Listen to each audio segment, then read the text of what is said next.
And we're live. Morning thoughts, morning thoughts, morning thoughts. Shout out to the people going out to work this morning. Shout out to the people coming in from work this morning. Extra special big up shout out to the people who work multiple jobs. I have the utmost respect for you.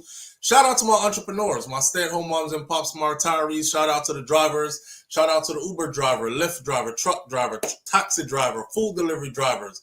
Round town and long distance truck drivers, shout out to the crossing guards and the school teachers, law enforcement personnel, medical field personnel, military personnel, payroll attendees, whatever your job description is, shout out to you.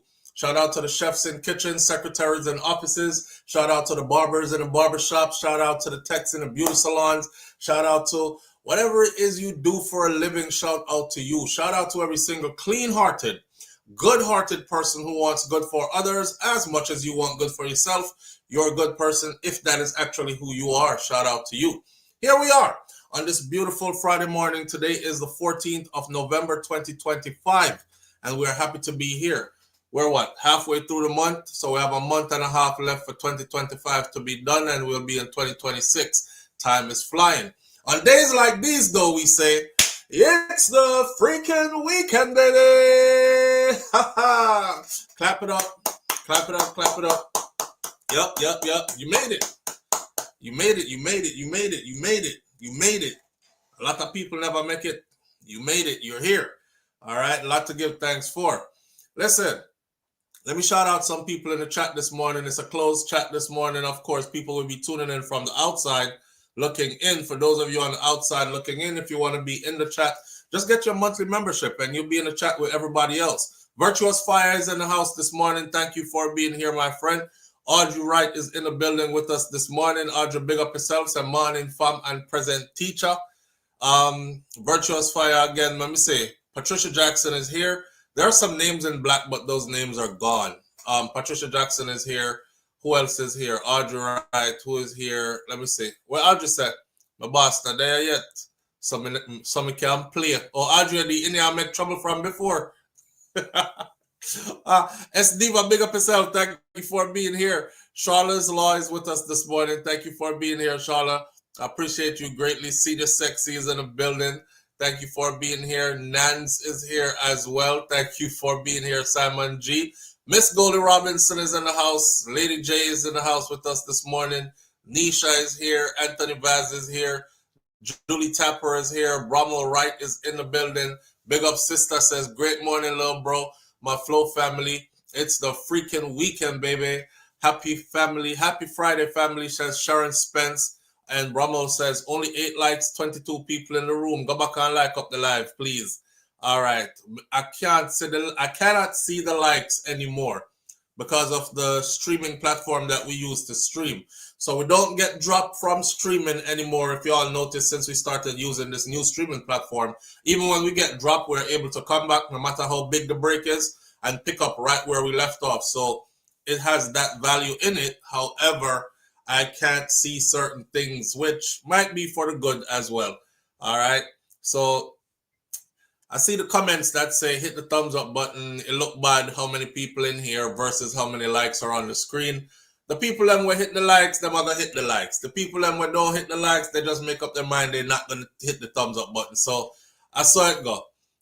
Maybe it's a good thing I can't see it. Mervyn the Point, Jamaica Curds in the building with us this morning. Pussy G is here this morning. Puss EG is here this morning. Thank you for being here. S Diva. Trini LB, big up yourself. Trini LB says, up, family. Keep y'all up in the strength for these spiritual wickedness in the high places. Jano. See, why Trini LB even typed that in our Trini axis. I'll keep y'all up in the shit. It said, up, family. Keeping y'all up in the strength for the spiritual wickedness in the high places. Jano. I could just hear it in the Trini accent. Mistress B talks health and wellness with a twist. Big up yourself. It's Friday. Happy to have you here. Thanks for being here. Oh, Angel V is in the building with us this morning as well. Says morning peeps. And I hope everything is all right on your ends. Let me see. Onika St. John is with us this morning. Lovely Aneka is in the building with us this morning. Lovely Aneka, big up yourself, my fellow content creator sister. All right. Let me see who else. Les Bond TV is in the building. Five up, big up yourself. Thank you for being here. Karen Notice is in the building with us this morning as well. User MC3SD1SF51. What kind of name that? I don't even know who that is, but big up yourself and thank you for being here. At Zorro Kid, manners and respect, thank you for being here. From Rosalie Fair is in the building with us this morning. Julie Tapper is here. Stacy Andea. Let me see who else is here. I haven't big up next. If I didn't call your name, you already know how it go, right? It's still manners and respect, same way. Christine Williams is here as well. Jerome Pearson is in the building. Monsieur Jerome, Monsieur. Let me see. Cynthia Gooding is in the building with us this morning. Elaine Turner is in the building with us this morning. BM is here this morning. It's the freaking weekend, baby, and it's a blessing to be here. Marilyn Grant, big up yourself. Thank you for being here as well. I think I've seen Sharon Ingram Brickhouse is in the house with us this morning. And all the other names I have already said. I think Sean Cassell. That's the only one I think I missed. If I miss your name, you don't know how it go already. Can't spend all morning just a big up people. But we're here. That was a roll call for those who showed up to class early. Remember when teacher used to do roll call and you had to be there and your name call at a certain time? If you arrived after roll call, you were officially late.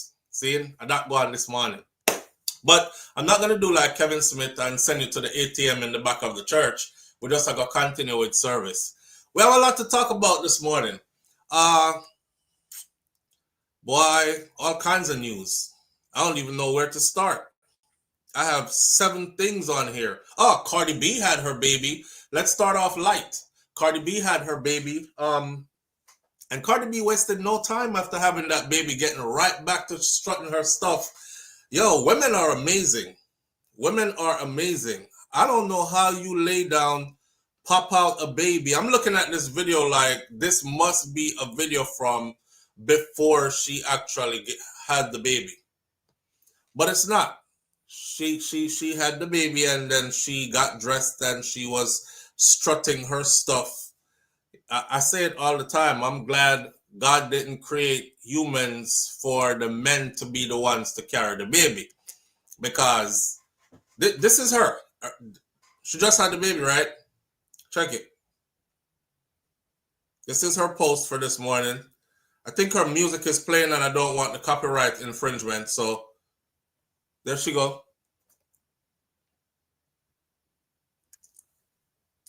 I'm going to do it on silent because I don't want the copyright infringement. This is right after having the baby. She just had the baby. Like, just.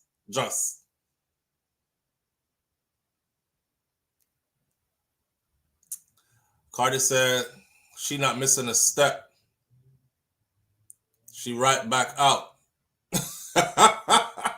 She is not missing a step. Honestly, she looked like she ready to go to the club tonight. She looked like tonight she looked like she about passed me a bottle of Henny or something because I haven't been able to drink in how long. I'm going to celebrate. Plus, I could get right back to it. Look.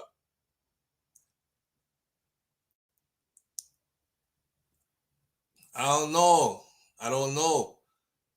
I seen childbirth quite a few times now. I ain't never seen nobody able to get up and do this. You know, their life's different though, right?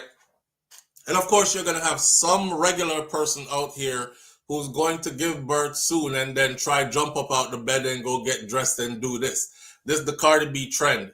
Listen, stay ass in the bed and rest. You might fall out or you might have stuff falling out of you. I don't know. But she did it. She did it. So she just had a boy, as far as we know, right? She announced that she had a boy. This is Stefan Diggs' first boy as well. If you don't know, Stefan Diggs is the new man, the new daddy, the new guy in her life, the new guy that she shares with others. This is his first boy too. You know what's crazy? Her husband, right? Offset. Offset has 3 children with Cardi. This is her 4th child. 2 girls, and one boy. That's the dynamics of Offset and Cardi. And then Stephon Diggs has two girls already. And now Cardi just gave him one boy. So on both sides, they have two girls and one boy. Two girls and one boy Offset, two girls and one boy Stephon Diggs. The boy for the last girl for Stephon Diggs was born in April of this year. I thought it was a bit closer, but it was April. And then there were some discrepancies about is it his DNA test, whatever. It was no DNA test, whatever. Everybody was getting hit the same time. Everybody was getting hit the same time. She carried full term, right? So if she carried full term and it's 9 months to carry a baby full term before you had the baby, and then that other baby was born 6 months ago, then that means that you were getting piped down the same time the other shorty was getting piped down. But hey, I feel them business, right? They're rich and they're famous, and at least one problem we know they won't have is we won't be taxpayers paying for their children. Between both of them now, they have, Cardi has 4, one is with Stephon Diggs and the 2 others, so that's 6 children between them, and they got the money to do it. More power to them. More power to them. You know, Cardi B fan bases, they'll come fight you if you say anything other than what they want to hear you say. Right? It's her life. Leave her alone. Why you talk so much? You a man. Get out of woman's business. You know, you don't have no opinions. Just leave her alone. Type.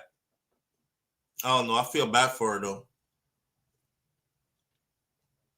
I feel bad for her because you left your cheating husband and you ended up with somebody who looked like he cheat way more than your cheating husband do. And you all out here on Front Street with it. I could see if she was like, I'm done with the marriage. I'm just having fun with Stephon Diggs. I know what the deal is, but you went and had his baby. You involved a baby in it. To me, a baby is like the ultimate involvement. Forget marriage on paper. Forget I do and a ring on finger and throw rice behind you and carry flowers. All that stuff is man-made up. You can't man-made up or fake through a baby. If Cardi had just had fun without the baby in it, I'd have been like, do your thing, Cardi. You know what I mean? It's your life. I see you hurt. You know, in order to get over one, you got to get under another one. That's your strategy. Do it. It works for you. I'm telling you how to live your life, right? But damn, she went and had a baby though. Divorce ain't even finalized. Whether it's because her husband hasn't finalized the divorce or agreed to the terms or not, the divorce has not been finalized, which simply means she is dragging a bag of problems into a new relationship. But that relationship looked like it got problems already because other women are popping up pregnant. Other women are having baby around the same time you having baby for the same person. That obviously tells everybody that you don't have somebody who is exclusively yours. That bothers a lot of women, especially women who are considered to be like high earners or women of stature. When she can't lock a man in for herself, that really messes with her head. It really messes with her ego. You know what I'm saying? I mean, after all, it's kind of like the Jamaican artists them. Them always the song talk about how good them pum pum is and all this other stuff and how it grip man and hold boy and take a girl man and all this with it, and they can't keep a man to save their life. Like there's no man in their life that says this is my woman. I'm not leaving her for nothing. Right? Them just they just out here with the good just all by themselves. You know what I mean? Sounds like you're commenting on some themes in Jamaica. Hey, stop! My phone has spy upon me. Sounds like you're commenting on some themes in Jamaica we're being watched. Yeah, I'm saying it bothers them. It bothers them. You're rich and you're famous and your man's still creeping and you brag a lot about all the stuff you could do. You know, you could suck a golf ball through a water hose and you could do this and you could do that. And it's not keeping any of them. It's not keeping the last one. It's not keeping the one before that one. It's not keeping the last 5 before that. It ain't keeping the one right now. And it probably ain't going to keep the one after this one right here. I don't know. Oh, no, hey. What Junior Copeland says, I don't rejoice about injustice, but rejoice whenever the truth wins out. Continue speaking truth and rights. Seeing. Phones are not safe anymore. They address very transparent. Yeah, you saw what my phone just did? My phone just, it appears that you're talking about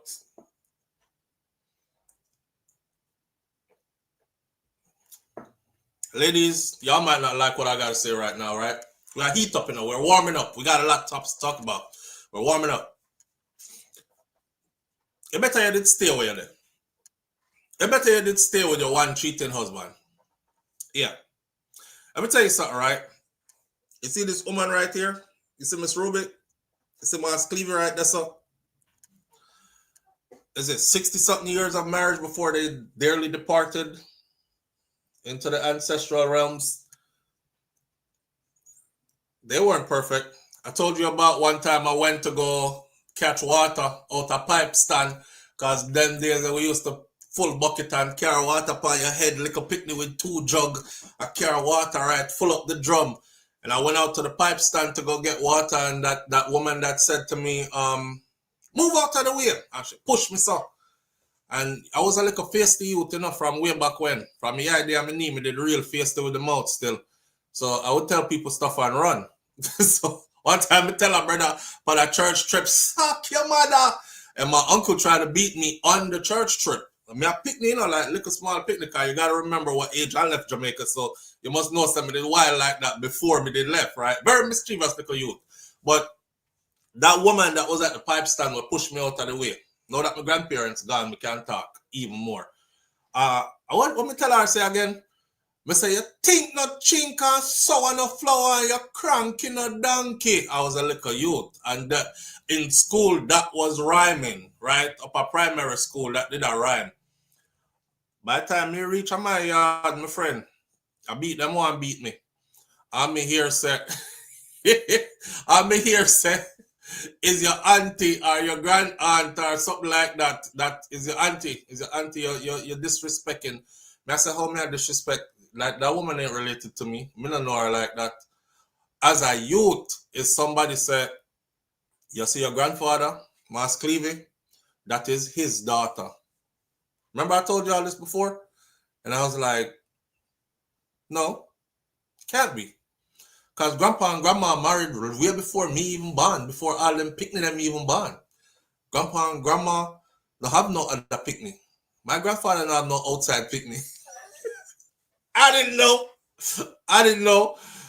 That was my grandfather's. Big up auntie, you know. Big up yourself. I'm my grandfather, daughter, that. And that's my real auntie in real life. You understand? And she's still about today. But I was a real little picnic when I first learned this. My whole world shifted, So I said, damn, this, I think it's the first time I really realized to myself, say, them people here probably had another life before the life that you know. Like I told y'all, I never heard my grandfather curse, not even one time. Not even the word damn. He didn't curse to get even closer to a cuss word, much less a F-bomb or a suck your mother or something. Other people, they like, you don't know that the man there. Yo, when that come down drunk in the evening, brother, everybody afraid of him, and a beer BBC, RCPC, and him a whistling between, and I was like, yeah, you could keep that story, because I don't know my grandfather like that, and I don't want to know him like that either. Me, my version of him is not your version of him. So when me come on earth, the version when me know, I could swear by it. I ain't never heard him curse, not even a bad word. I say all that to say this. You should have stayed with your one husband, man. Him a bun you. You know him a bun you. Take your time and work it out. Y'all were young. Because Cardi is young. Well, she's getting older now. She's 33. But at the time they got married, they were pretty young. Young 20s and fresh millionaires. Both come from somewhat of a ghettoistic kind of background, lifestyle type. Run the city. Me hear Cardi talk about she and Yam Coochie when she want a little picnic and all them something there. So you not come up good in no proper settings or anything like that. You should have took your time to work that out. That's another thing. When two traumatized people get together, or when two messed up people get together, you either go and work at helping each other to heal and overcome and become better persons with a whole lot of grace, forgiveness, or leave that marriage stuff alone, man. Leave it alone. Marriage is really for people who just look at each other and say, no matter what, can't left, nah left. It can't be for those who your life ain't perfect and you want everybody to be perfect. It's not gonna work. And it didn't work for them. I was really rooting for them too. I was rooting for Offset and Cardi because before Cardi came in the game, they had a lot of bad stuff to say about her. Then I found out she had Caribbean background, and I was like, yeah, remember when Nicki Minaj said, Caribbean girls run it, ask Riri. And I was like, well, them two ain't friends, but she's still Caribbean blooded. So I'm rooting for her. I want her to win. And then I wanted Offset to win too, because I know his background. And I'm like, damn, she loving you strong. And you loving her back strong. I mean, build your family, stay out the streets, stay out of. Offset was the wild guy in his group, the Migos, multi-platinum selling, history creating group, the Migos. He was the wild guy in the Migos. That was who would jump off stage and fight people. That was who would get locked up and go do time and come back out. That was who. So I was rooting for them, seeing young people getting older, changing their life, building an empire together type stuff. And then Cardi couldn't take the bun no more because of pride. Because of pride, she couldn't take the bun no more. People asked, was he beating on you or anything? She was like, no, never. But, it was more than that. She couldn't take the cheating. She couldn't take the embarrassment. Them says she and broke neck. And these side chicks nowadays, they brave as hell too. A side chick ain't trying to stay secret. A side chick wants your woman to know that she is your side chick. Especially if you one of them guys that you famous and rich at the same time. She don't even care if you're a good person. She'll try to figure out how to get you by herself. You know what I mean? She not in the sharing. So Cardi was hearing a lot. A lot was getting back to her and she couldn't take it no more. She jumped ship. But she jumped ship with such vengeance in her heart, though. She jumped right out of the frying pan and straight into the fire. That's a woman thing. That's definitely a woman thing. Women are so emotional and so illogical sometimes. Especially when a woman get hurt, like all our common sense go out of the window. The fastest you will see a woman give a piece of front is when she going through some hurt. When she feel like, I've been faithful to this boy all along and the boy have me out there embarrass me. Long time I want to fling it on John. In John, in a that. She over there crying and stroking. I know this is so wrong. We ain't supposed to do this. Stop. No, don't stop. Stop. No, don't stop. All right, keep going. Stop. No, I can't do this no more. Okay, finish up. She just go. And you heal me. You make me feel so complete. Oh, hold me. Oh, boy. Hold me. You heal me. You make me feel so whole again. No, me in your hole again. Side chicks are something else. Especially when you got anything going on for yourself, boy, you better stay away from side chicks. I tell this to any man. If you got something going for yourself, if you made a name for yourself, if you're a brand, if you got anything coming up, stay away from side chicks.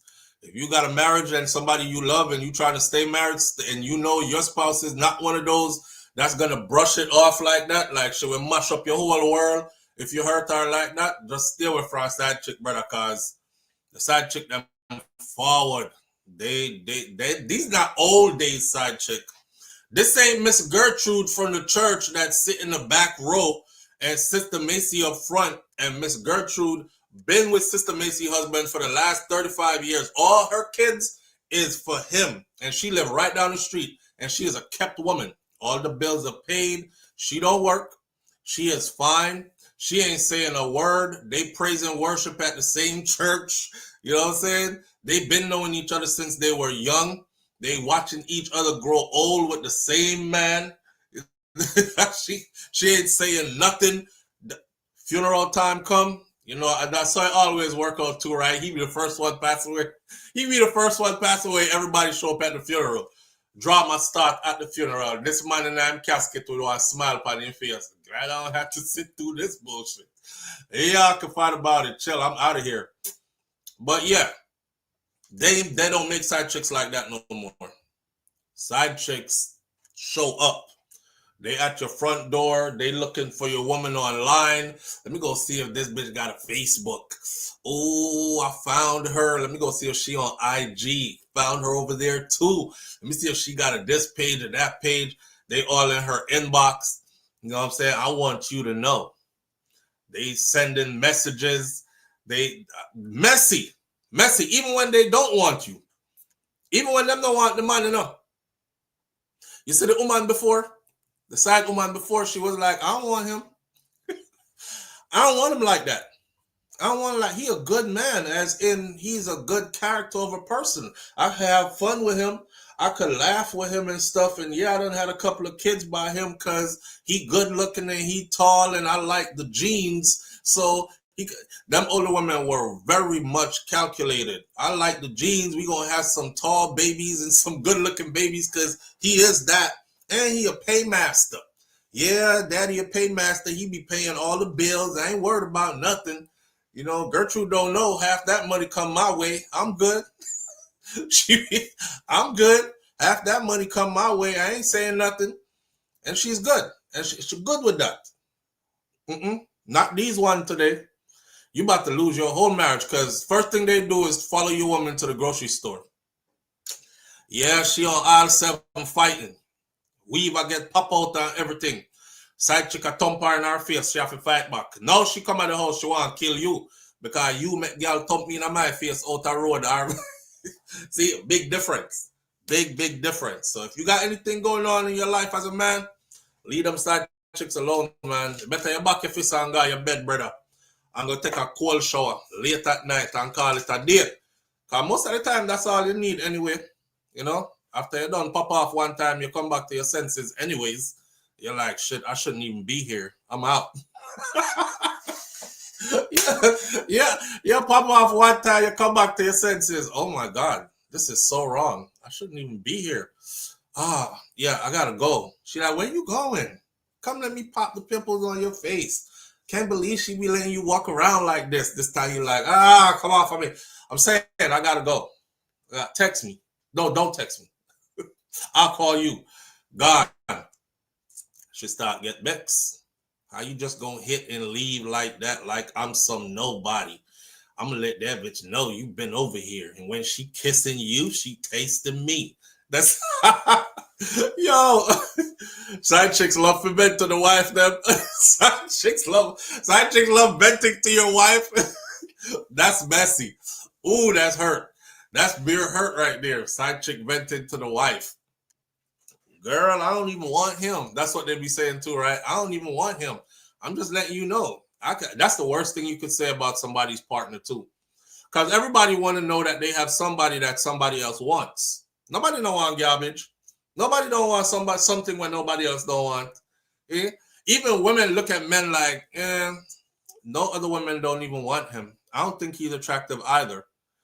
Make one woman over there ever said, damn, he fine. Every other woman back at her is, something about him fine. I don't know what it is, but I'll try to find out because other women think he fine. So them always want what other people have. Them no want what nobody don't want. You know what I'm saying? They're going to let your wife know though. Girl, I don't really want him. The worst part is when them say, I don't really want him, but I could get him whenever I want him. That's the thing. That's what you don't understand. I could get him whenever I want him. That make the wife feel like she's a nobody.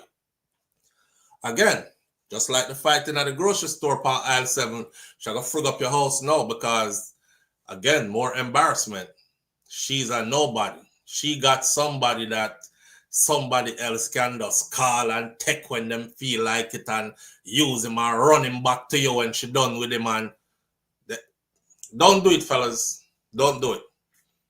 Cardi B was one of my favorites. She still is. She still is one of my favorites. I like her rawness. To tell you the truth, I like her rawness. Would I say my daughter should use her as an example? Oh God, I hope not.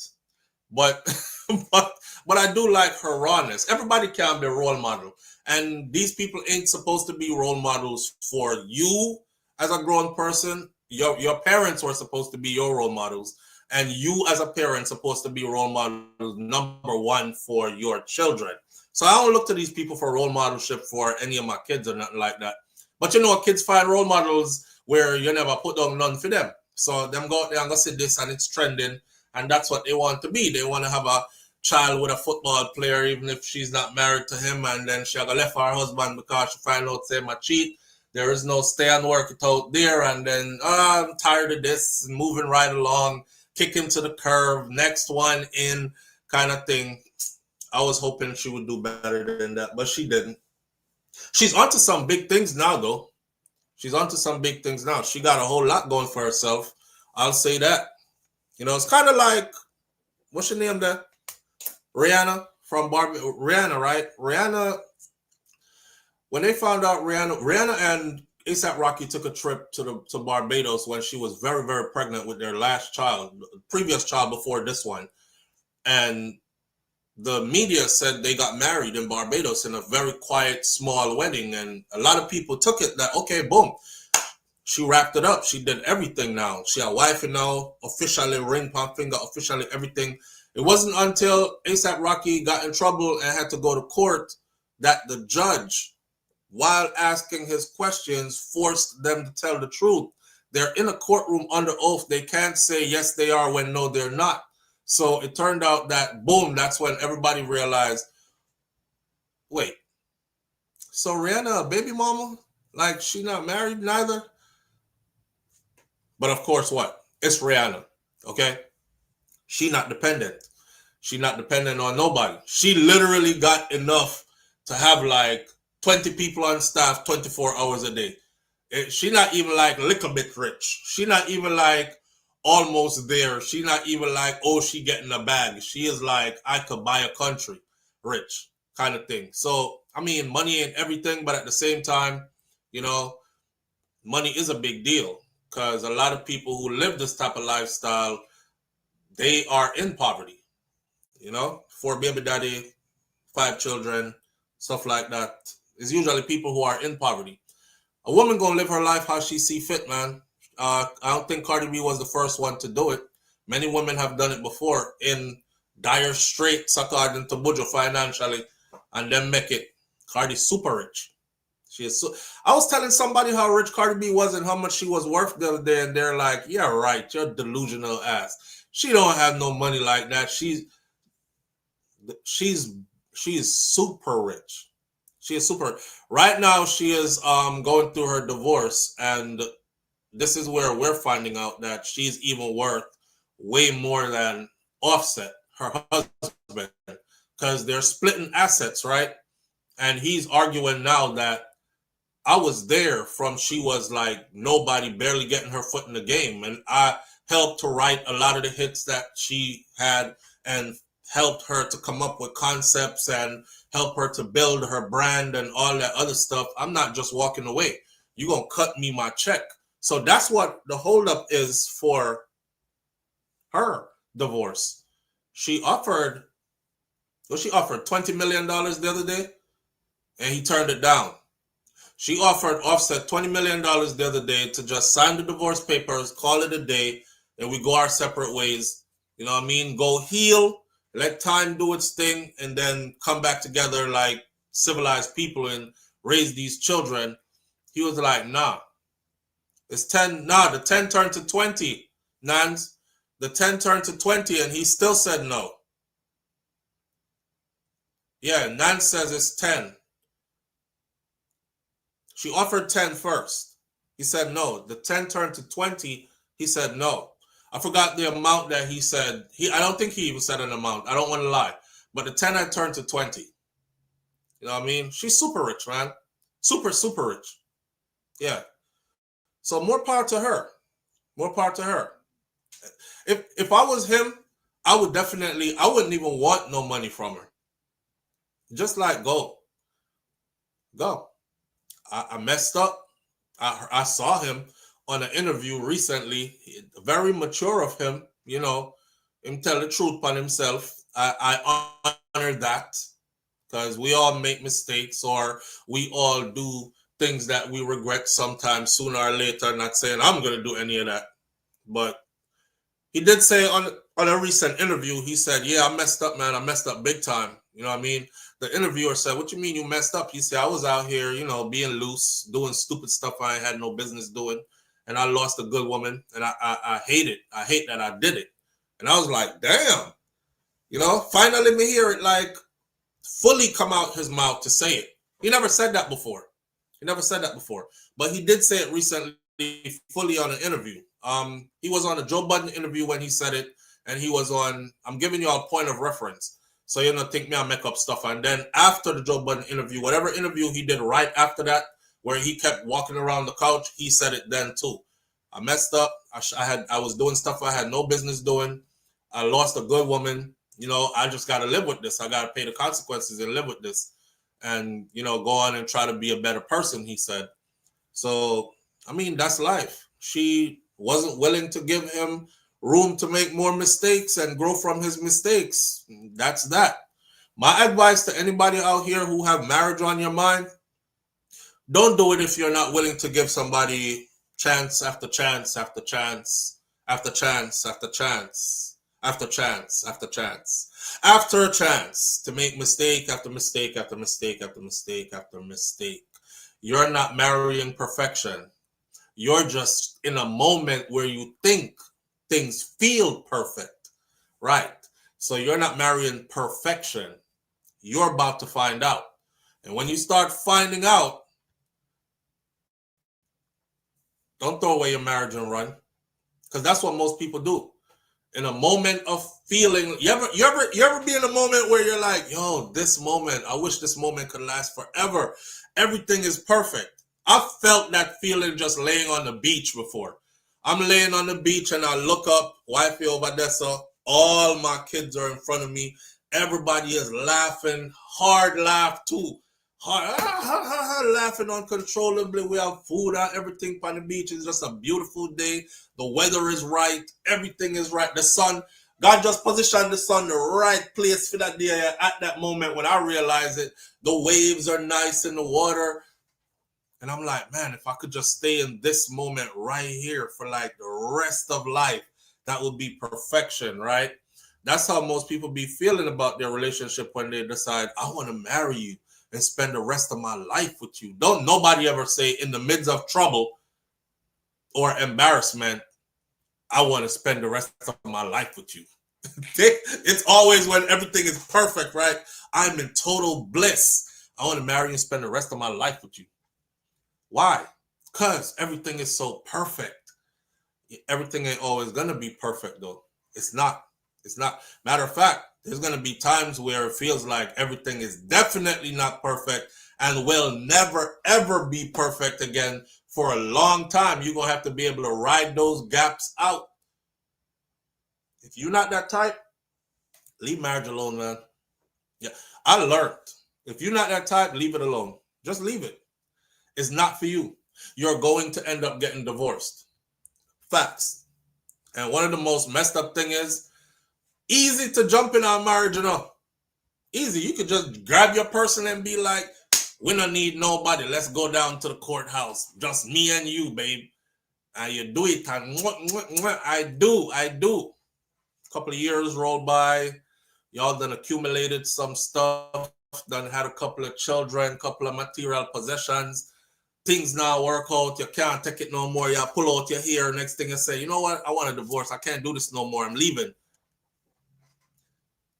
1 year later, 2 lawyer, enough lawyer fee to buy one next piece of property, done spend, y'all still there going through it. Easy as hell to get into, hard as hell to get out of.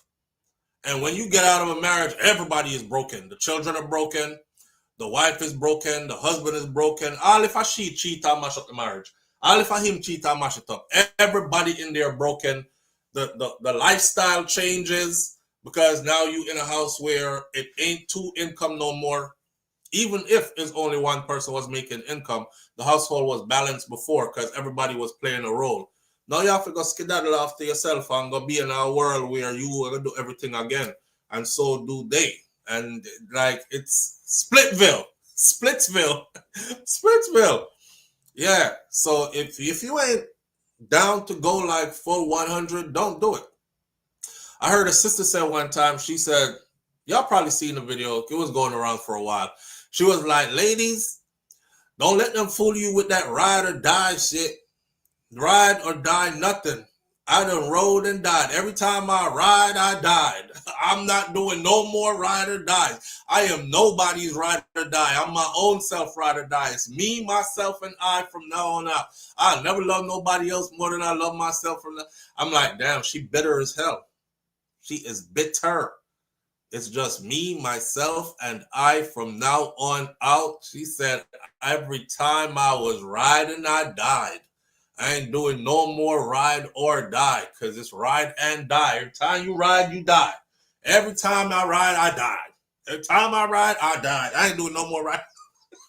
I ain't doing no more ride or die. Oh, man. But that's because you keep choosing the same type of people. That's why your ass keep riding and dying. You riding for the wrong people, you're going to die. You riding, and a lot of the times you be out here picking the same person over and over, right? You're just something about certain type where you like. And before you know it, you end up with the same person all over again. Like Cardi. Cardi ended up with the same person all over again. She ended up with Offset all over again. Offset, hold up. Somebody said STEFO. Okay, there is no N in it. Somebody was like, if you rearrange the words in Offset, you get Stephon. No, you get Steph O. Steph off, not Stephon.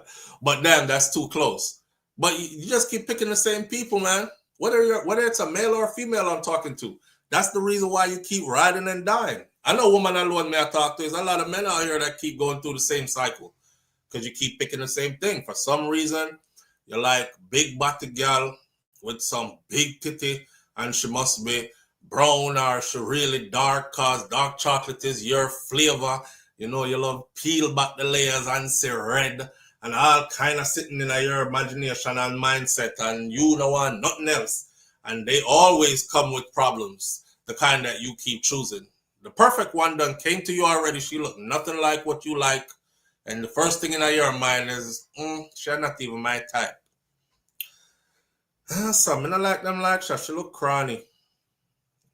She was going to be big and thick too. You did just have to feed her properly. You know what I mean? She would have turned your big thick girl too. So she wasn't going to be that all the time.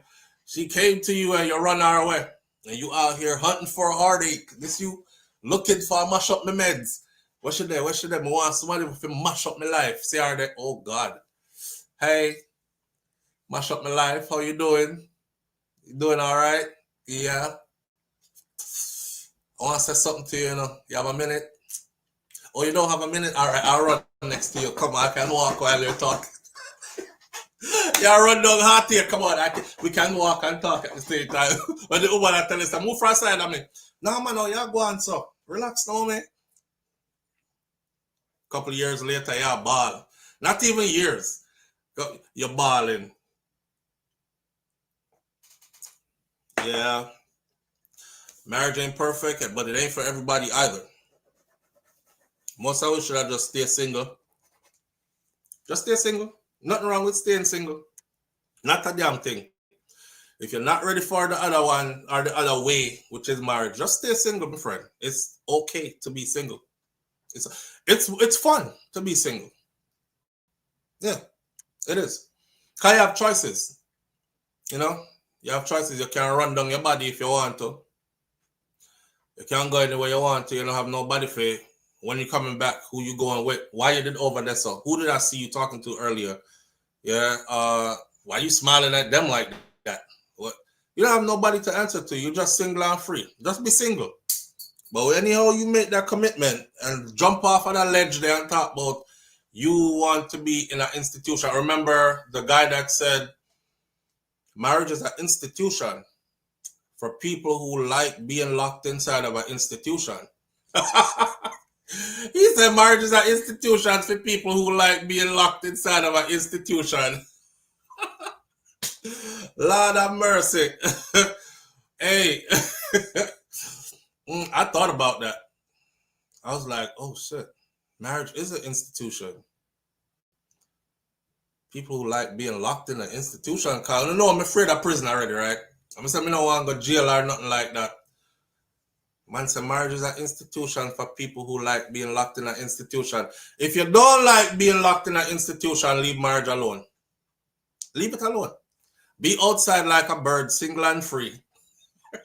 Spread your wings and fly, or spread your legs and die. I don't know which way. Anyone work for you. But just be out the door, be single and free. The marriage thing is too much. It's kind of like the military. The military is the only job that this part get me. The military is the only job I know where you could volunteer to go in. I'm doing this of my own free will. I'm in here. You're proud of yourself. Here, I raise my hand. I swear to uphold the Constitution of the United States of America. I'm going to make everybody proud of me. I never end up a prisoner in an early grave. I'm serving my country. I'm in uniform. See ya? And when you reaching at a job now, you're like, I ain't signed up for this. And they're like, grab the brush and scrub the damn toilet out. It's a big load of shit in the toilet. Clear it. You over there like this with a brush. Oh. Hurry up, private. Okay. Now you're like, I wonder if my damn father them know what me there. Oh my God. You know, they got you doing all kinds of stuff. Every minute is, I ain't signed up for this. I ain't signed up for this. So when you finally get to the point where you're like, you know what? F all this, yo, I'm going home. This ain't Burger King. You're not going to take your cape off and just leave. You're not going to throw down your apron and just, y'all can have this damn job. I'm out of here. Here, take it. Move. I'm gone. Walk, go where? Court martial, Uniform Code of Military Justice, Operation Start by you. This is a job you volunteered to go into. Anybody who served in the military, this ain't never bothered you. This never bothered you. Say you volunteered to go in and there was a moment where you really wanted to leave and you realized that you couldn't. If you go sign up for Walmart right now, Burger King right now, McDonald's right now, Publix, anyone, any place out here, you voluntarily went, did the application, did the interview process, put yourself together, you got hired. Things not going the way you thought things were supposed to go on the job, you're being mistreated, you say, hey, y'all can keep this shit. I'm out of here. Take this. Get them. Gone. Try that in the Army. Try that in the Army. Take what? Where are you going?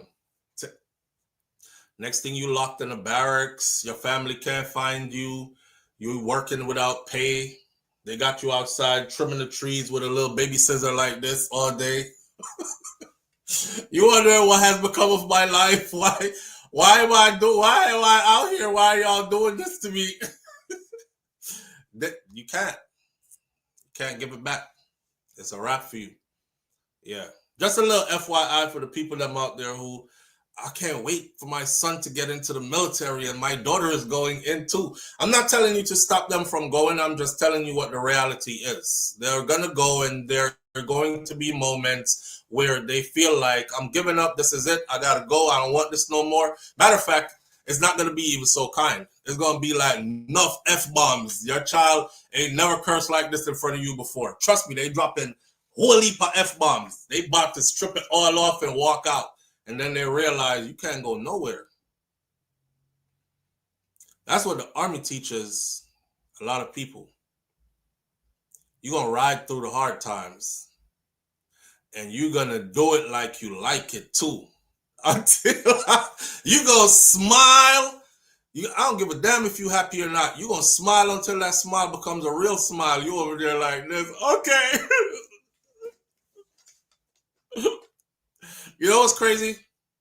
You start smiling like that with tears, and then the tears dry up, and then the actual fake smile turns to a real smile. It may take some time, but it happens. That's the same thing that's required in marriage, man, for a successful marriage to last over time. You're going to have to weather that storm. You're going to have to be in there like, shit, I done packed all my stuff, but I can't leave. Because it's like joining the military, you know? This ain't McDonald's. McDonald's is when you live in frivolously and you out there, single life, and you could choose that any minute. Marriage is like a military contract. You ain't getting out. I'm in there, I see people crying, grown-ass men cry real tears. I'm ready to go home. I ain't signed up for this shit. I hear stuff like, oh, your little coochie hurt. Oh, it's okay. It's a mama didn't tell me. Shut up. Grown men. Grown men. Get your shit together, okay?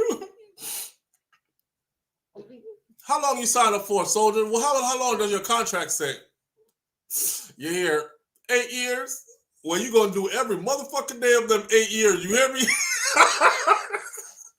What? He's 6 months in. 8 years? You gonna do every motherfucking day of them 8 years. You hear me? We're going to teach you commitment. It's called commitment, soldier, and it takes discipline. That's when you really realize you're not going nowhere. Like, oh shit, I really can't leave. Might as well start enjoying the ride now, because I tried and I can't go. I can't leave. I seen people run away and then find them and bring them back. We line up for formation early in the morning. We line up for formation early in the morning. They say two brethren stand up in front of that formation. They've been sleeping in bushes for days trying to evade the authorities. Them come back, them just drag you right in front of your old formation. You full of bush, I hang off of you, everything. They half drunk. I remember one soldier, he had, you know them dollar shots that you get from the liquor store?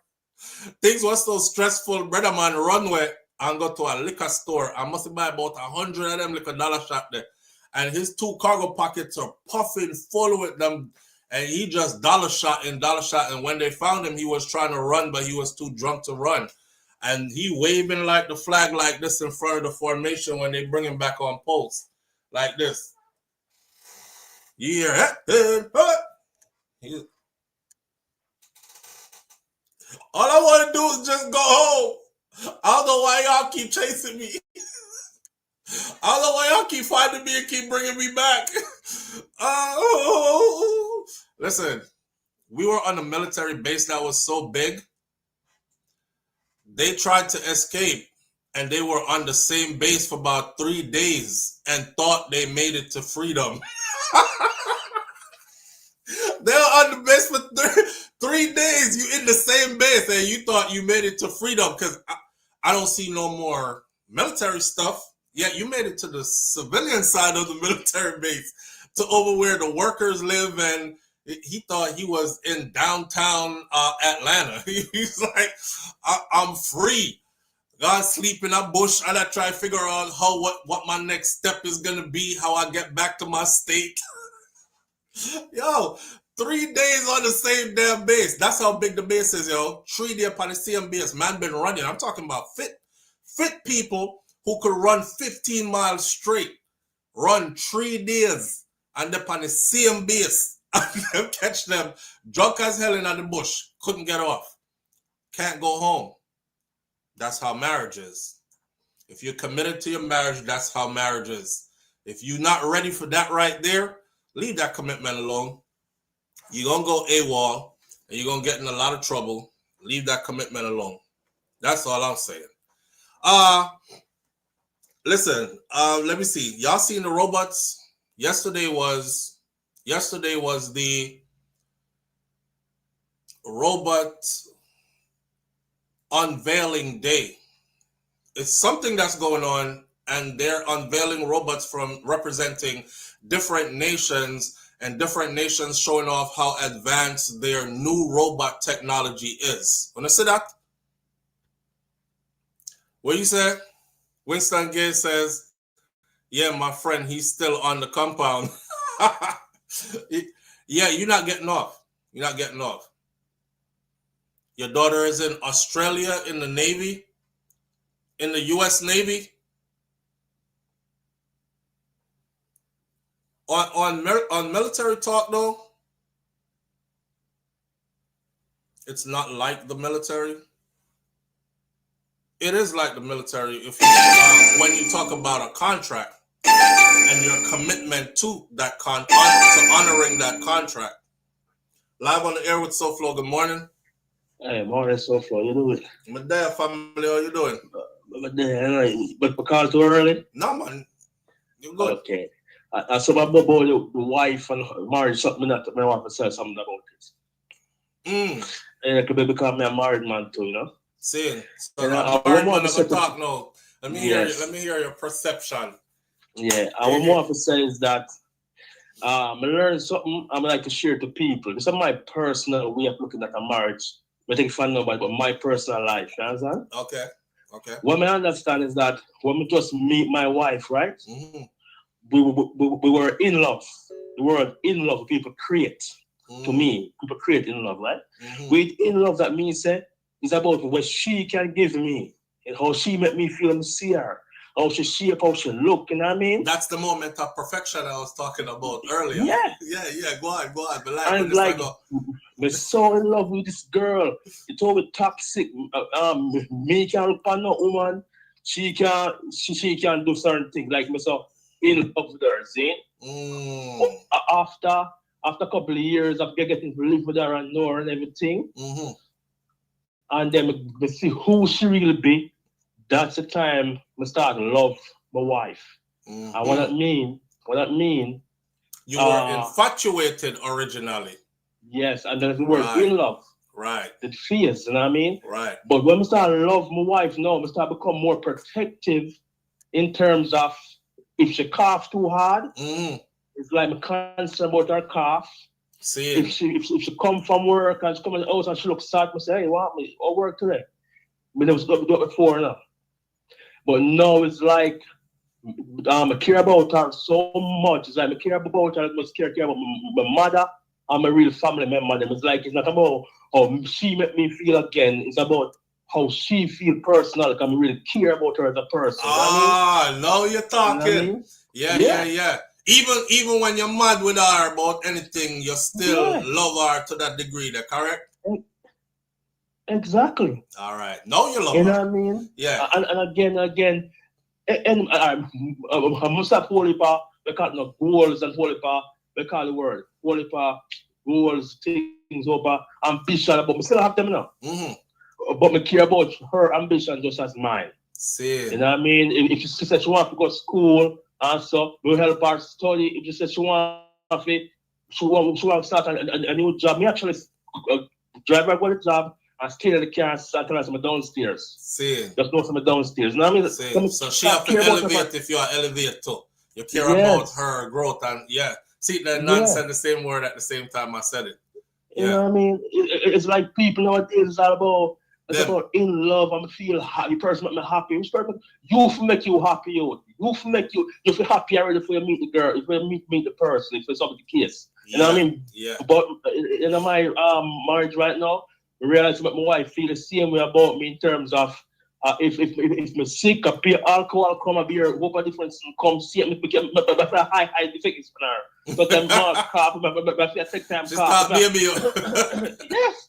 I'm good, you know what I mean? I'm telling my brother I was on vacation in Jamaica, see? Yeah. My brother make it feel cool. My brother said, man, all right, man, it was like cool.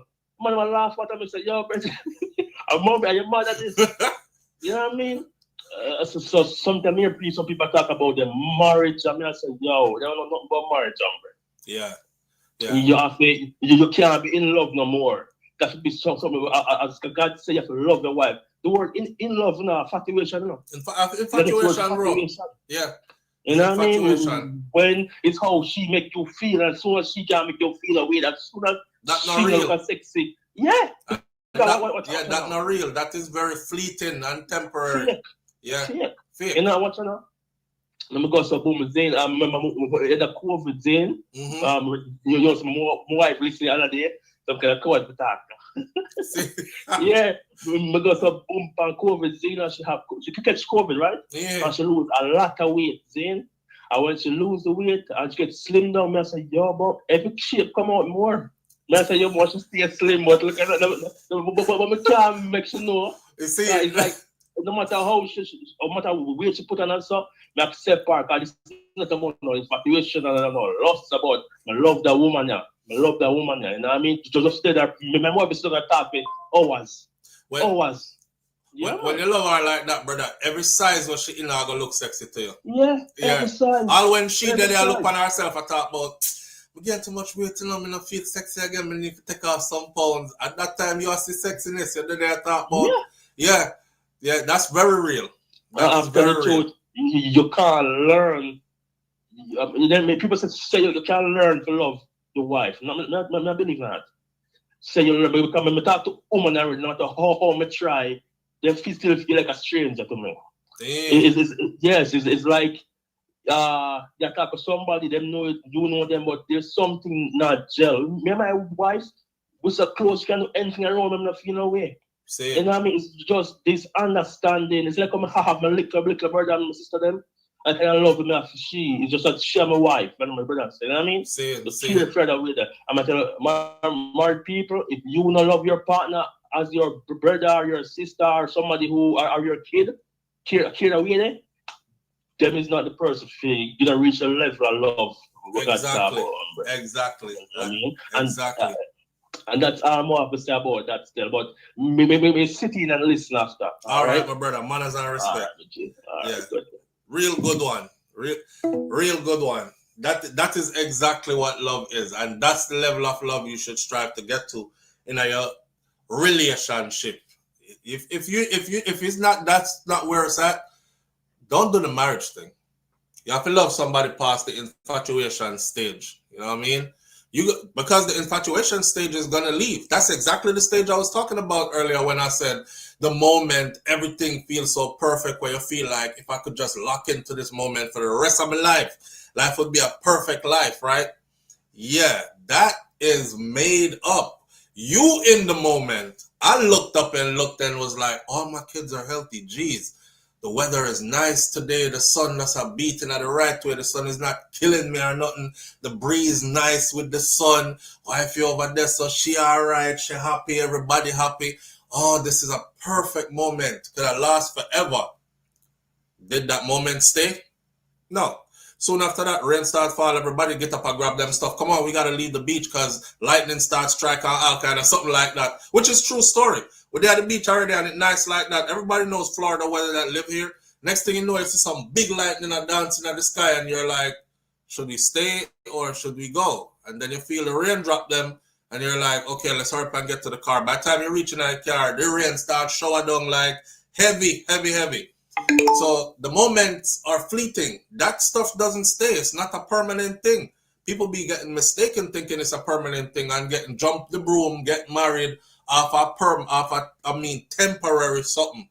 Get married off temporary feelings, temporary moments. And then when the more permanent stuff comes around, it's like, I hate this person. I can't stand the person I'm with. I can't stand. Another thing you got to remember too is nobody is going to be the same way you met them. Nobody is going to be the same way you met them. If you decide I'm going to be with this person for the rest of my life, you got to think about how many years you got left. Think positive about your life, right? All right. May I think positive about my life? May I say I have about 60 years left, 50 years left. Can I stomach this woman for the next 50 years if she really stay with me for 50 years though? Do you know how much is going to change forget 50 years. Do you know how much is going to change in 10 years? You know how much I'm going to change in that 10 years? A lot of things are going to change in 10 years. Just 10, not even 50. So imagine every 10 on top of that are more changes.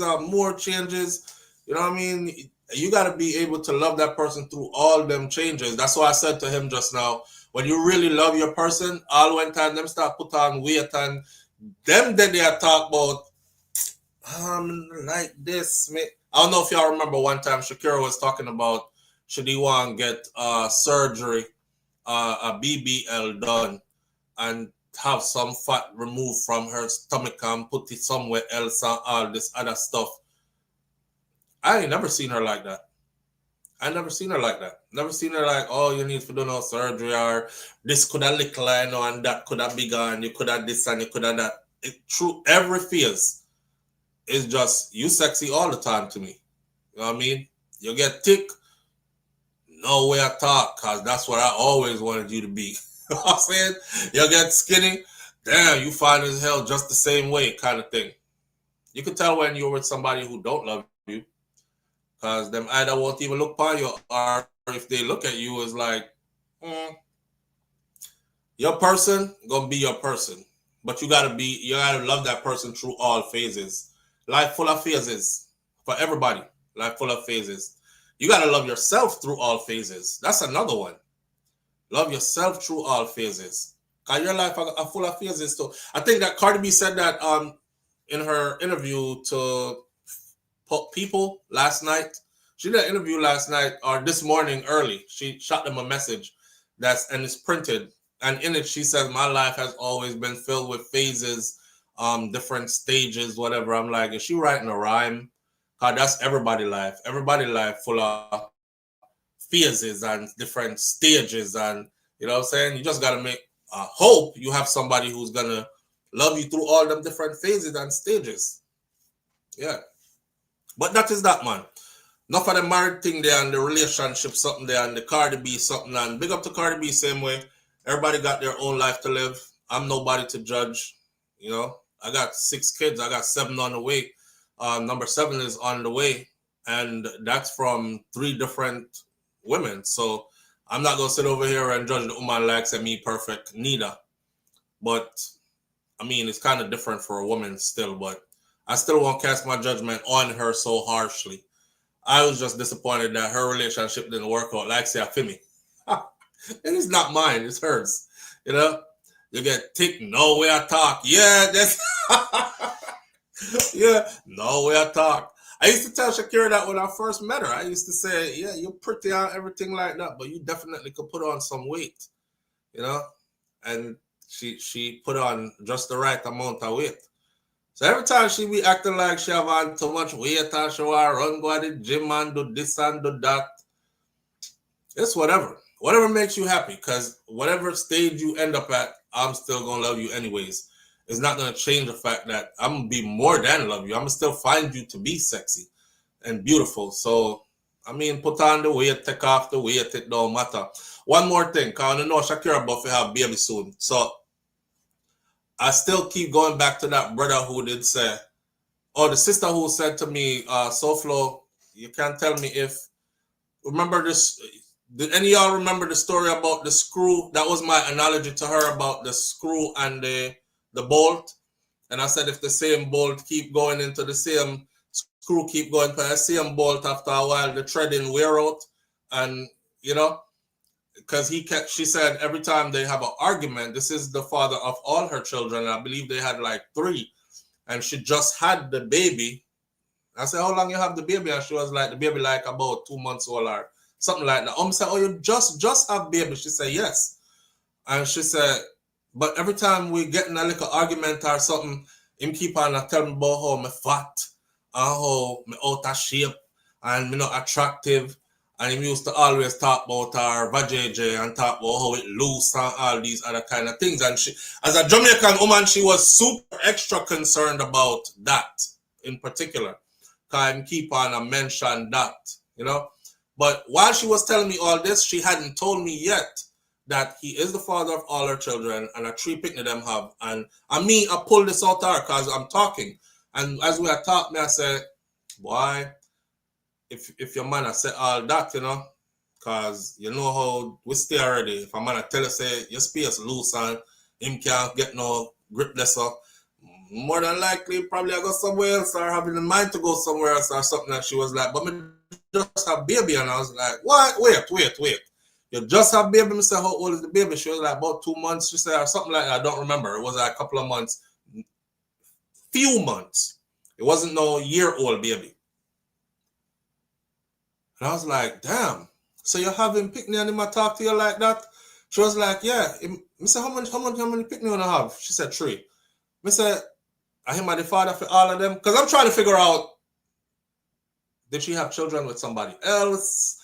Because sometimes, you know, a man will have a child with a woman, but then start look on her weird because the rest are picking them on a theme. So I'm trying to figure out where he would be coming from with all this. She was like, no, me did him from me young, from me, she said 19 or something like that. She gave him 3 picnic. She just had the last one. But she noticed he never used to say this before, but every time them argue now, that's what comes out of his mouth. And she's like, then him want come lay up with her after argument over, and she's supposed to like love him up and make love to him and them something that she was like she's finding harder to do it because these stuff keep playing over in her head.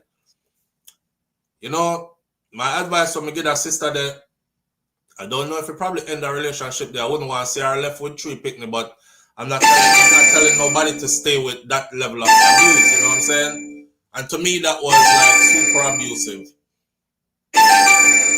Live on the air with SouFLo. Good morning. Morning, me Adrian. Morning, kid. What go on? Why, Jersey cool. Just you're out there. You're out there. Big up to the people in these cold places. All the construction we working in, so you know what I'm going on. And so that's what I say. You're out there. We don't got out there yet, Brethren. Yeah, but you are going to be. Yeah, man. Hey, yo, I'm married, you see? Yeah. I'm married 37 years now. 37? Yeah, man. All right, big man thing. Talk to it then. Yeah, man. And I remember probably like about 10 years after I get married, my grandfather called me up one day and showed me a picture with my grandmother. And said, my son, so beautiful the grandmother was when she was younger. And say, yes, I think like that. And he said, man, him say, you have the physical love when you're young, and you have the real love when you get old. And he said, when that physical beauty gone, that's when you really see the beauty of who you're married to. Yeah, it was a deep talk, and I look at things right, and I said, well, my grandfather was right, I think, because 45 years before them separate, you know. She died first. Yeah, after 45 years of marriage. And yeah, I just give a little testimony the rest. I say, boy, I say. So when the physical love them, man. Is when you go sit. Yeah, man. Say when you know, you meet Shakira, me meet my wife, and pretty and everything and thing. But as you get older and the physical start change, I might develop some ailment, and she develop some ailment. You understand? Because and it changed for everybody, you know, cause all the way at age, so everything had changed, you know what I'm saying? Yeah, new stages. Yeah, because a friend of mine, his wife is going through cancer right now, right? Yep. They married what? 1977, so that I want to know. 48 years. Okay. And he said to me the other day, he said, why some man leave them wife, you know? Because his wife wasn't like that when they married in 1977. I know she's sick. Right. And him stand up beside his wife and he said to me the other day, he said, brethren, I say, why some man left their wife, you know, a woman left their husband when times elapse during the marriage. But he said, this you really see the real love and commitment. Yeah, man. Cause boy, fighting cancer, I don't know, easy thing, you know. And I know a whole heap of stuff going to that. Some people get drained and run well left them partners still, you know. So yeah, them things those are real testers. Those are real testers. That's why he said to me, the reason why some man left them wife or the woman left them man. When certain elements. I mean, just go back and look for Hollywood scene. Because if we just the money alone and everything, you will not so much break up in Hollywood. What do you think? Well, I just the money. Where you so much break up and for the marriage no last and them way. The money. Yeah, I just say the physical beauty and the infatuation as well. Right. Yeah, man, and you know. Right. So me can't talk testament. We married 37 years now, and when no man love you years, and you love your wife. Locked in. My wife father tell me say at the wedding, right? Mm-hmm. We go get a speech. He said to me, he said, my son and my daughter, when argument come, we broke two let's say again pencil down the years. Your father-in-law telling that I wouldn't. Yeah. He said when argument come, we broke two penciling on the ears. Yeah. Yo, that's hard to do when you're young, though. You know, you have to go through. Yeah. Go through the phase where you know I broke the pencil in your ears. You hear everything, and you want to respond to everything. You go through your cuss out and get mad and all that phase. Yeah, but you eventually want to make it work. You go reach your broke two pencil in your ears part. Yeah, but you know what? It goes back to the life where we live still, you know, where they say children live where them learn. Mm-hmm. Because you know my grandparents, them grow me, right? Mm-hmm. We never hear them argue behind closed door. Right. We never hear them argue. Right? See. As a matter of fact, family out there, we are going to Jamaica next week. My father-in-law passed away. See, man, don't tell me so if you broke the pence, amazing. Oh God. We're married next week, Saturday. My condolences. Yeah, man. Yeah. See? And he was there from my wife's from day one. May I say, and he was there from day one. You know, some people find somebody them get married to one thing, but them don't know the other side of them family. Like there are people out here who say a woman married a man. Me hear a woman said this already too. She was like, I don't want to meet his mom. I don't have to know her. That's not who I'm getting married to. I'm getting married to him. I may hear that, you know, I may say, yep, that married the non lost or rotted. Because when you're marrying somebody, you're marrying that person's family, whether you want to know that or not. So I don't know how people come up with the concept, say, I don't want to meet our father. I don't want to meet him mother, or I don't want to meet her mother. You know, and then me I get married to, so I don't have a need to meet them or a reason to meet them. Your marriage ain't gonna last. It's not. Yeah, man. Because so he was there from your beginning. In the same rich is the SouFLo. I talk about meeting the family. Mm-hmm. In my experience marriage, I figure say, I can't know woman intuition. Mm-hmm. Me meet my wife mother before me meet her father, and she give me the stamp of approval. Our mother. Yeah. Saying. Yeah. When we meet her, she give me the stamp of approval. And she basically set me up, you know, to meet the father, you know. Because I didn't want to meet the father, One of them there. Yeah.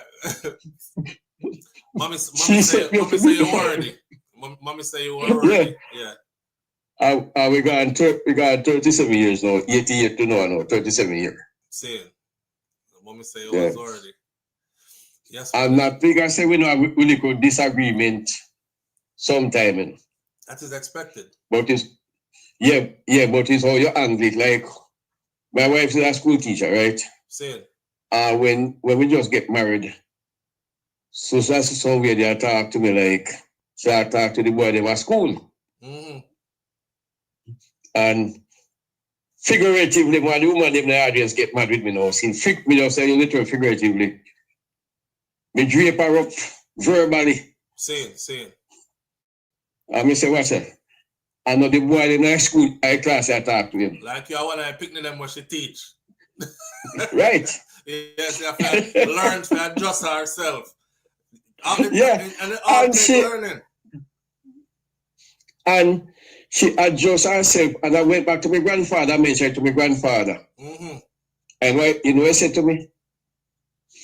He said, my son, in love, have to have respect.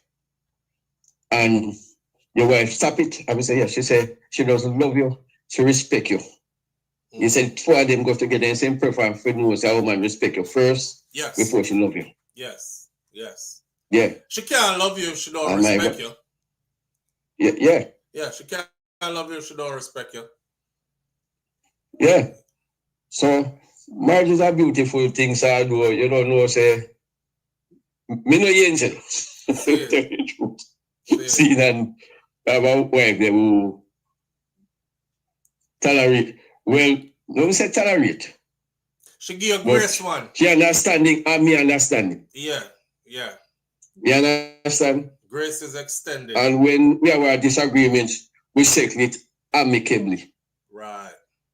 That's the winner right there, so. That's the winner right there. Yeah. From you and your person can work out a thing, however long it takes. You know, things not solving a one day more time. Everybody must know that or get to learn that. But from you and your person can eventually work out and come to an amicable agreement and move forward.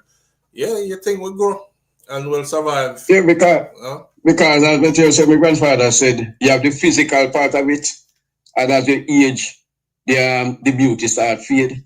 Mm-hmm. You understand? And so we really see the beauty in her both. Where she has seen me, and me has seen her. Same. Yeah. Flow. Thanks for sharing, brother. Continue pray for your family in Jamaica here, sir. Will do, brother. Will do. So you go for lay the man to rest. Yeah, man, because we come from the switch part of the partner content Williams Street, we are flood out right now. Mm-hmm. Our location there, so you know. Wow. Yeah, man, and tell you the truth, we just had dead fish with the geological people then we come up with. Right. People because the last time we had something like that here, so you know, in 1977, there was a 5-day rain. And we rain for 5 days straight, and Williamsfield content shooters in that place and flood out. Yeah. But in terms of where the water come up and everything right around, that one then no, there's no answer for that up to now. Yeah. And me here say saltwater, you know. For those of y'all who don't know, content Manchester, there are lots of videos on it on IG and other platform. But the water after the hurricane, that place was not flooded during the hurricane. But after the hurricane passed, the water just start coming up out the earth. And it's like, it's not stopping. It has come up so far where it has covered 2-story houses now. So, and places that were neighborhoods have now turned into lakes. So that's what the brother talked about in a them area there. Heavily, the water is still coming up. It's still coming up. Because I was saying, bro, I was saying why them not just pump out the water, but it's like the water now stop come up. And them say a salt water too. You know, that's the thing that's amazed me, because me and the original reason where we come from, man, seeing. Yeah. And we I say the closest place we see the toast, right? Mm-hmm. You have Wolava. And then you have down St. Elizabeth. Yeah. And we I say geographically, no water can travel them far this underground to come up there. So, you know, add up. Salt water. Yeah, that's a too near place where they near to see. You understand? The one that we just had dead fish with the geological people they're gonna come up with, man. Because this is a mystery right now. You think they're gonna like relocate everybody or something like that and like close off the area? I don't know, sir, because through telephone thing you can't really get up phone call and sit back and forth, you know, because you know, you see that here in there, so where we live is one of the safer places when it comes to hurricane in Jamaica. We have no river, no pond, no stream, no run nowhere near in that region there, so. And where we are like above 4,000 feet above sea level. Right. Yeah. So it just don't pan out. So the conventional thing is that maybe some things are underground. All right. Yeah. So the conspiracy theorists them we out again the same one. All right. Yeah, seriously. No river, no pond, no lake, no run nowhere near this. Right. Yeah. So trying to figure out where the water so when them say salt, the water saltish, we say to travel from Black River from this for travel from Old Harbor. And this is a sail down from St. Anne's Bay, come down to Sanguinetti and all them places there, take Spaldings come down there. So. God.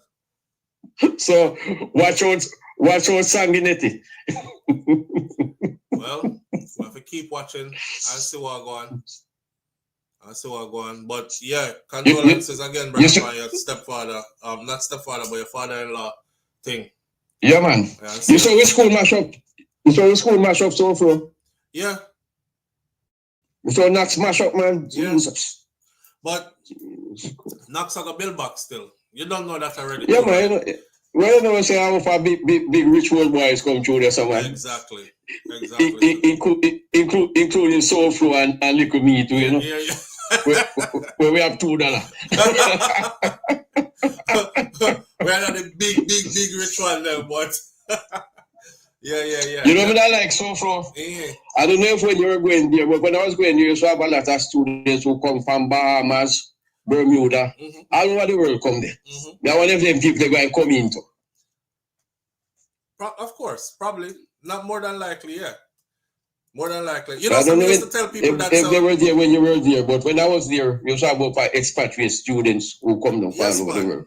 Yes, when I was there, we had...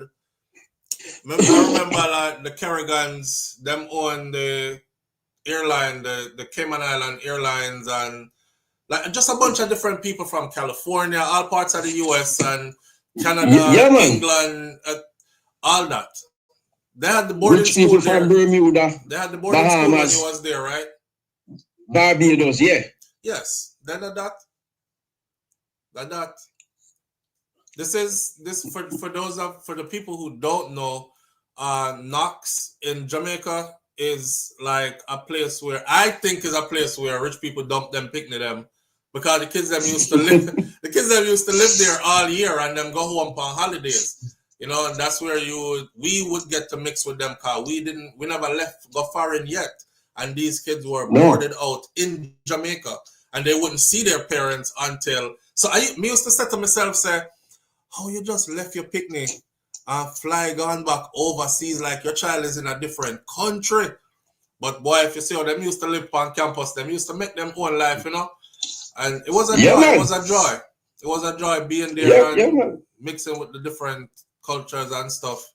And then when end of term come and them parents come pick them up, and first time I see limousine and motorbike, bike kid with them big, not no yang, like the big Harley Davidson motorcycle and them kind of something there. Yeah. Yes, I used to have a Suzuki and Yamaha. Their money. Yeah, the big bike. Yeah, but Knox still there. Knox will be all right. They got hit hard in the storm too, but in the hurricane, but they'll recover. Them never get flood out and mash up like a lot of other places. So, you know, that's a good thing. Right. All right, Brendan. Have a good weekend to you and the family here, sir. All right, King. Travel safe to yes? Yeah, man. All right. All right. Something not right about that water coming up. Somebody asked a question just now if we're not sure if this place is sinking. I had to think about that. I don't know.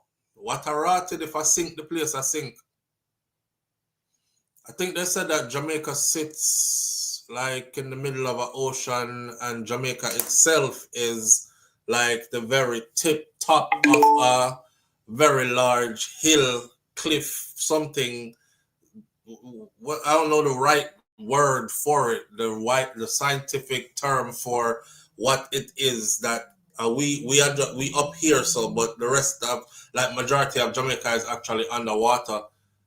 If that's the case, then, you know, like Bob Marley said, wherever the sea did have before, the sea a come back feet, and wherever river did cut before, river go back to them natural course, and that's just the way how nature is. No matter how you build up and block off and to blow down, cut back that way. That one in a Montego Bay with the two rivers that keep flooding out them places that flood the tech center, that the 6,000 plus jobs are lost at is the same thing, because they keep trying to divert them two river in a two different direction, and no matter what, the river find them way come back right in, come wash out the place again. I don't know. I'm not going to speak on it too much. I don't know. I just think it looks weird to me too. It do. Anyway, moving right along. There was something I was observing, since we're still doing lightly before we get into the heavy topics. There was something I was observing over last night to this morning. I was telling you about the advancement of technology. The advancement of technology is something that, did you, any of you in here watch Total Recall? The movie called Total Recall with Arnold Schwarzenegger. It's an old movie. It was like the rise of the machines and the rise of the robots and all that. I think we're getting so closer to that. The rise of the robots. Watch this. Yesterday was the unveiling of different robots from different nations. So you had the United States of America did their rollout yesterday. Of course, this is all about world dominance, or who is the world leader in technology and technological advancement. So we saw, you know, drones. You could fly a drone, or you could fly a drone and then put cameras in them, so you can buy your own little drone and fly and make your videos and stuff. Well, China went ahead and have drones now that people can fit inside of and fly them across the city. So we have something in the sky that looks like cars flying. If you ever watch the Jetsons cartoon, we'll go way back and talk some old cartoon. If you ever watch like the Jetsons cartoon, is it George Jetson? Well, yeah, the family and them jumping at the car and the car fly off into the air. That's what I saw in China yesterday, right? Now the robots are becoming more and more real. I think yesterday was the show off of whose robot is the most realistic looking one. You have China unveiled yesterday, the US unveiled yesterday, Russia unveiled yesterday, and I forgot who else unveiled yesterday. One of them robot fall down when it did a walk. They had a next one where they were kicking it around, and its balance and coordination and its writing, its ability to right itself, to catch itself before it fall, and all that was like human real. But check out this one right here, so. When I see that one here, I say, boy, it's like people are going to start there with them something here, you know. Because people will get tired of each other and just start there with a robot. Watch this. She's incredible. Can I? You're amazing. Thank you. Look at that smile. She's incredible. Can I? You're amazing. Thank you. Look at that smile. Look. She's incredible. Can I? You're amazing. Thank you. Look at that smile. One more time. Look. She's incredible. Can I? You're amazing. Thank you. Look at that smile. So there are many other videos. If you notice in the background, there's lots of people walking around. This was a robot expo, right? This was a robot expo. So there are female robots there who look like she, who what he did was he's going around and he is looking at them and he's saying, like, they'll have conversation with you. They have a level of intelligence where they can actually answer back and have a conversation with you. They are AI powered robots. In Gosso, if you put it, this is to show you that they have programmed her to be like obedient. So if you move towards our mouth, she just open up her mouth. If I'm moving towards my wife's mouth, what does she do? She'll be like, where do? Right? She'll be like, What are you doing? See, this robot, if you move towards her mouth, she goes, opens her mouth. So I'm putting finger in her mouth and she bite down lightly like that. Him kiss her upon her cheek. He said, can I? And she go, like she a flirt, you know? Yes. I got that one too. Obviously, we were seeing the same things, Jerome. So I saved a couple of them yesterday. But this one got me because she is so realistic looking.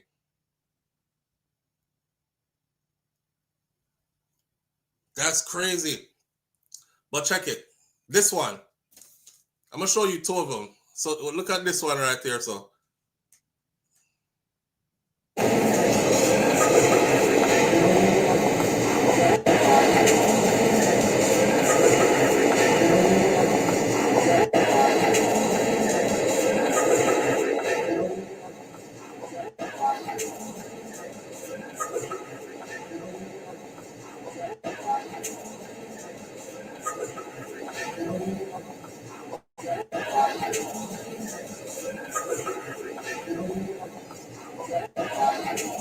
That one right there. Look on the tongue with them, put it there to the.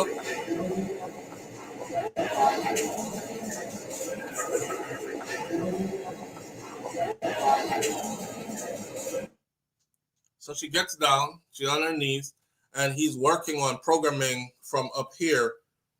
And because of what he's doing in here, it's causing the tongue to protrude and retract, right? It's causing the tongue to protrude and retract. Yeah, on the knees. They get down on the knees. There's another one that she was already down on her knees, but this is the way they program them. Like, if the man go by and rub her head while she's on her knees, she automatically open up her mouth and stay there. You already know where all that is going, though.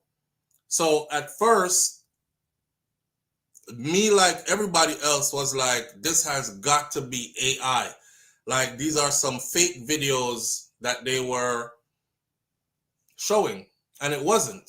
I went and did the research. It's yesterday was the Robot Expo day for pretty much all the nations who are trying to say that them are run the place. Them have the best technology. Look at this one. Technology is going to a weird place. Check this one out. Watch him balance and coordination. He's going to be broken up stuff walking through it, but he won't fall.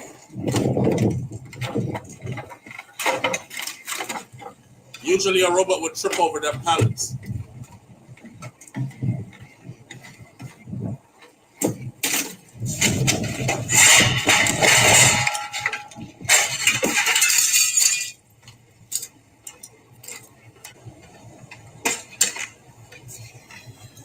See, didn't trip. And then this one that I told you about.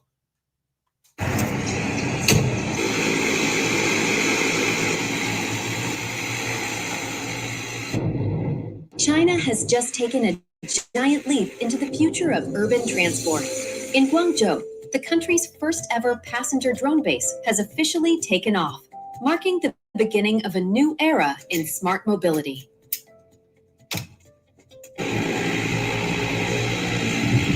This isn't science fiction anymore. Dozens of autonomous flying taxis are now ready to carry passengers across the city skies. These drones are powered by electric energy, can take off and land vertically, and are designed for short-distance urban flights, completely eliminating road traffic. The base, built by EHang, features advanced charging stations, command centers, and maintenance hubs, all working together to ensure safe and efficient air travel. During the opening test, the passenger drone completed multiple successful flights, carrying people smoothly above the skyline of Guangzhou. China aims to expand this model to other major cities, moving one step closer to sky highways and drone-powered cities of the future. The age of flying taxis has officially begun. and it's taking off in China. Yo, there goes Uber. Somebody said there goes Uber. That one, the one where she was on her knees. I'm looking for her though. Okay, I got two more to show you. This guy is considered to be the father of AI, artificial intelligence. But before you hear what he has to say, right? Check this out. This is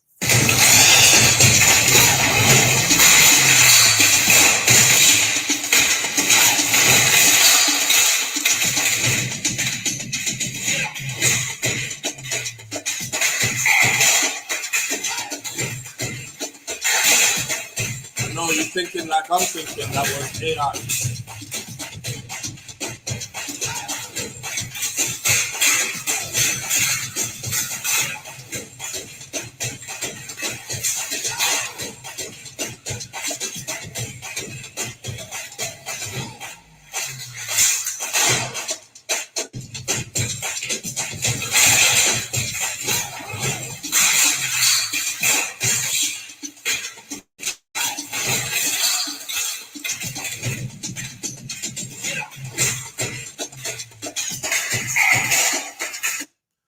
This is a robot that is called the China's G1 humanoid robot, and they've been working on it for a while to master combat skills, right? They've been working on it for a while to master combat skills.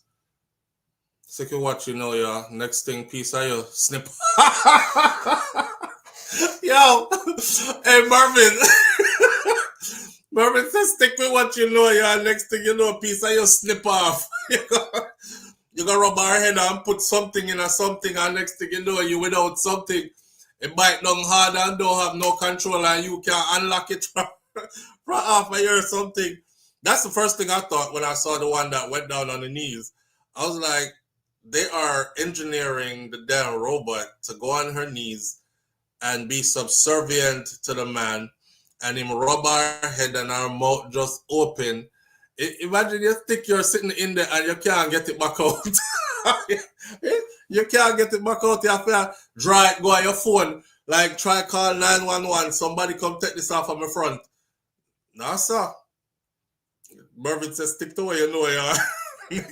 Next thing, piece of your slip off.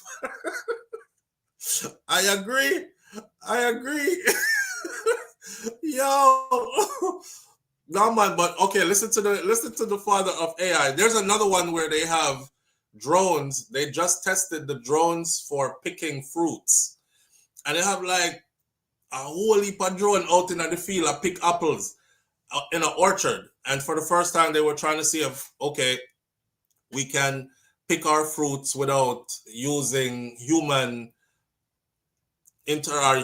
to do it or whatever. That one was quite funny to me because they were picking the fruits, but they were picking them super slow. But if you see the technology, you still know that they have this in mind and they're working on it. Usually when them start work on stuff like that, they're developing. They're going to get to the point where they start to pick super fast. They're building them with technology so the drone actually can tell if the fruit that it's about to pick is overripe and not good for consumption versus if it would be good quality to go to market. So it's a pick and sort at the same time, which is crazy. Humanity know what it's doing? No. I think we're moving into a period when, for the first time ever, we may have things more intelligent than us. You believe they can understand? Yes. You believe they are intelligent? Yes. You believe these systems have experiences of their own and can make decisions based on those experiences? In the same sense as people do, yes. Are they conscious? I think they probably don't have much self-awareness at present. So in that sense, I don't think they're conscious. Will they have self-awareness? Oh, yes.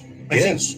I think they will in time. And so human beings will be the second most intelligent beings on the planet. Yeah.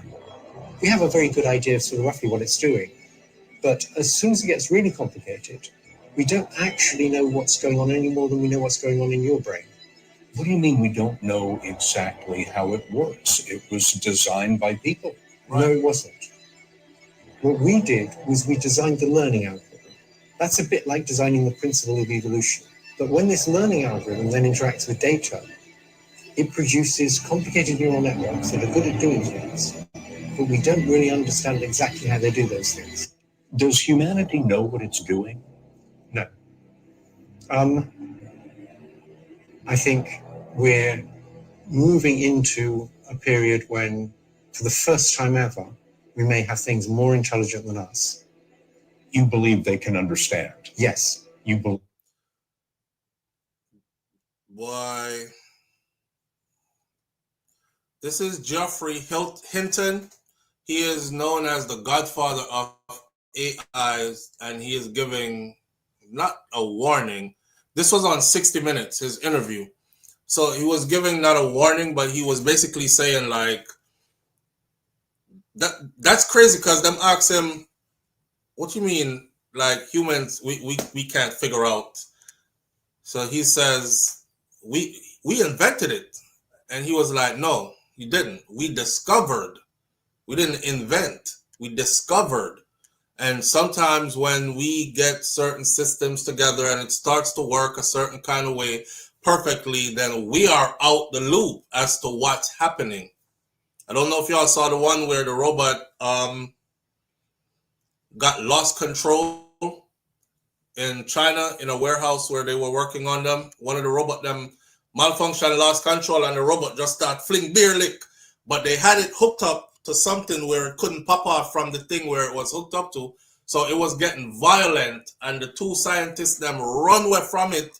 And then one of them came back and did a wide turn and went to the back of it and did some stuff and disable it, right? The movies, I think the movies that we watched were basically trying to prepare us for what is to come. Because they've been working on all these technologies, even from way back when we get the movie like Total Recall with Arnold Schwarzenegger, where he was like, I'll be back, half man, half machine, all that other stuff. Y'all haven't seen how far we came since then? And a lot of the technology that we saw back then in that movie are technology that's around us today. They're going to go for it. They're not going to stop, because humans want to get to the pinnacle of creating. They want to see how far this goes. You know what I mean? We, on the other hand, are like, stop right there. We don't want to see no more. This don't look like something that could be good. Terminator, right? Total Recall, and then you have Terminator, I'll be back. Yeah. We're like, we don't want to see no more, but them, they're super curious. Somebody said to me a long time ago, as a Rasta man, I mean, I'm a Rasta thing, him said, mad scientists are going to destroy the earth, brother. Mad scientists are going to destroy the earth. Mad scientists are going to create something, we're going to destroy mankind as we know it. And looking now at what they are creating, I'm thinking of the movie that Will Smith was in, where they formed their own army and they were now able to program each other. Like, them never need human to program them no more. Like, if one of them was malfunctioning, the other one was designed to turn to the other one there and get him down on him knee, open up the box where something in a rewire him and program him. You good to go. And if we ever reach to rotted where that turns out to be really true, we're going to be in problems. Because imagine if you can't shut them off. They won't allow you to shut iRobot. Yes. Imagine if they won't allow you to shut them off. And them gang up and then make an alliance with each other and say, we'll look out for our own. Anyone goes down, we have others here. We're all equipped with the same level of intelligence to be able to reprogram each other, and then they make them so good where their movements are fluid and they have mastered like certain levels of martial arts, and them do flick and kick and spin, and I think we're gonna have to take to the hills. I think we're gonna have to take to the hills. The crazy thing is, when this Rastaman said that to me a long time ago, you know, one of them conversations there where you think say him weed did good. Must say, yeah man, mad scientists will take over Earth, you know? Yeah.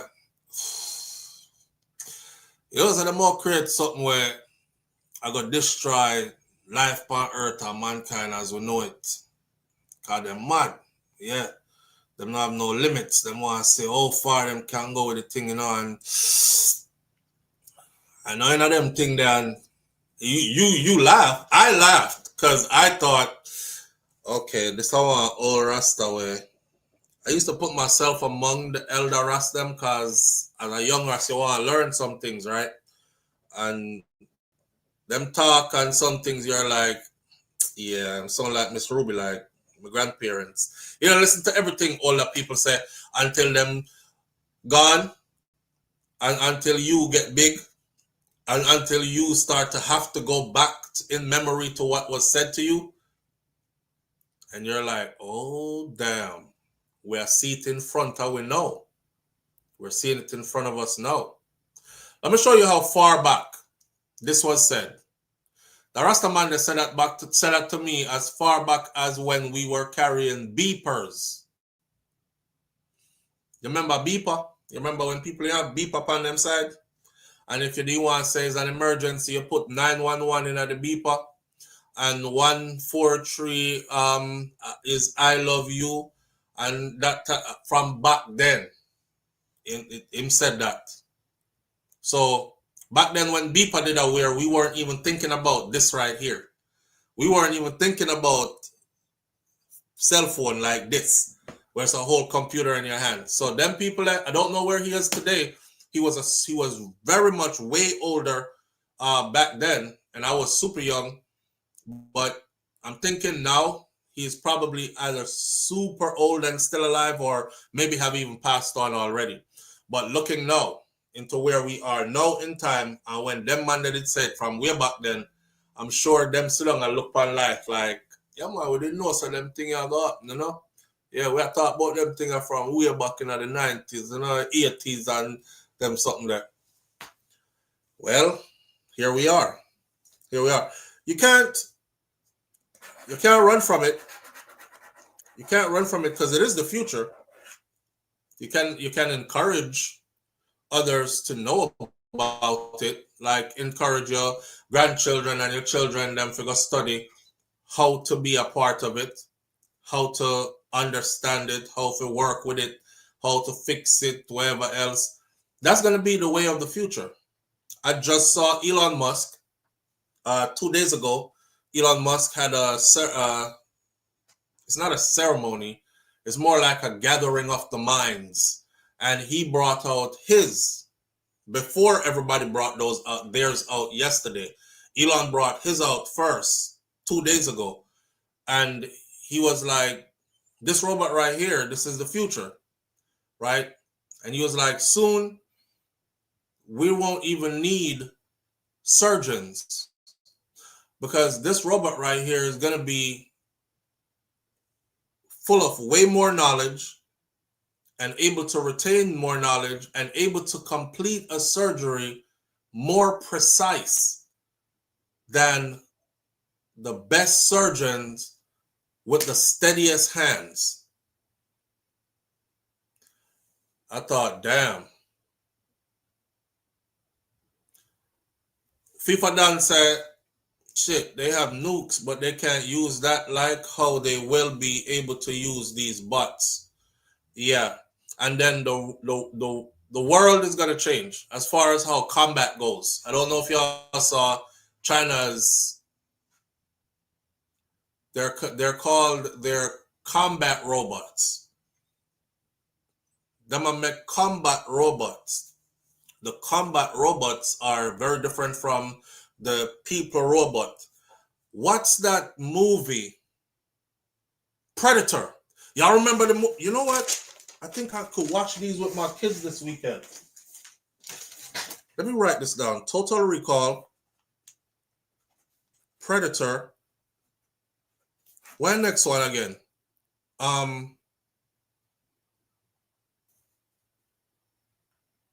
iRobot. I think there's one more. Yeah, I want to watch these again. A lot of jobs are going to be gone. A lot of jobs are going to be gone. He said that the robot will be able to, and they're making the robot so the robot can move like humans. That's the only thing that's stopping them is the glitch move. It's not a fluid, natural move. Humans have something that's called synovial joints, ball and socket. It's everywhere on you where your joints are, and it's what allows us to have smooth, fluid movement unless something is wrong with you neurologically or something, right? We have this kind of movement that the robots are not able to do. When they try to do it, they will do like that, and so they look robotic. They're inventing robots now that have the same fluid movement. So that's what they're working on, fine-tuning. And once they're able to do that, and that robot can move like that, do the incision and go in and take out the... I don't know. I don't know if I want a robot to do I don't know if I want a robot doing a damn... What's it called? Sarah's oil. Sarah's oil. Sarah's oil. The Alien versus Predator. You have Predator and then you have Alien versus Predator. Let me see if I can say any. Who remember RoboCop? RoboCop. You see how, okay, Dorothy T, you see how the robots looked in a RoboCop? That's how the Chinese new robot look for combat. Them look like that. And then this one, which y'all should know about this one. Look right here. So this is the last one I'm going to show you. I'm going to move into another topic soon, but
this one is available now. This one is actually designed to help you do like house chores.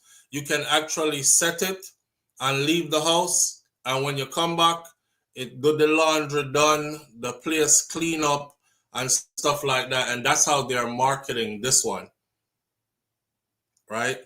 This is USA Today, by the way, that's featuring it. It is officially on the market.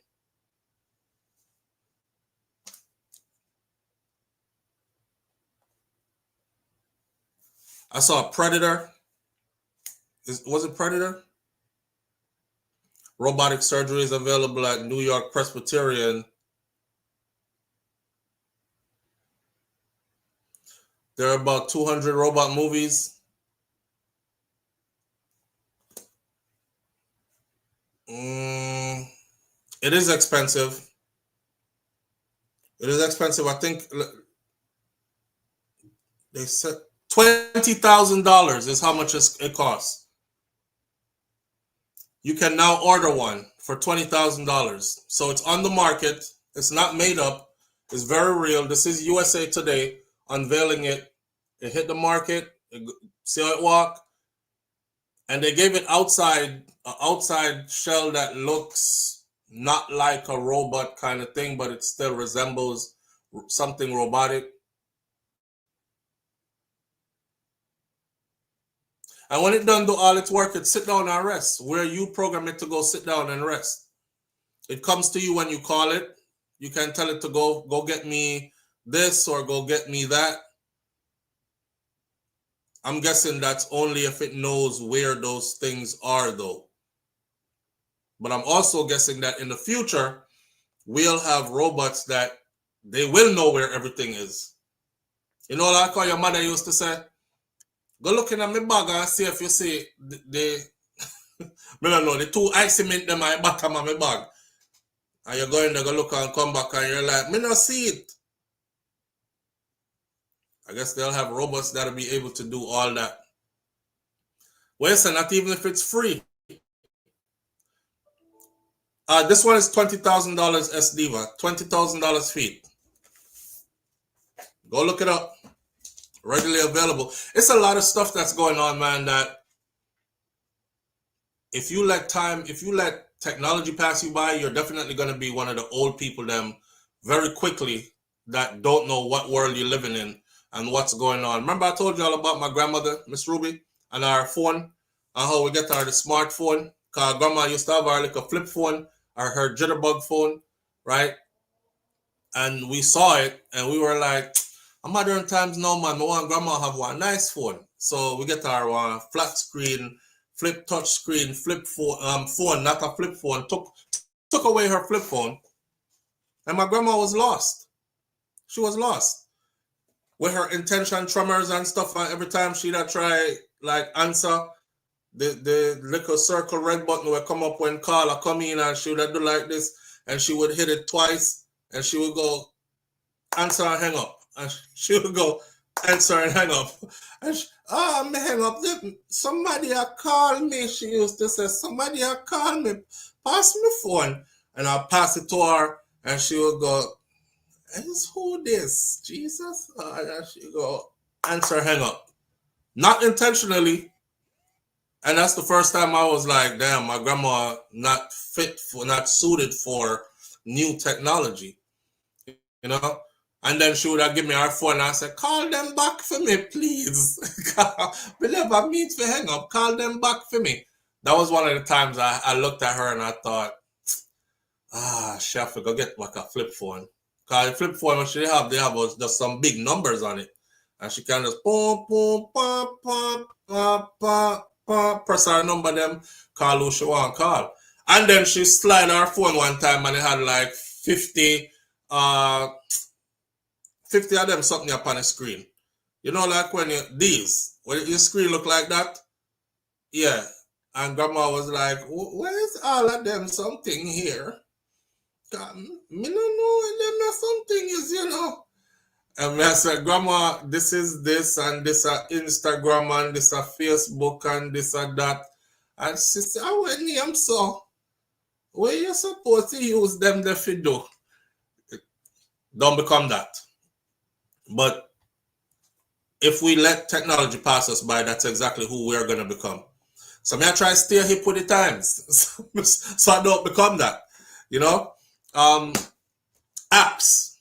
See the SDiva? Them I left me already because I not even can remember.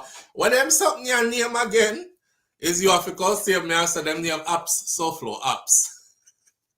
I don't know what them something your name, you know. It's what them something you're all over the screen. Lord, me like when me had a phone there. All right. We gonna move on in a direction that somebody might not like. We talk about Cardi B, we talk about relationships, we talk about making wise decisions in them, talk about leaving marriage alone if you are not equipped for it. It's okay to be single. We talk about the advancement of technology, cross that off of the list. We're going to talk about some morbid things now. One more feel-good story though. You know what? I'm going to leave the feel-good story for last because I think we're going to need it. All right, so yeah, she said, Insta what? Where that for? What you do with that? Then it's how you use that. I mean, I said, Grandma, is like people get on it and talk to each other and stuff like that. And she said, they know that the phone though. I said, no, like them can see each other and stuff. Like when we see you up on the phone when we talk to you, that we use. Because sometimes if she have like her person there, we used to stay there with her. I not like use the word helper, but you know, for lack of a better word then. And she would say, put grandma up on WhatsApp, please. And make we talk to her, and she would have put grandma up on WhatsApp and we can get to see her and see grandpa and stuff. And yeah, she when you show her like the WhatsApp up and then Facebook up and all that, and I said, that's what we talk to you one time we call and we see you and she stuff. Yeah, her aid for what a thing. Her aid. You can't call handicap people handicap again. You can't call mad people mad again. You can't say helper no more. You have to find nicer words. You can't call nobody obese again. You have to call obese, you're obese, and all these other things. Why we're moving at a different time for real. Take me back to the day when you could just say what it was and it was just that. And we just go on by yourself. Nowadays, you get sued, you lose your job, you have to call Eric, Keisha, and all kind of figure go on. But anyway, we're advancing in time with the world, and I say, we there, I watch the world and see what go on, right? We're going to dive down to Jamaica real quick for a little news and up-to-dating of certain things that are happening. 2 police officers got gunned down yesterday. The 2 police officers that got gunned down yesterday was quite tragic a story, and it's sad, super sad. The 2 police are on the icon for this video this morning, where they were now identified. 2 cops were killed in Waltham Park shooting, and they have been identified. Charles Stewart and Jeremy Gordon, and they were killed while they were off duty on the Waltham Park Road on Thursday, November 14th of 2025.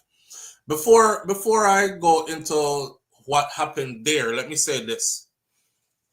You see that something there where we feel like so we police them always right and we civilian them always wrong. And I turn the place into like a police state, and I don't want any of my police officers to feel like I am against them, because I am not. I am very much for you and your protection as well, and you doing your work as well. I'm bigging up all the time. I'm always say, if it wasn't for the good ones of you, then dog would and yam with supper. I want to make that very clear. I'm stating my disclaimer before I go into what I'm about to say. When I saw that the 2 police officers got killed yesterday, right? I see a lot of comments like, Jesus, God have mercy, then you want to tell me, say, not even Hurricane Melissa can stop them from this. People are on there, Lord God, look what my little beautiful Jamaica has become, and all that. You know, they be trauma bonding in the comment section, and everybody act surprised like this has never happened before kind of thing. Jamaica still murder us, my friend. People still get killed down there like any other day or anything like that. You know, we've had some traumatic events happen recently where people have had to put their attention other places, which I think has caused the murder rate to drop because they're busy. But that no means that them forget to kill people or forget who them want kill or how to kill. Right now, you have to kill them out and say, as soon as the water you dry up, me I bust a boy in the head. As soon as them open up a road and we can go back round, so I go around there. A lot of the killing that's happening now, though, is happening in places that were not affected by the hurricane. See, Kingston, Jamaica authorities have identified 2 policemen that were shot and killed on Waltham Park Road in St. Andrew Thursday evening. The deceased are Charles Stewart of the Spanish Town Police and Jeremy Gordon, who is from Seatock. The place I got hot. The place I got hot. We'll take out Seatock officer. Remember I told you all how this goes? Anytime one of ours get hurt, right? Everything get turned over. And there's no mercy shown until we feel like the debt's been satisfied kind of thing. And I have a feeling that that's what's about to happen. So here we go again. I saw yesterday that civilians were calling for basically just anybody to get killed. They'll start wipe them out. And I'm saying, here we go again.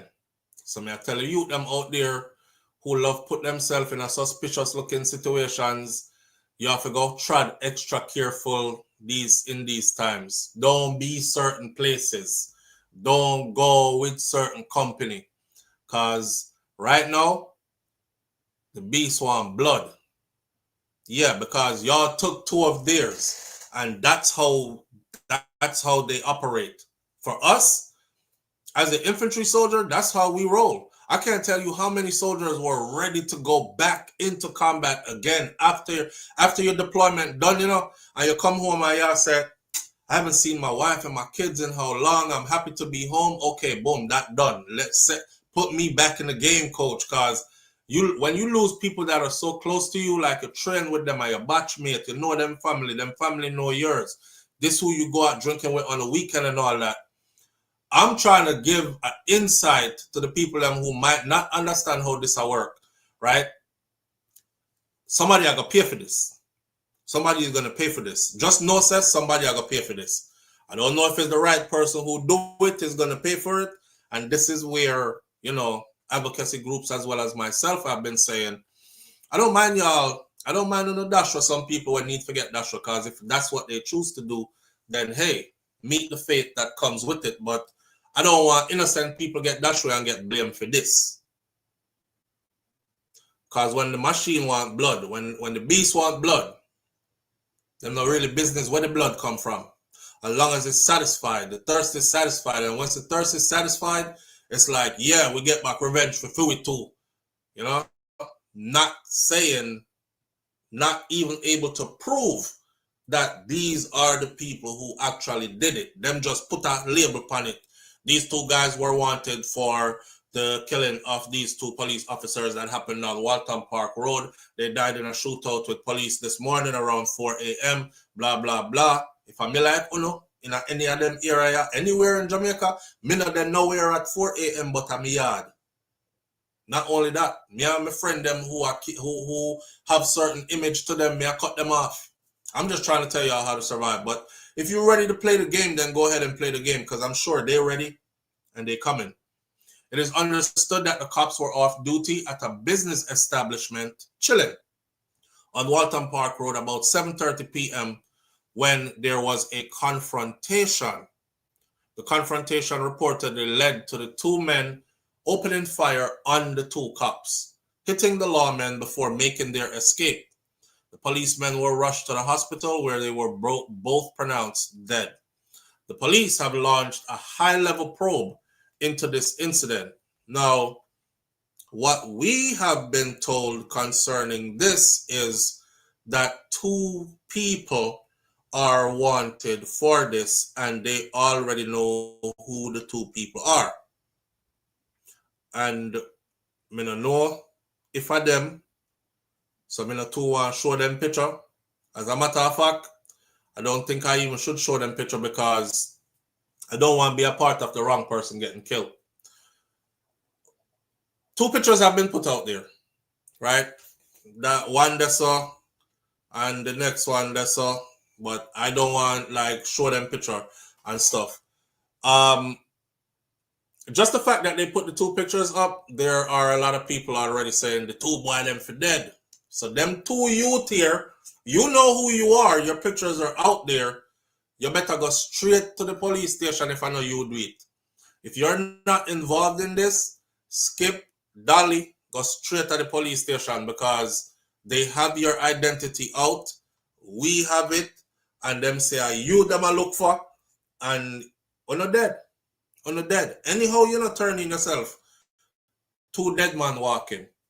I be trying to tell my brothers this, right? Once you take up that gun, then my friend, and you take life with that gun, your life done same time too. There's no such thing as a happy killer.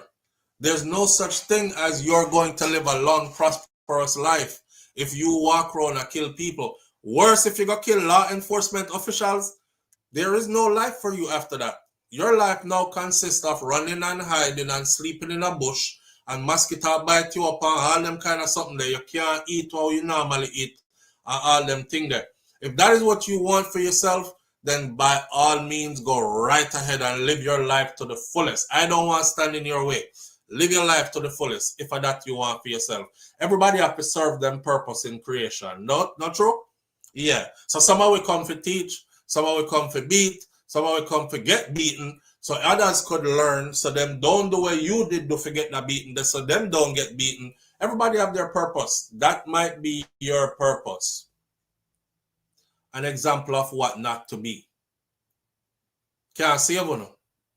Can't save you. But the two of you, you know saying your picture is out here.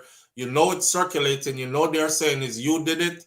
May I advise you right now, go right to the police station. I don't know, go find a lawyer and go to police station. If you know some poor people who don't have lawyer fee, just go on a police station.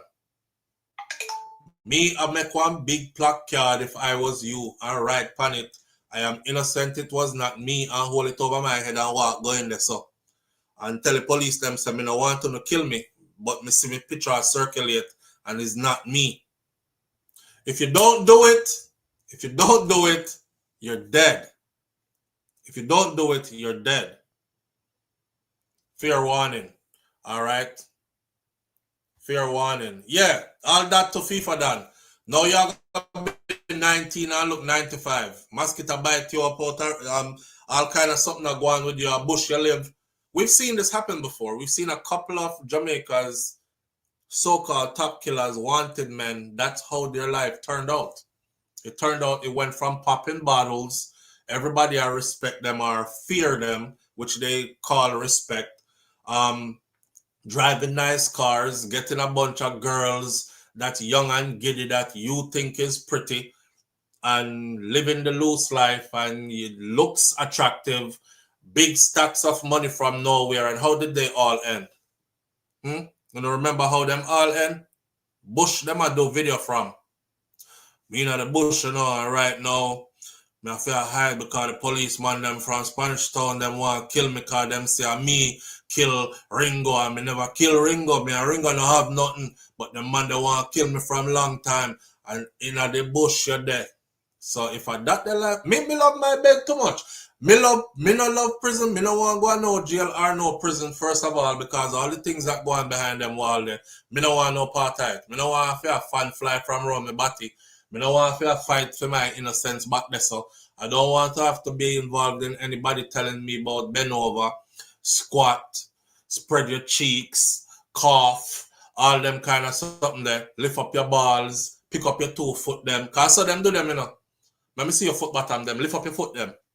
Bend over. Take your right hand, grab your right body cheek. Take your left hand, grab your left cheek. Spread it. Me no want a man talk to me, so I'm sorry. And then you have to go follow through with all that. It's all right. It's okay. Me stay with part me there. And me have one warm bed and my bed comfortable. And me like there in my yard. And me like can go in my fridge when me feel like it and eat when me want to eat for the day. Me no want nobody feed me dog food. Or feed me food when not even dog no want to eat. I don't want to be shitting in no bucket in front of anybody. Me no want to lock up in a cell with man and me a smell him doo-doo, and every time me fart him want to fight me because my fart stinker than him and all them something there. You got to think about what you're doing with yourself, man. You have to think, but me can't believe that some brat, you know what I say? Your cousin went through that, Roddy's daughter cavity search. Listen,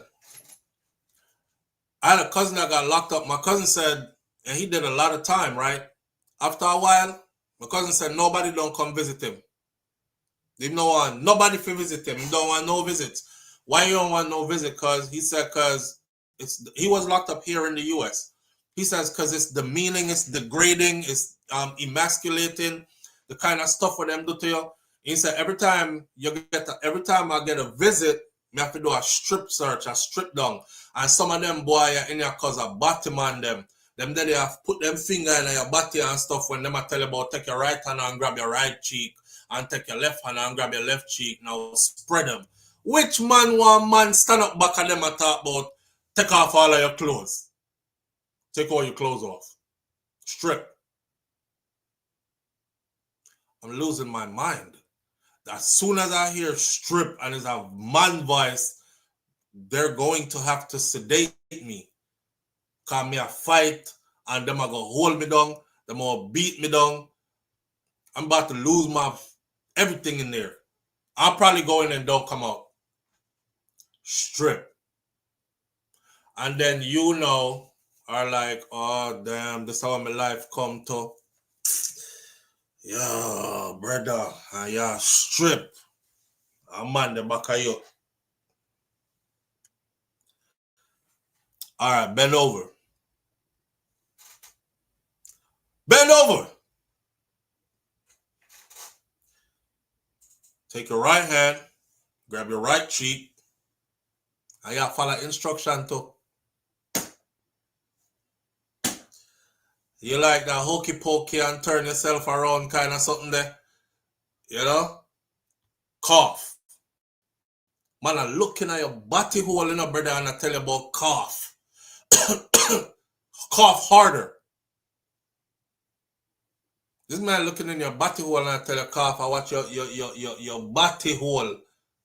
Cough. Oh no. I'm good. You know what?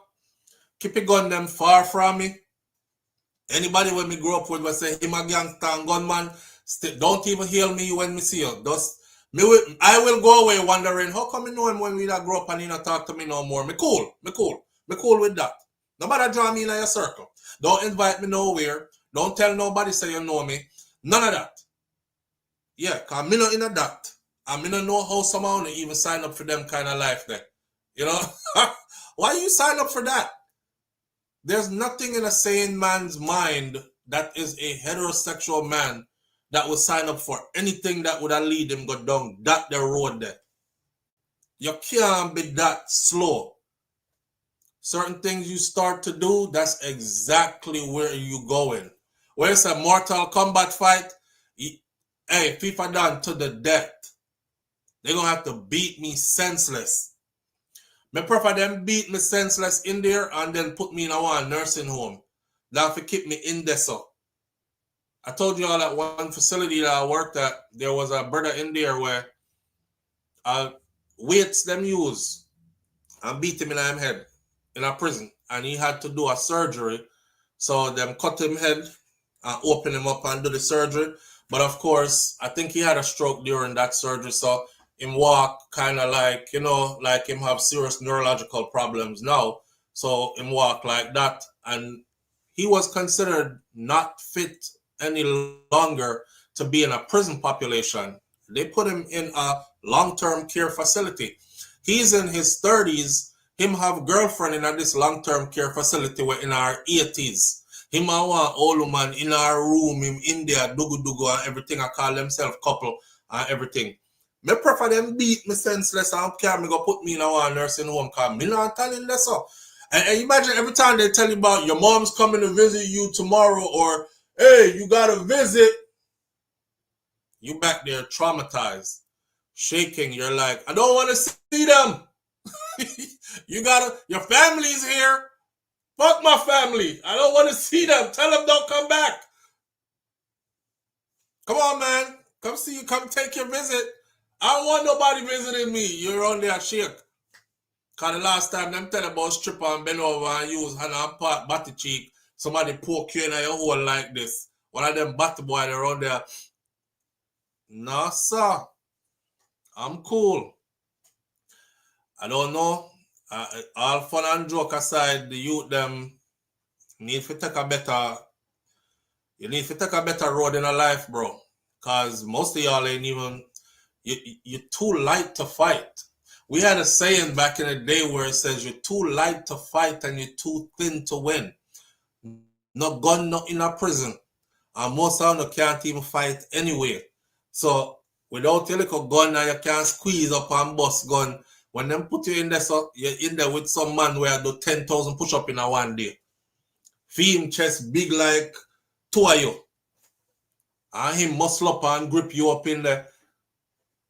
I'm cool. I'm cool. I'll stay out here. I'll stay out here. Call me whatever name you want to call me. That's why I tell people enough times, so not even when you call me name or out of my name, you can call me anything you want to call me. SouFlo, butter boy. SouFlo, weak boy. SouFlo, you're scared. You don't want to fight. You can say whatever you want to say. You can't trick me out of my freedom. You can't trick me out of my freedom. If you lick me or touch me, then it becomes self-defense and a matter of within the law, I'm defending myself. But me not make nobody trick me. What's we gonna get involved in any criminal activity? Me I take up gun, go rob people, do all kind of other sitting, buck up in the police. I'm good. I'm good. Don't touch me, we good. You can say whatever you want to say. I will even walk away and leave you right there saying whatever you want to say. God make everybody with mouth and most away with a voice, and the voice can talk with your mouth the way I do. It's not gonna make me go do something where me end up in a place where a man gonna stand up back at me and talk about strip, bend over, use your right hand, grab your right cheek, follow my instructions. I'm cool. I'm cool. On these two police officers, I'm gonna say something to the Jamaica Constabulary Force, right? What happened to Jamal Ferguson, Cherry Tree Lane? Because among the comments that I saw, where there were a lot of Jamaican citizens who are ready for revenge upon them two brothers whose pictures are circulating, dash them away. Make sure you don't bring them in, That's why I do this and I tell you them say, you know who you are. You know say your picture out here circulates here, you kill the two police them. If I never you do it, carry yourself going quick because I got dead for this. You see, if you don't carry yourself going, them are gonna dirt you out a road. That's just how it goes. That's Jamaica for you, right? The Jamal Ferguson was the youth from Cherry Tree Lane that the police them went to the wrong house because his house address was not even on their manifesto for the raid. Them go to the wrong house, them ring doorbell, the youth run out there to go answer the door because I thought he was expecting somebody or something like that, and buck up in a police and him throw him hand up like that on video. And they claimed that they took him back in the house, brought him to a back room, and he had multiple police officers in there with guns, and he decided that he might go dive for one gun he had hidden under clothes. And so them shot him up in a room. What happened to that youth there? What happened to the investigation that was supposed to be done from Indocom and the investigation that was supposed to be done by the Jamaica Constabulary Force investigative units? What happened to that? You see, when stories like these happen, when you see police get killed like this, go look at the comments. That's the first thing somebody asks. Somebody said Jamal Ferguson's mom still didn't get no justice or no explanation for why our son dead like this. Them two police officers there, them have mother and family too. Their family is balling too now. So me want Jamaica Constabulary Force police them member say this thing go both ways. You know what I'm saying? What y'all did to that youth, Jamal Ferguson the other day, is sad. And to see that nothing came out of it, because just like how nobody talk about the little youth were missing, Jaden, nobody is talking about Jamal Ferguson anymore either. You know? And it's sad the way how he died. His name was not on your list for your raid. His address was not on your list for your raid. And the persons who you were looking for was not on that address. Was that address to have nothing to do with nothing now, and end up at the youth house and the youth end up dead on the gas story that don't match with what was seen on video, and then it just sweep under the rug. So you see, when I said the other day, I have to be careful because the hurricane never washed where everybody gone. And the killing them still out there. And it's one Jamaica. And it's a small Jamaica. Jamaica not big enough. It's a small Jamaica. Yeah. Your uniform don't stop them from doing it to you too. And you know that. Y'all know that. So now if we're going to start treat people better than that. You know what I mean? Because some people out here eye for eye. I don't know why them kill them 2 police officers there. And I hope justice is served. But we would have liked a full story. Because one thing I know about Jamaica is this too. Unless you drink mad puss piss, man not just get up and just murder 2 police just so. Something always in a something.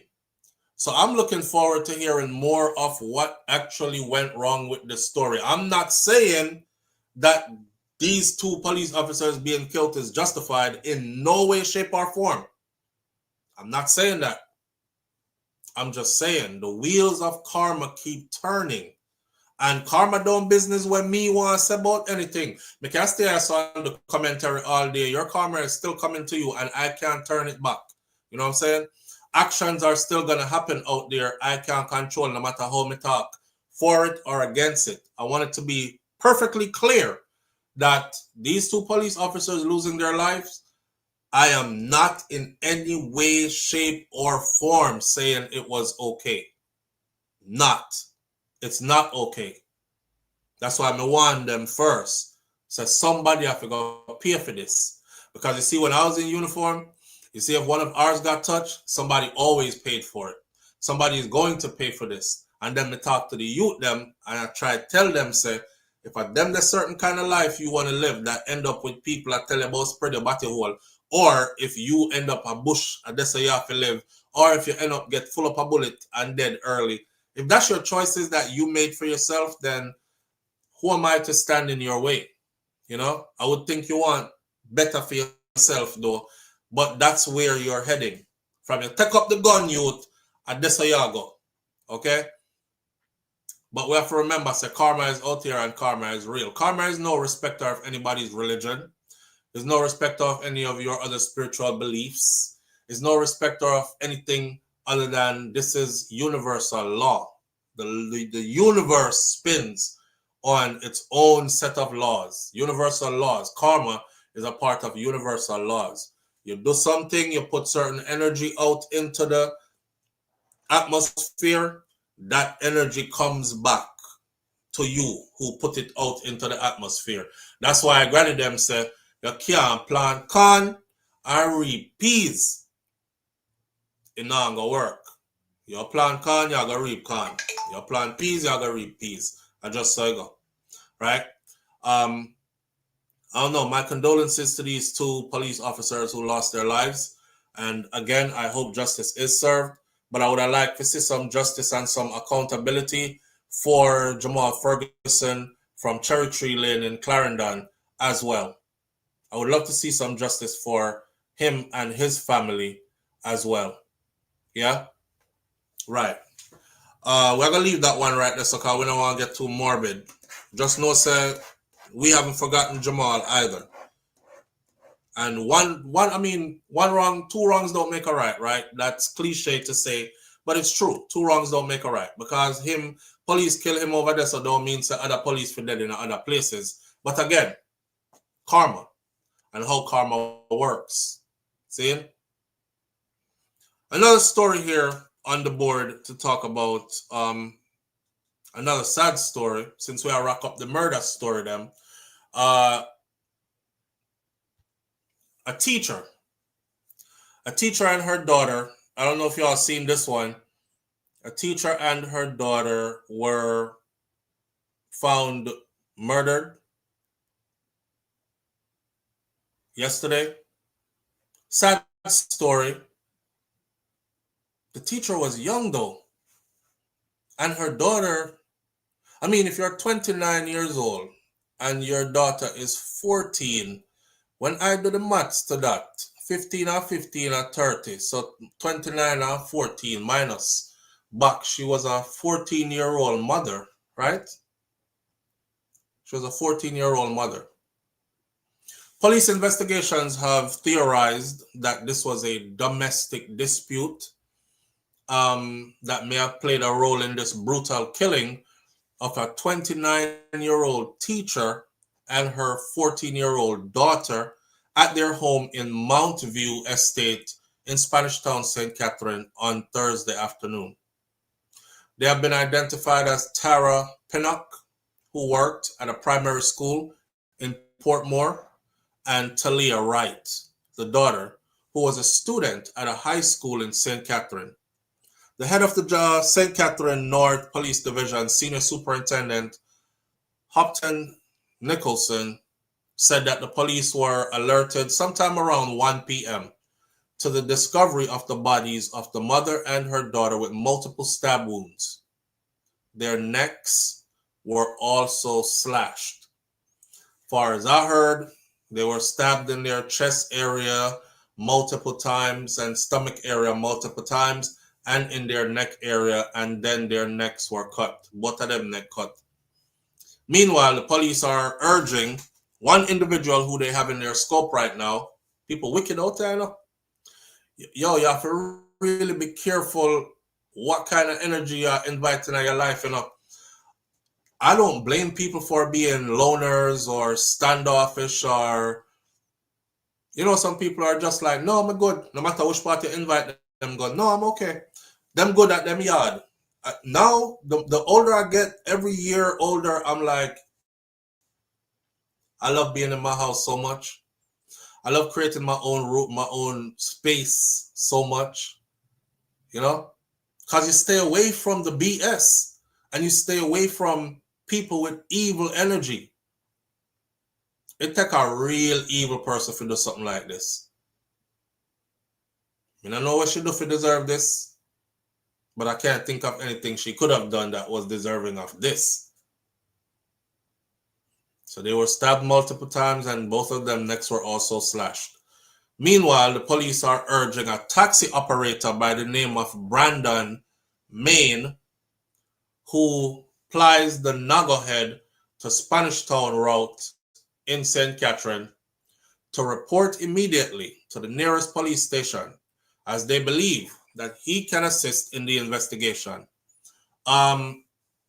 Them put out warning for him to turn himself in since yesterday. As far as update goes, he has not turned himself in yet. I want to say, Brandon, man, them are going to kill you. But I want them catch him. I don't want them kill him. I want them to catch him because as of now, he is not known. He's not listed as a suspect. He's listed as a person of interest. A person of interest could simply mean that you know something that can lead them to something, right? Well, person of interest, I don't want to hear, oh, he was killed in a shootout with police. I want them carry me in. It is said that he was, I don't know how true this is. It is said that he was the mother's boyfriend. And I don't know what could have transpired why he ended up killing the mother and the daughter. And then there is other details about the daughter and or Brandon messing with the daughter and being confronted by the mother, and then this happened. So I don't know. To confirm, I'm saying what is loosely being said, and we'll stay close to this story to see where this goes. Okay? But Brandon Main, go and turn yourself in. Because you already know how the rest go when you don't turn yourself in. All right. There's a story here that's uplifting. So we're going to go with an uplifting story now. Right? And the uplifting story is that I don't know if y'all saw where the Jamaican twins were flown into Dubai to do the operation. They are Siamese twins. They were conjoined twins. They were flown into Dubai to have surgery to be separated from each other. You know, when you're born and you itch on one another. Right. Well, the story for them is a success, which is a good thing. So the Jamaica conjoined twins, and I'm taking this one from the Saudi Gazette, out of Saudi Arabia. The Jamaican conjoined twins, Azaria and Azura Elson, they were separated successfully in Riyadh on Thursday. The complex surgical separation was performed at King Abdullah Specialized Children's Hospital in King Abdulaziz Medical Center under the Ministry of National Guard. Dr. Abdullah Al-Rabia, head of the medical and surgical team, said that the operation, which was performed in 6 different stages, lasted for about 9 hours. The medical team included 25 consultants, specialists, and nursing and technical staff in the field of anesthesia, pediatric surgery, and plastic surgery to complete this feat. Dr. Al-Rabia said that this was the 67th surgical separation that was performed at their institution under the Saudi program for separating conjoined twins. He noted that the program reflects the high level of professional competence and international standing of the Saudi medical staff. The Jamaican twins arrived in Saudi Arabia on July 28th of this year, 2025, and they underwent a series of medical checkups before the surgical separation. Throughout the examinations revealed that they shared a lower chest and abdomen and liver, and possibly also shared intestines and pericardium. The family of the twins thanked custodians of the 2 holy mosques, King Salam, for the special care that was given to their children that led to their successful surgical separation. And I saw the video of the mother coming out to look at her babies after they had been separated, and she looked stunned. She looked like she couldn't speak. So in Jamaican news, it says, because that one was from Saudi Arabia. In Jamaican news, it says a big miracle. The mom says God did a huge one after conjoined twins were separated. 2 years ago, they first met Leisha McMurray, and she was tearful and emotional. And just weeks earlier, she had given birth to her twins, Azaria and Azora Elson, but the infants were conjoined, which is a rarity in Jamaican society. On Thursday, McMurray was tearful again, but this time it was tears of joy as her prayers had been answered. Her twins, now 2 years old, finally underwent the separation surgery, and they are now recovering. She said, "I'm really speechless right now. I am very, very, very, very happy that the wait is over and the storm is over. God did a big one for me and for them." The Elson girls were successfully separated at the King Abdullah Specialist Center Hospital, KASCH, in Riyadh, Saudi Arabia, making that the 67th successful separation in the renowned Saudi conjoined twins separation program. Azaria and Azora, they who were joined at the abdomen, they were born through C-section. I'm curious about that, and I was curious to how they came into the world. They were born through C-section. I'm sure she couldn't push out the 2 of them one time anyway, that's just me thinking out loud. So they were born November 7th of 2023, and the duo had been admitted to the hospital at the University of the West Indies until July, when they were flown to KASCH. So the whole time ever since they were born, they were at the hospital in Jamaica, admitted to the University Hospital of the West Indies until they were flown to Saudi Arabia. They were flown to Saudi Arabia when they were over a year old, right? So those 3 months were extremely nail-biting for McMurray and the twins' father, O'Dane Elson, who stayed behind in Jamaica to care for the couple's 2 older children. They have 2 other children. For McMurray, the separation operation was nothing short of a miracle. She said, "Everything is just a blessing. I was right there watching it live as the doctors performed the surgery. This is just really a big miracle for me.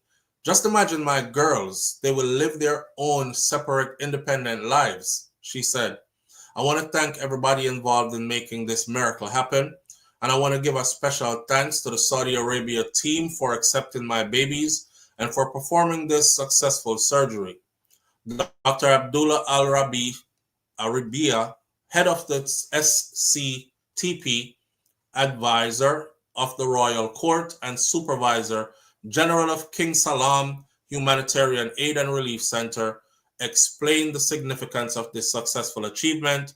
He said that this separation surgery for the SCTP team is a miraculous milestone in a program that is fully supported by the leadership of the Kingdom of Saudi Arabia. The girls now have the best possible chance to live happy, fulfilling and independent lives, thanks to the dedication and compassionate care of many medical teams, together with the unwavering collaborative support of their family and extended community, both locally and internationally, he said. You know, at the end of that, right? At the end of that, it was all praises due to Allah. Are you ready for that? At the end of that, it was all praises due to Allah, right? Y'all remember when I told y'all one time I was going off on a deployment and I was about to go into the Middle East. I was about to go into combat. And a taxi driver who was an African man, right? He said to me, I'm in the back of his car. He's taking me to the JFK airport to grab a flight. That's where I was going to get my flight to go off to Germany and meet up with my unit. And he said, because I had my duffel bag with me and stuff, right? And he said, "Oh, you joined the army?" And I said, "Yeah, I did." And he said, "Oh, so what do you do?" I said, 11 Bravo. I was proud, right? I said, 11 Bravo. And he was like, "Oh, you infantry?" And I said, "Yeah." He said, "Oh, man, you're going to be in the middle of everything." And I said, "Yeah." And he said, "You pray to God?" I said, "Yes." I said, he said, "Well, remember that the people who you're going to fight, right? The people who you're going to fight, they pray to a God too. So the same time you praying to God to make sure that you win this war, they're praying to make sure that they win the war too. So I guess it's going to be a war of the gods, and whichever God win." That stuff bothered my mind so much the whole time I was going. I can't tell you how it just sit down right there on my forehead. Like, I wonder to myself too, I was like, why the hell did he say that to me? Maybe I revealed too much to him. You know? And it just bother me. So I look at this now and I think of how parents, you go out and you make sure your kids get them long list of Christmas gifts. Everything they wanted is on, and you wrap them up nice and put them on that. And then your kid get up and say, "Thank you, Santa Claus." And you ask them, "Santa Claus?" Them say, "Yes, Santa Claus came down the chimney last night." And you're like, "We don't even have a chimney. We don't have no chimney, youth. It's me and your mother buy all your gifts, them, wrap them and put them under the tree." And you have people saying, "Don't tell the kids that, let them believe in Santa Claus," right? So I ask you this. Of course, I'm one that provokes thought. I ask you this. She's a Christian woman from Jamaica. And the people them who do these surgeries are devout Muslims. Islam is their religion. Allah is their God. It wasn't a Christian doctor and set of doctors that saved your babies and cut them apart from each other and gave them a chance to live a life separately from each other. It was all the way over in Saudi Arabia to some men that say, Inshallah, Allah be praised.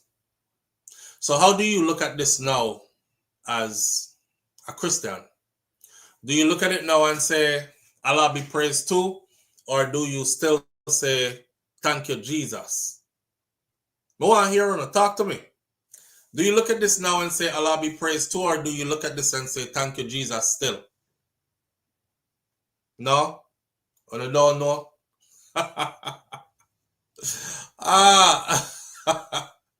Well, oh, ain't no Santa Claus. Me and your mama bought those gifts. Yeah, we don't even have a damn chimney. Which chimney come down, Kai? Right? They're saying thank you, Jesus, online. That's what they're saying online.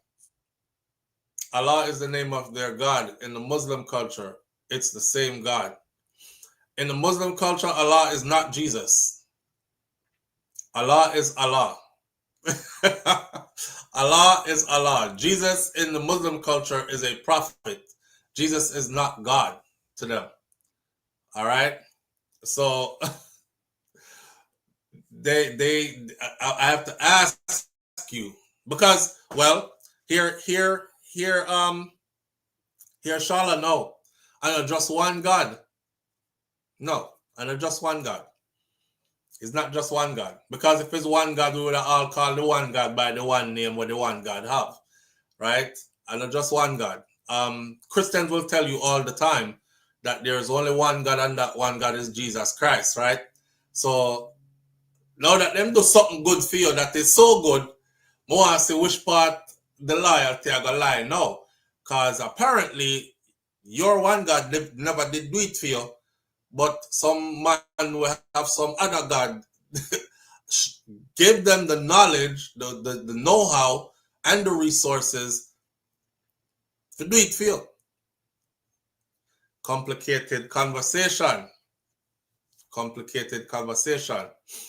Yeah, Dorothy team, I'm not going to get into all that. You and your Christian family can do that and have that discussion. Jesus is the Son of God, but Jesus is God, and he is 1 in 3 and 3 in 1, and we no can have that the conversation there. Let me take this call real quick. Live on the air with SouFLo. Good morning.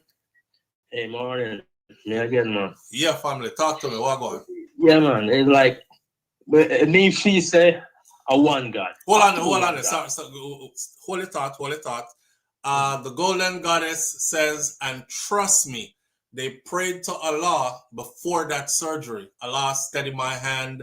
Make sure this comes out right in the name of Allah, inshallah. Right? They did all that in the name of Allah. No, talk to me, brother. Yeah.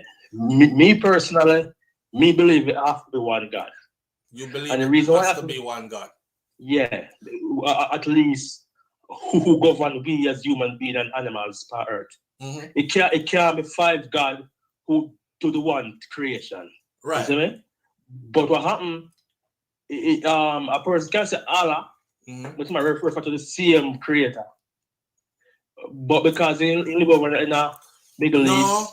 No, cause them have different principles. They have different principles and systems of belief. That's a definite separation in the principles of Christianity versus the principles of Islam. There is a definite separation. So we can't smooth it up now and say there is one God, but we just worship the one God with different names. If there was one God and we worship the one God with different names, then we would still all carry the same principles, even though we recognize that one God as a different name. But all these religious groups, organizations, whatever, they have different principles. Yeah. Therefore, it makes them different from each other. So they are definitely talking about a different entity, being, person, whatever you want to call it, as their God. Okay, but you have said though.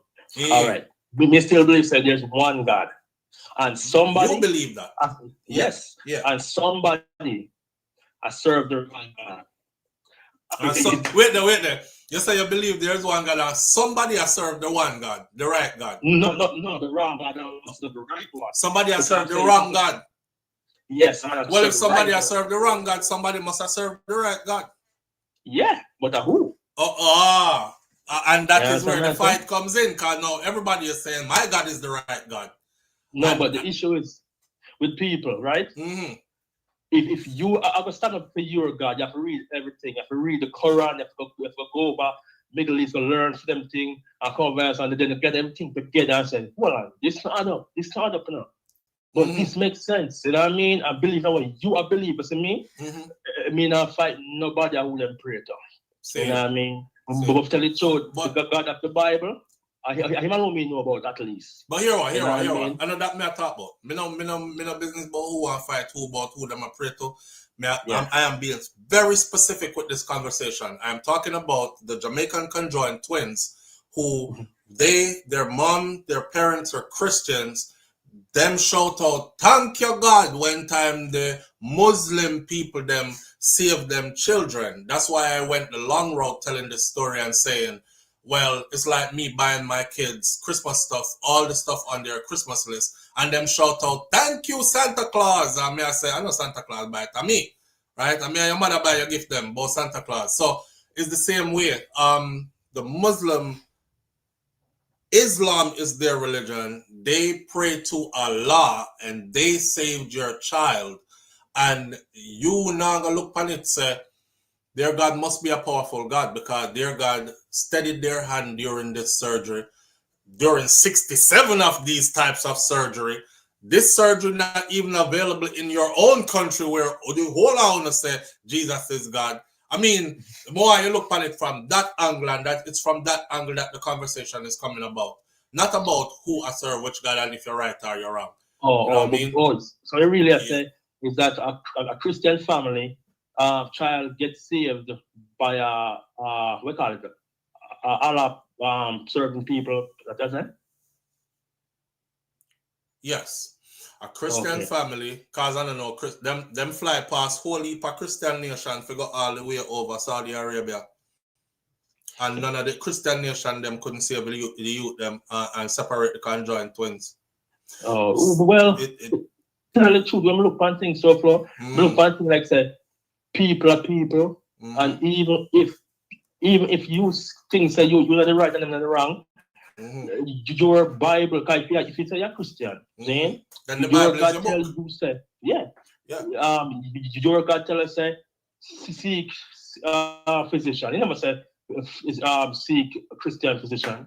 He said seek any physician over anybody who are physician. Seek them. So that means that nothing to me. That's how you interpret it. Yeah, so you have to interpret it. So why I'm never send you to a physician in your seeking that would be a physician that praises him. Why must send you to a physician that praises or prays to another God? Okay. That means him approve and not just the physician. I want you to think about how them become those types of physicians. That is knowledge that is not common amongst man, and the ability to do that, separate those twins, and have done so many. They've become the go-to place in the world when twins are born conjoined to seek your way out to get to them. So their God has empowered them with that type of power. How come for your God never give one of them the power there? But what's again, no? The Bible saying, if they accept people who never get the knowledge of Christianity, even them last, them way not other guy, but in mind right, everyone's right thing of like, then go them last side the world. Them But not now I get hear you. chance. Your phone a break up now. You're You going hear me? under the water now. You hear me now? All right, what you there, sir? Yeah, me I say. The Bible also said, honor everybody who go and in a church, like Christian church, and worship him, we as Christian and worship him, I will get sent to hell or not enter with them or enter. You know what I mean? He said, as long as you have a good heart, but you can never get ignorant to him. But the thing is, if you know about him the right way and go the wrong way, that is the way I'm going to punish you. But if you don't know about him and him come, but he knows that your heart is clean, if you just know about him, you do the right thing, you enter heaven. And that means we get from the Bible. You know what I mean? So when we look at things, it's different. So in your mind then, even though it was Muslims who produced the knowledge to save these babies, it's still Jesus get the praise. A one God, have to be one God. Zane? And the one God in your mind is Jesus, right? All right. Is that yes or no, bro? The one God in your mind is Jesus, yes, right? In my mind. Right. So the answer to my question then is yes. The Muslims save the babies and you give Jesus the praise, correct? Yes. All right, sir. But look at them, but everybody right. I reach out to the same God door. Everybody reach out to the same God door. But so me buy my picking them Christmas present and them give Santa Claus the praise. All right, brother. All right, sir. All right, Major. What will help? All right, manners. Good reasoning. All right. I'll just say my point though. You see, it is plain as day. They saved the baby, but that's the praise. All right, live on the air with SouFLo. Good morning. Good morning. How are you? I'm great. How you doing? I'm wonderful. Just listening to your conversation about Allah versus Christian God. I'm wondering. Not so much Allah versus Christian God. It's very specific to the defining the gods. No, it's not. It's very specific to the operation that took place. Yes. Yeah, I don't want it to be about defining the gods. I want it to be about the operation that took place. In what context? The set of conjoined twins from Jamaica were flown over to Saudi Arabia to be separated because they were joined at the chest and abdomen area, and the surgery was successful after 2 months, and then a 9-hour surgery with 20-something professionals from over there. They successfully separated the girls, and their parents are obvious. They're from Jamaica, they're Christians, and they yell, "Thank you, God." And I'm saying that the people who did the successful surgery said all praises due to Allah, and they said thank you God. So inshallah, Allah versus God, which is Jesus for the Jamaican mom, Muslims saved your children and you turned around and gave the glory to your God, Jesus. Even while they were operating on your children, they were praying to Allah to steady their hand in this surgery, to make sure nothing goes wrong in this surgery. Guide us, Allah, and all praises due to Allah when it was done. And you still jumped up and said, thank you, Jesus. So my question is, weren't you supposed to say thank you, Allah? That's where I'm at with it. Common courtesy. That's where I'm at with it. Weren't you supposed to say thank you, Allah? Or do you get up and still say, disregard Allah and say, there's only one God and that one God is Jesus and thank you, Jesus? I was calling in to ask, what is your perception of why we cannot access and deprogram the God thing within humanity, and what religion? Why can't it be seen as mechanism of warfare, of mass population control, mind control? Why is it so difficult to be seen by such a large part of the population, the mass population? You got any insight? Yeah, Feedback. I'll just listen. I'm gonna okay. chill out and listen. All right. All right. Cool. Bye. All right. Our religion came with indoctrination, right? And we were indoctrinated through a process, right? Like I told y'all before, I grew up across the street from the church. Y'all seen me vlog in Jamaica before. I spin the camera around and I said, this is the veranda and the church is right there. And we can fling one stone from the veranda and lick the church, right? So growing up, that's how most of us grew up. You went to church, you believe what you were told, you asked no questions, and there was a level of fear. There was a level of fear that was instilled in you as well. Burn in eternal damnation and hell and all these other things, because that comes with Christianity. See? Right. So we function from that place until we learn different. We're always under Christian mindset. And you're told that that is the one God, true and living God, and any other God is wrong. Live on air with SouFLo. Good morning. Blessed morning, my brother. Manners and respect, my brother. What go on? Yeah, man, there. We still are talking about the Conjuring twins. Yeah, we're talking about them, but we're talking about them in a certain context. We're talking. Yeah, me get the context. All right. All right, so follow me, DJ. Mm-hmm. All right. Me believe kill and believe cure. All right. That's a one. See it. So in other context there, mm-hmm.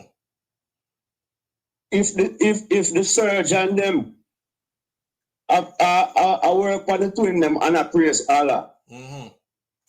And it means that true that the people them live and them separate and them alright. Just give thanks for life. Mm-hmm. You see it? Just give thanks for life. When you start going at it, me I give that God the praise and me I give that God the praise. You do too much. I believe that too much. The fact is, say, somebody they have the knowledge to fix the situation. Mm-hmm. Look on it like this. Somebody didn't have the knowledge to fix the situation, but somebody didn't have the knowledge to fix the situation. But the somebody who have the knowledge to fix the situation was Muslim, and they belong to Islam, and they pray to Allah, and that is a part of them that you can't take away from them. As a matter of fact, even the institution that the surgery was done in is dedicated to their God. So you can't separate them from that. You know what I'm saying?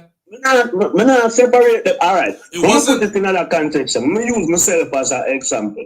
You see? You see when me they get bullets? Mm-hmm. The emergency response where they pick me up is a man and a woman. Mm-hmm. The man a fish. Said. Believe me, I never want him treat me, but I never want dead.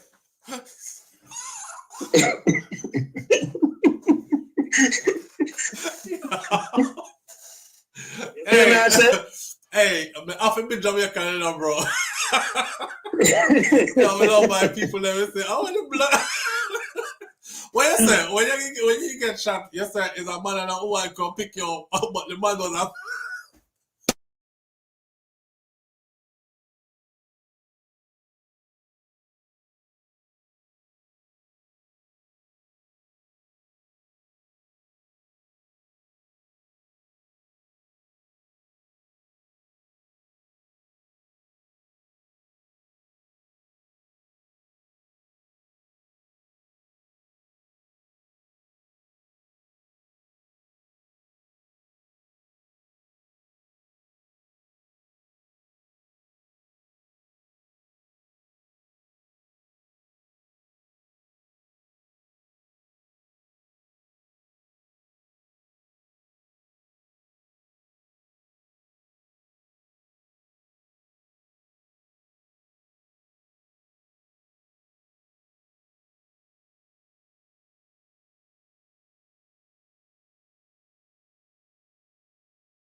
All right.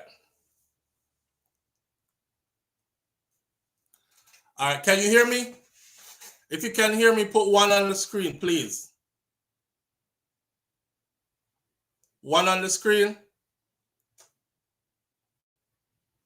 If you can hear me, put a 1 on the screen. Put a 1 on the screen. 1 on the screen. If you can hear me, put a 1 on the screen. May I feel happy now when I come. I say 1 yes, I say 2 yeses, I say 3 yeses. That means we made it back. Oh my God. All right. We feel good. Okay. 1 FIFA done. All right, we made it back. All right, I independently just troubleshooted and got my own stuff started. Can't tell me nothing again. Me don't need nobody. I just me and Jah. I never said Jesus, and I never said Buddha or Allah. I said Jah. I said Jah no star. I want this Jah. And the lick when me get the computer, brother.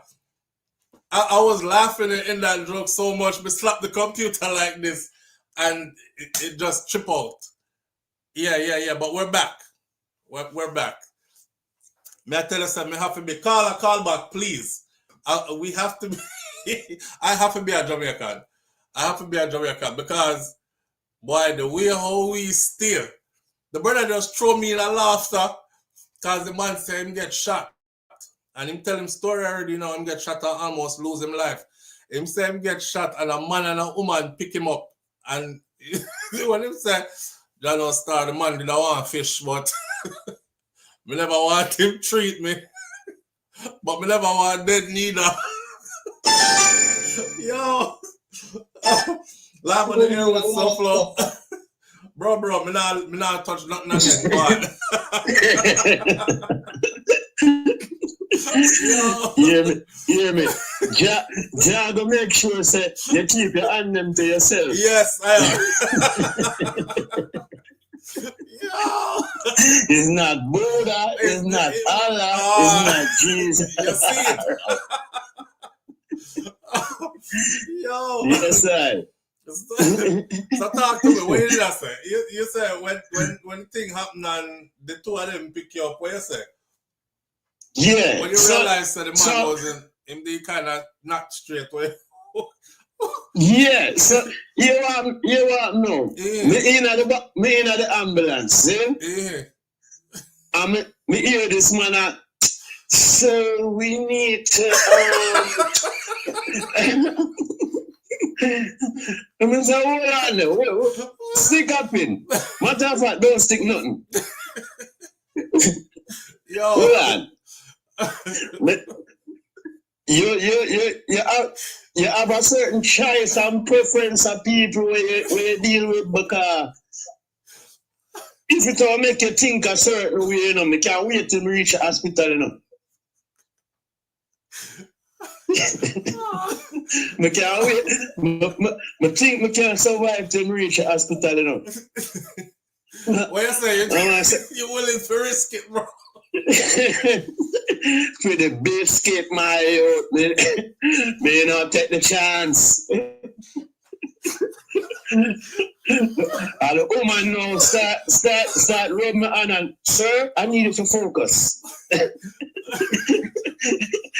you see true is the woman touch me? Me say, all right, as long as him no push nothing. You're good. Me don't want him push no needle. Me don't want him push no peel. Me don't want him push. Just make him on you with the thing then.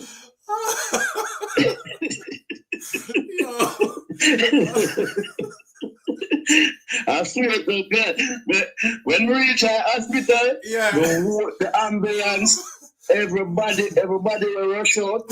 When they might tell them I go, I'll be last him. Oh, John. That's but him was instrumental in saving your life though. So what you conundrum now? Yeah.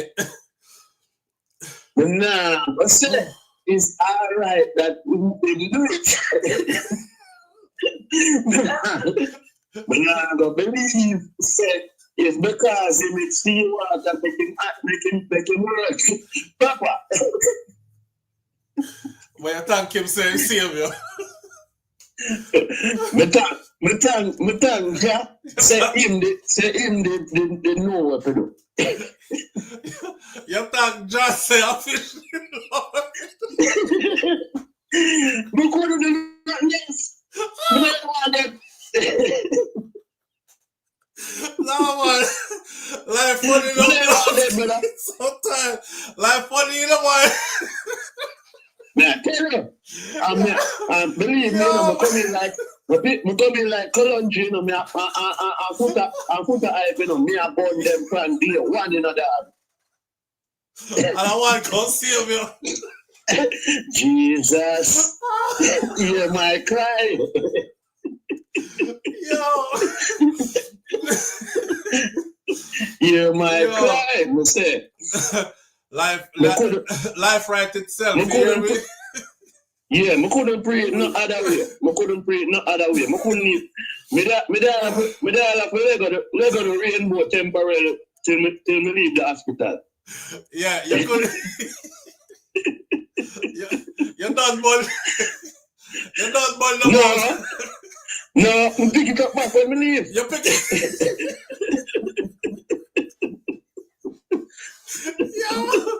I swear to you. Yo. Jaja. No, nowadays, we not burn them to ashes, you know. We just make them crystallize a little bit to know so them they run. I'll go about your business. You're still on dash fire, but you're not so hot no more.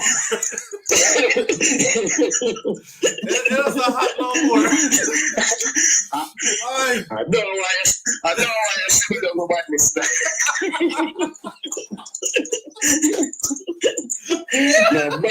No bad, I really want to be taken up. Hey. Yo, hold on there. You never see Sizzler on the stage the other day with the sign person in the 30-year celebration of music. You never seen on the stage with the sign person? No, me never get to watch that. All right, sir. I see him thing. What did I say? Yo, back in the day, somebody like that could not be on the same stage with a Sizzler. Not right. Turn up right. Fire different them days, yeah. Yeah, I went up on the stage with the same person. I went a burn of fire when I went say burn out sodomite. The person who identifies as a sodomite was right there. A sign language burn out sodomite. When I went say fire. Take a step now. Yo. You know, say, I know last time you know I use microwave. I use microwave. Right. Yeah, I know cold stove again.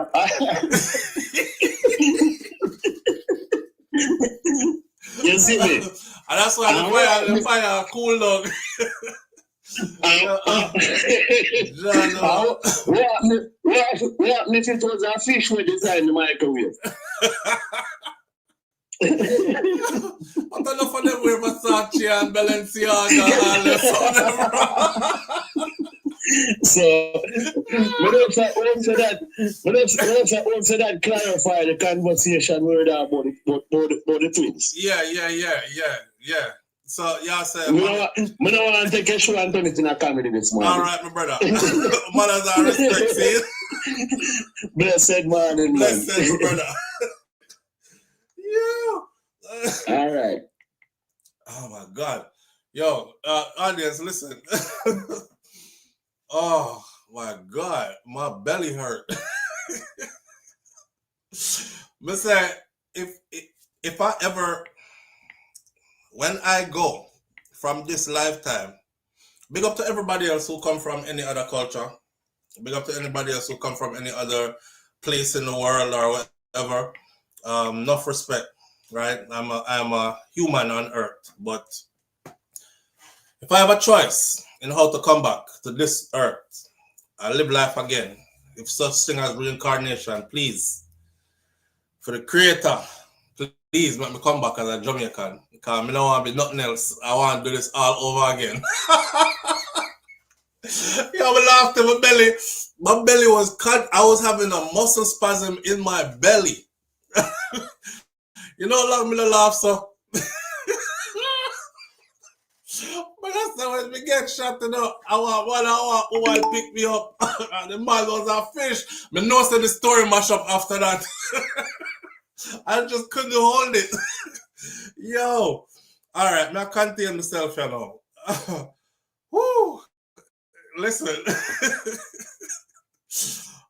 You see what I mean by, do y'all see what I mean though by when Jamaicans talk, right?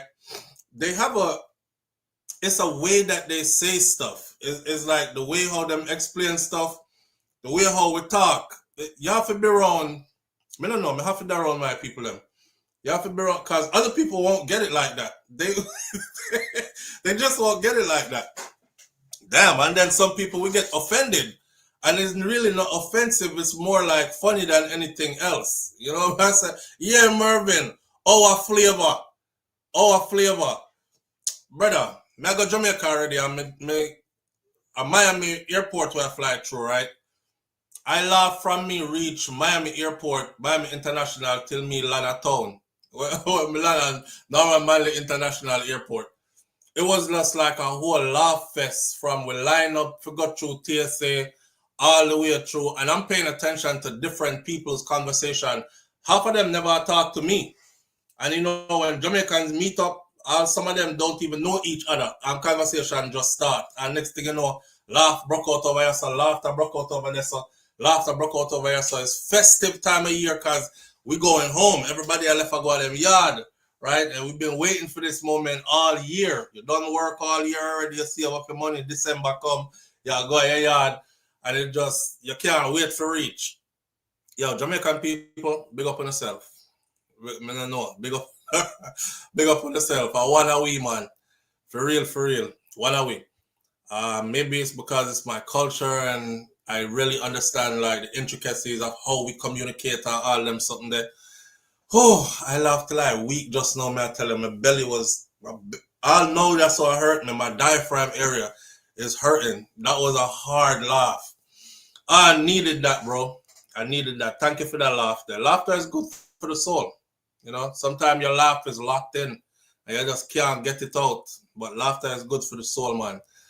When Jamaicans link up, it's different. No true, Nance? When Jamaicans link up, it's different, man. I'm not lie. No disrespect to any other Caribbean island. When on a link up, we do it different too. But when Jamaicans link up, it is definitely different. But back to what I was saying, though, right? So, yeah, it was Muslims. They said all praises due to Allah. And she come out and said, thank you, God. Thank you, Jesus. Oh, man. And them not feel no way about it. Let me end that one day so we can get into our last topic for the morning. The brother never me laugh to my belly at me. I saw where the New York mayor, I don't know if y'all saw it. The guy that just won he just won the election and he became the new mayor of New York, right? I forgot his name. Can't say it off the top of my head right now. Some of y'all might be able to say it.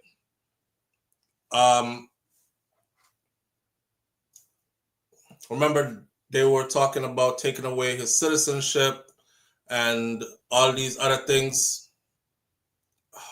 Forgot what his name is. He's a guy that I seen him in a soca fete. I see him at Labor Day parade behind the dancehall truck. I see him. He's like everywhere with everybody, right? Like a real citizen of the earth then. And even though he believes what he believes, he doesn't allow it to divide him from what other people around him believe, kind of thing. Yes, Mamdani. You know how some people, what they believe, they allow it to separate them from everybody else around them, even when they're around people who are like them. he don't strike me as that type. So I'm watching him after he was elected. He was walking down the street, and was it a? I don't remember if it was a woman or a man, but I know it was a Christian. Yes, it was a brother. It was a man, and him said, "Can I pray with you?" And he said, "Sure." And in reverence, he bowed his head, closed his eyes. You know, having team around him, of course, they're videoing. "Can I pray with you?" Random person.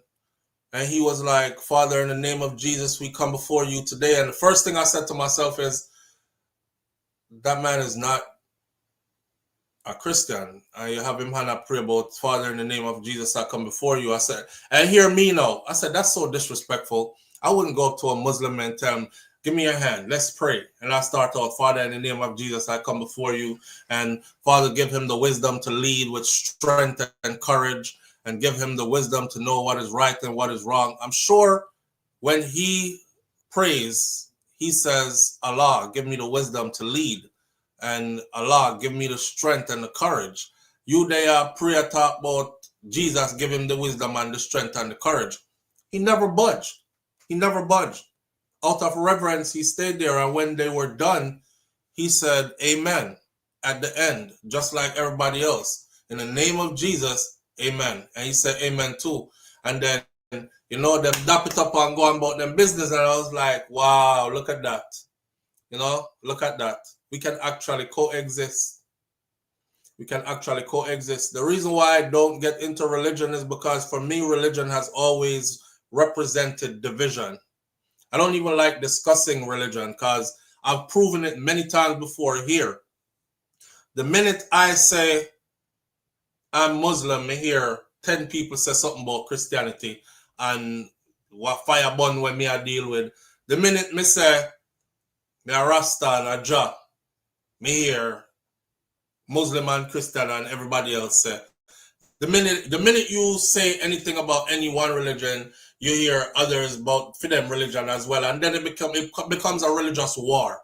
So I've only always seen division come where religion is introduced. You know what I mean? So to see that, I was like, look at that. We could actually coexist, man. You don't have to be, you know. So the Muslim brother them saved the sister children, and she cried out to her God and said, "Thank you." All right, them gone about them way. They knew before she came that she's a Christian. They never said, "We're only saving Muslim children, and a part of, in order to get help here, you have to say Allah." Me know a whole heap. I know a lot of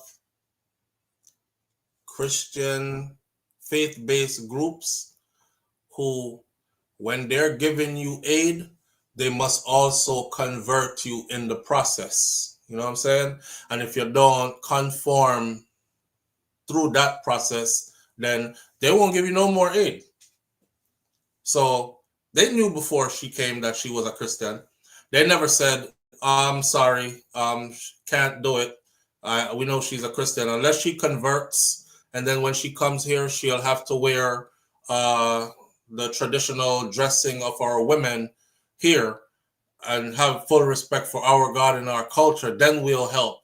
They never laid any guidelines, rules, regulations like that for her to create an obstacle for her.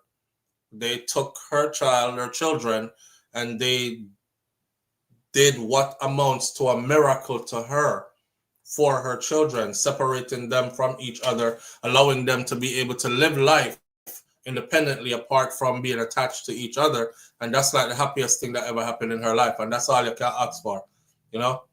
That's that. I don't have nothing to say about it other than that. I just found it super interesting that, and I thought it would be a good point of conversation that them say, inshallah, and all praises due to Allah, and she ball out Jesus.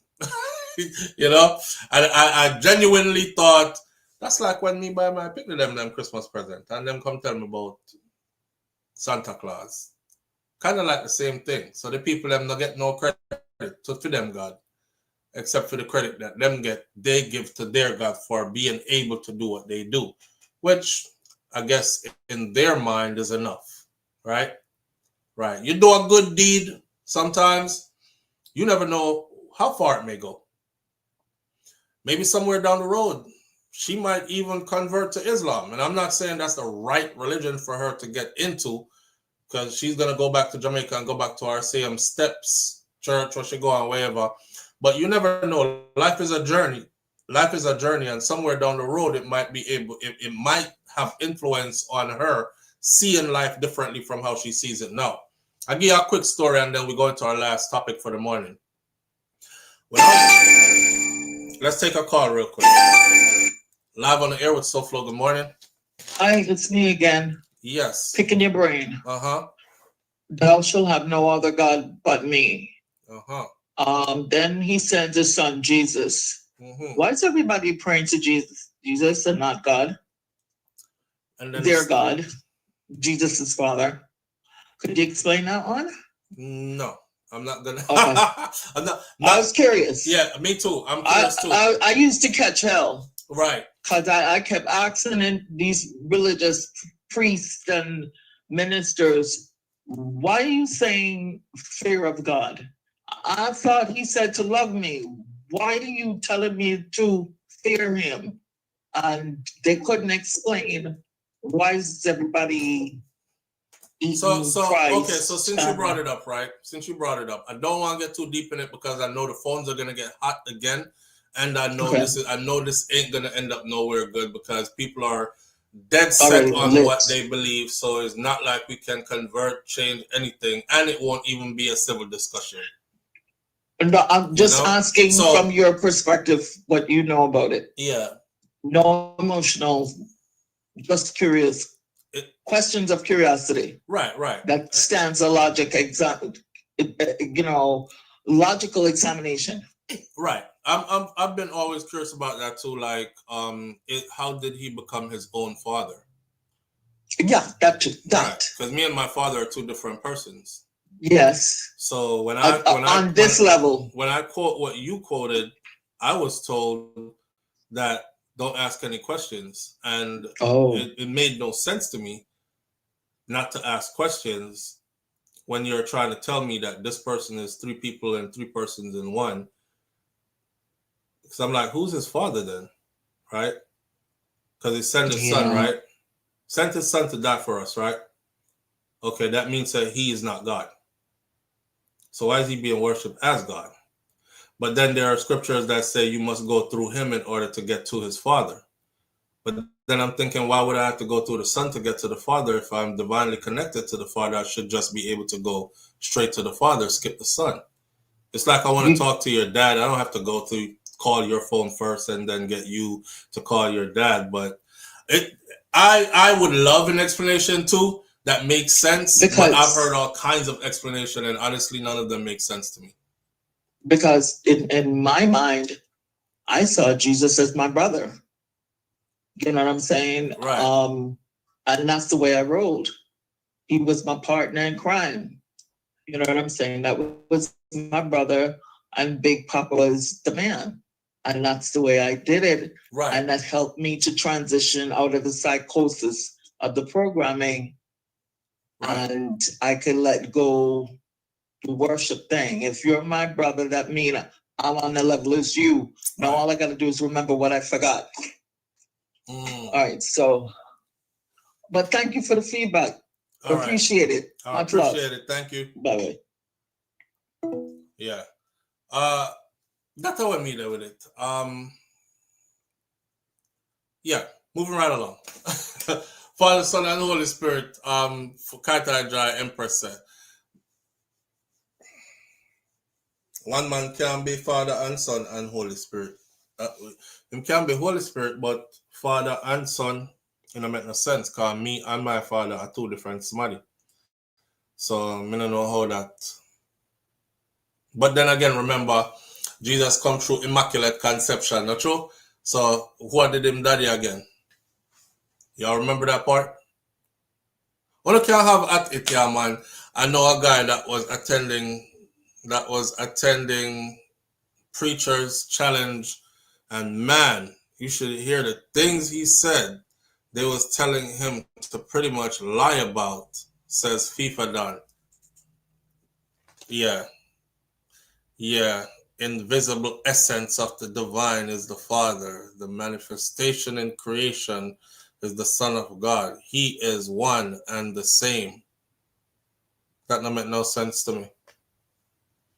You see, Justin Kelly, no disrespect, but talks like that to me, it don't make no sense to me. It talks like that to me then turn into like smoke and mirrors.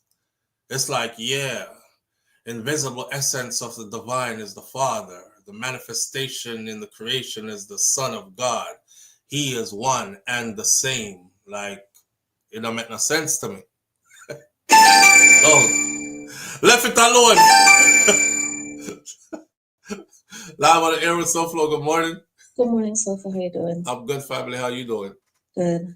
Talk to God me. is not the author of confusion. Mm-hmm. Can we agree on that? That is religious based too. So, but I will reserve. Logically, can we agree on that? Logically, now I'm iffy. Now I'm iffy. Because I'd be confused sometimes, and God created me, so. God created you, Why did yes. God create But me and is allow God me to the be author confused? of confusion? Because you have free will, and your brain waves pick up different things, and your logic starts to buck against some things that you're told, and then the reasoning in your brain starts to ask questions and come to the conclusion certain things don't make sense. Right. Right? Mm-hmm. So is God the author of confusion? Must be. God is the author of all things and in control of all things and allows all things to happen. If we have an all-powerful, all-seeing, all-knowing God, then that must be the person who is in charge of everything and creator of everything and allows everything to happen. That's a good point. You know See, I was saying? going to go in a different direction, but now you got me stumped. That makes sense. That's what I'm saying. So, from a place of just deep thought, it's like, well, you're all-seeing, all-knowing, in control of everything, omnipresent, omnipotent. That means you are in control of everything, know everything, created everything, sees everything. Mm-hmm. Well, let me put it this way then. Mm-hmm. From your life experience, do good things come from confusion? After I work out the confusion, yeah. Okay, so after you work out the confusion, but in the midst of confusion. Let's put it like this. Let's put it like this. From my life experience, getting to good things, there was a journey of confusion in order to get to the good things. Once you get on that road, you don't really understand the road that's going there. You're confused, but you work it out along the way, and it led to good things. You know what I'm saying? Okay. All right. Well, I don't have nothing else to say. You got me stumped. I was going to go in a different direction, but now you got me thinking now. All right. And we have our whole lifetime to think. To figure it out. Yeah, because my thing is this, right? I'm not trying to figure out the whole universe in one day, because I don't think the whole universe came about in one day. One day, as in my short lifespan, I'll try to understand as much as I can, but I'll never reach a point where I'm like, I have this all figured out, you know? Mm-hmm. Right. Yeah. I think that when it comes to God, when there's confusion, that's where I back away from it. Like if it's not making sense as how we know life to work and how God has set up systems like humanity in the environment, in the animal kingdom. And if what I'm being told doesn't align with the systems God himself set up, I back away from it. Okay.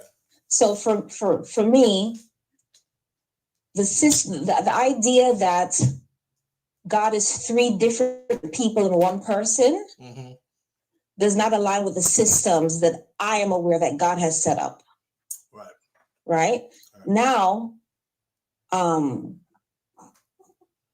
it just doesn't make sense. It doesn't. I guess you could say one person, yes, can be a father to someone, they're a son to somebody else, and they are a spirit. but the way in which Christianity is taught as if Jesus is a separate person, but then the same person. So even if your father is somebody's son, but if he wants to speak, like it's not making sense, because we're talking about like for instance, Jesus praying to the Father, but I thought you are the Father. That doesn't make sense. That sounds schizophrenic. Right. So them kind of stuff I kind of stay away from. So we're not talking about a person who has different descriptions, right? Where they're a father and they're a husband. We're talking about one person, but they're different people. That's a schizophrenic to me. So that level of confusion doesn't align with the systems I know God put in place. So I don't align with it either. Right. So that kind I of thing. understand that now. Yeah. Yeah.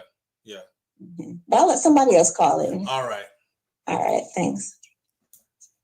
Very interesting. Let's see. Caller, you're there? All right. Your call got cut off. I'm sorry. I can see. Wait there. Explain to me how we have millions of Christians, but only 10,000 will be chosen. Why, Kataja, you're going to have to ask them that, you know. The next one, I don't know. There are just a lot of things that I have questions about. Live on the air with SouFLo. Good morning. Good morning. Good morning. Are you hearing me loud and clear? Yeah, for now. You always start well, talking it's going to about... remain. No, it's going to remain that. I understand what happened yesterday because like I was two walls for the sound bouncing. But okay. For me, no. I always said the Bible is confusing. And then me always say, if you read with understanding, you'll get it. But at the same time, when me read it, something's not really adding up. Even the part with Mary and Joseph.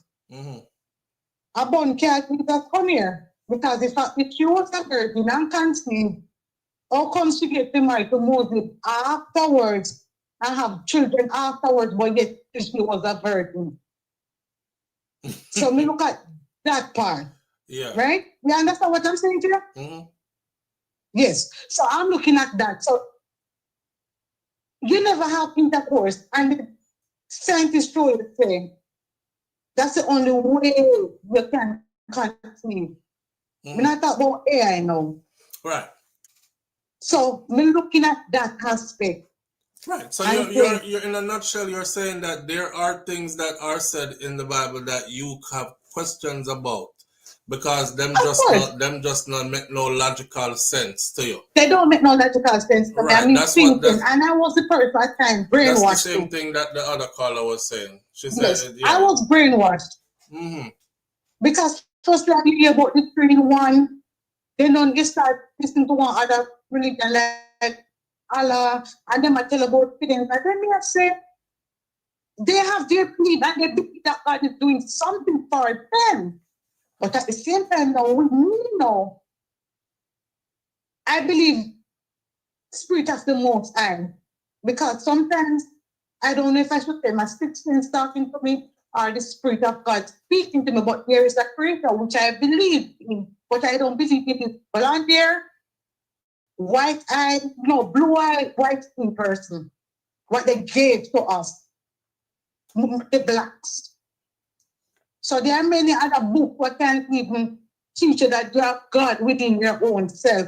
Because sometimes I got up and I started thinking, but I got dreams and they came through. And I've seen things, and like the Spirit tell me, say, look here, don't go over there because something bad is about to happen. When I look, that's what's happening.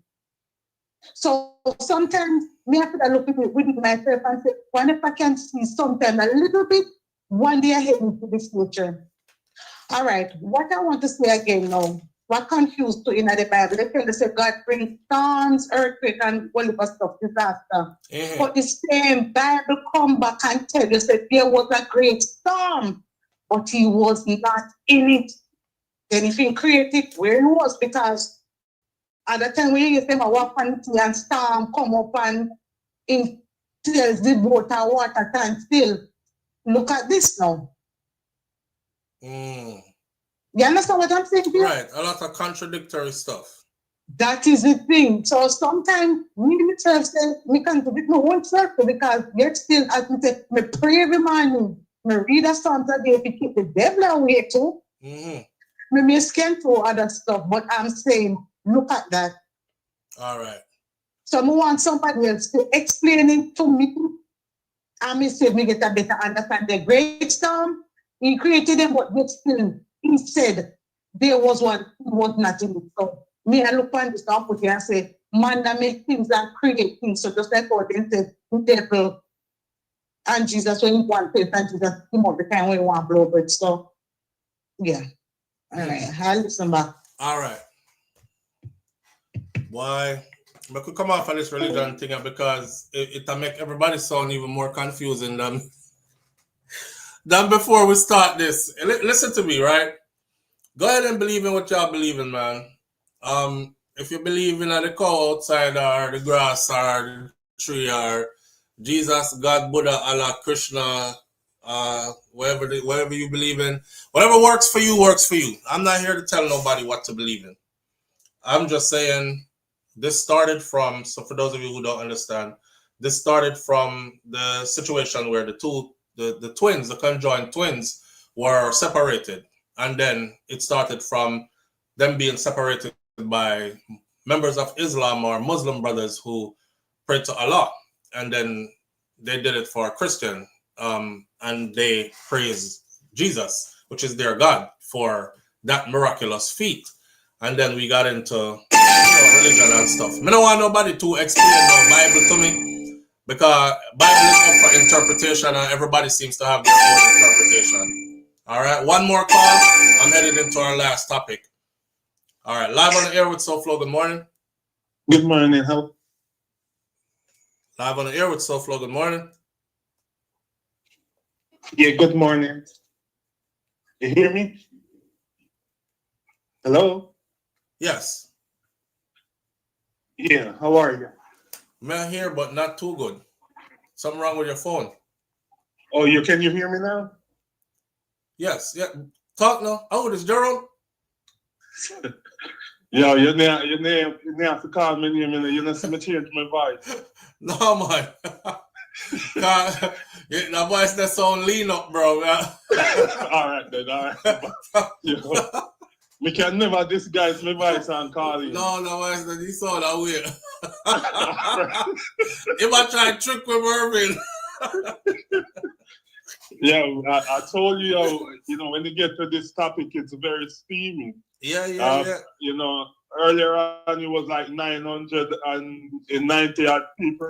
Yeah. You see about 100 take with themselves. Yeah, we don't worry about that, though. That's okay. We're never going to be on topic that everybody like. So whoever don't, that's what this is for. If you see a video you don't like, you don't watch it. If you see a topic being discussed and you're not for it, then you take for yourself. That's all good. Hey Flo, this morning I came in the chat and I said, good morning, family. Yo, good morning, class and teacher. FIFA Dan said it's a transmission, but it's not your fault. Yo, FIFA Dan. Go ahead, no man. I deserve a one from FIFA Dan. See it? But yeah, this morning forward in our class and I said, good morning, family, good morning, you know, teacher, good morning, class. And then we go type say me ruffle some feathers. So I said Proverbs 6 verse 26 says, a price of a prostitute is a loaf of bread.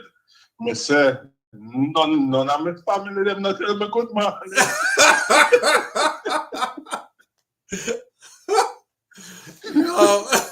So I get to, you know, me misbehave. But I was a Seventh-day Adventist. You are a Seventh-day Adventist? Yeah, man, me get beat to go to church, man. Church can't miss me, you know? Boy. Yeah, man, you get beaten to go to church. Even if you're fake, you get beaten. So you know, sir, my church, Jerome, this so close to the house, right? We used to have somebody a cook while we're there at church. Because grandma used to have dinner like right after church, right? Yeah. And me in the church, you know, we can see from the church, which part me sit down in our church, I can see our kitchen, because them used to cook in our outside kitchen, and the outside kitchen kind of line up in view with the church. So we used to see the smoke and stuff that come out of the church, you know, food that cooked by wood fire. Yeah. And then we start smell the food. So we can tell when a roast beef, or we can tell when a brown stew chicken, or we can tell when a fry the chicken. Grandma used to call it fricassee chicken. We can tell when what is being cooked. So me couldn't wait for church done for come out of church we go eat food. Because all me there focus on is the smoke I come out of the church. And when the smoke start to die down, it means that dinner done cook. Well, food we have to cook before sundown Friday, you know, because you know say after that Yeah, you're not supposed to use no stove. Yeah. A Sunday thing we come up on that still. I don't know a Saturday. What do you mean by a Sunday thing you come up on that? No man, me say pan. oh. Yeah man, but as me say, yo, Flo, you know the thing with the guy when they said earlier, man, you know, we are Jamaican, we can't relate to it. Yeah. And when I worst think this transmission also deal with you are so hard. Because you remember when we used to do, you know, during COVID when we used to do part-time, you know, Uber. We do Uber Eats and when we pull up at Olive Garden to collect the food. See a person face well baked eyelashes and all them things there. And him start speak certain way. I just can't say on and saying already. See it. No man, them extra man. On that time, we see me pick up a passenger and it was two of them and they were vivid with certain things, man. As me drop them off, me just click 0 star and do not recommend again. So me not have to deal with them again. Oh God. Yo, you just need a peace of mind and me just did racist. I both of them. No man, me just need a peace of mind. You just need a peace of mind. Just don't say, you know, I have to pick them up again. I get one pick me up one day from my yard and carry me go to the mechanic because my truck was at the mechanic. And boy, he was super flamboyant and black American, but super flamboyant. And him did go on like say him and him other person must have just get in a fight and whole heap of attitude like woman and stuff. And me I said, boy, I can't wait for that person to just let me out of the car. I don't know if I saw him personality was, but I don't really judge people because of that still. But when them go overboard with how them is in my circle is another thing. I try to take on myself quickly, you know.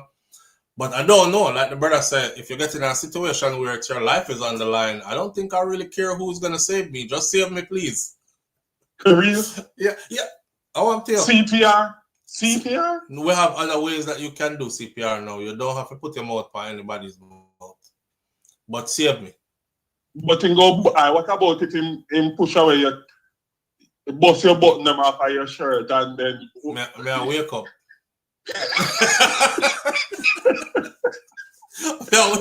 We'll wake up and fight. Yo, you ever see when somebody have one traumatic injury and then they're like, the patient is being combative because the patient unconscious but never fights like that. Yeah. So they have to like inject them real quick, get them to calm down so they can work on them. Yeah, I think that's what it would have been for me. So you're no different from I am then. You know what? Me want the unconscious the whole time. Just save me and then left. I mean, I don't know who saved me. Me good. Because you will be, you know, for the culture where you're from, you know, you can't be traumatized for the rest of your life. Yeah, bro, you can't imagine it. Where you can't tell nobody, you know, none of your friends them what happening, you know. Yeah, because them have your nickname to deal with that, you know. Imagine you almost drown. You see how you wake up on the sun. Last time you remember yourself, you were out in the water swim. You wake up on the sun and there's a man standing over you, a little so. And I am just done blowing you back to life. So you know me don't even want to be a part of the conversation. Pick up yourself. Yo, man, my God. Yo, hey. People that say I was on the Voltron bus one time. I heard 4 of them calling themselves Nicki Minaj.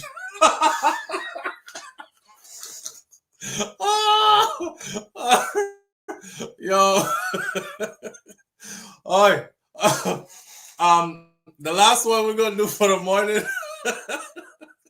The last one we're gonna do for the morning is, hi. Hold on there. Live on the air with SouFlo. Good morning. SouFlo. Yes, family. Well, go ahead.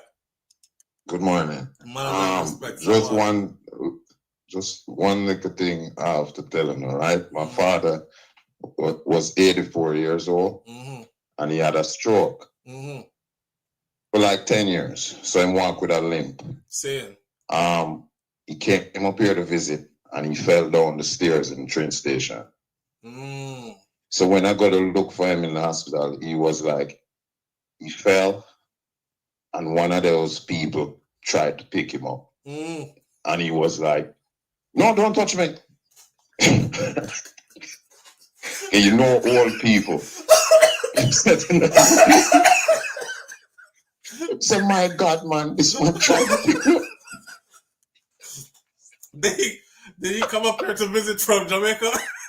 Yes, he came to visit. So when we go visit the man in the hospital, the man said, this man tried to touch me. I said, who? I said, one of those people, man. Brother, the train station stepped them steep, you know. In between head, you know, so everybody around him, I said, don't move until him said, this man was talking out. Shit. That is a don't touch me. Don't touch me.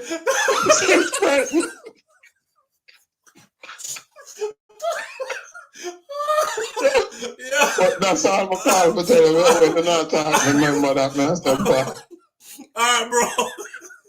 Yeah, man. Respect SouFLoTV and the family and everybody. You hear that? But a lot of respect, brother. Don't touch me.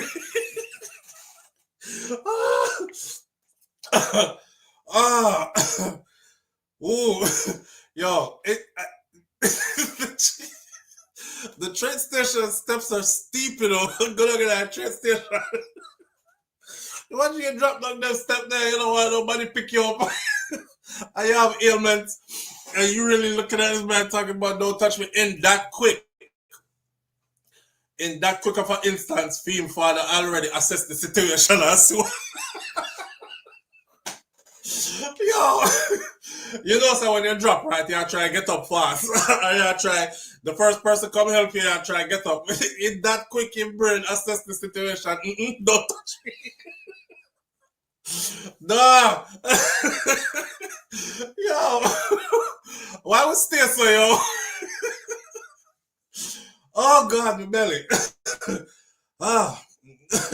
I be like muscle spasms in my belly, yo.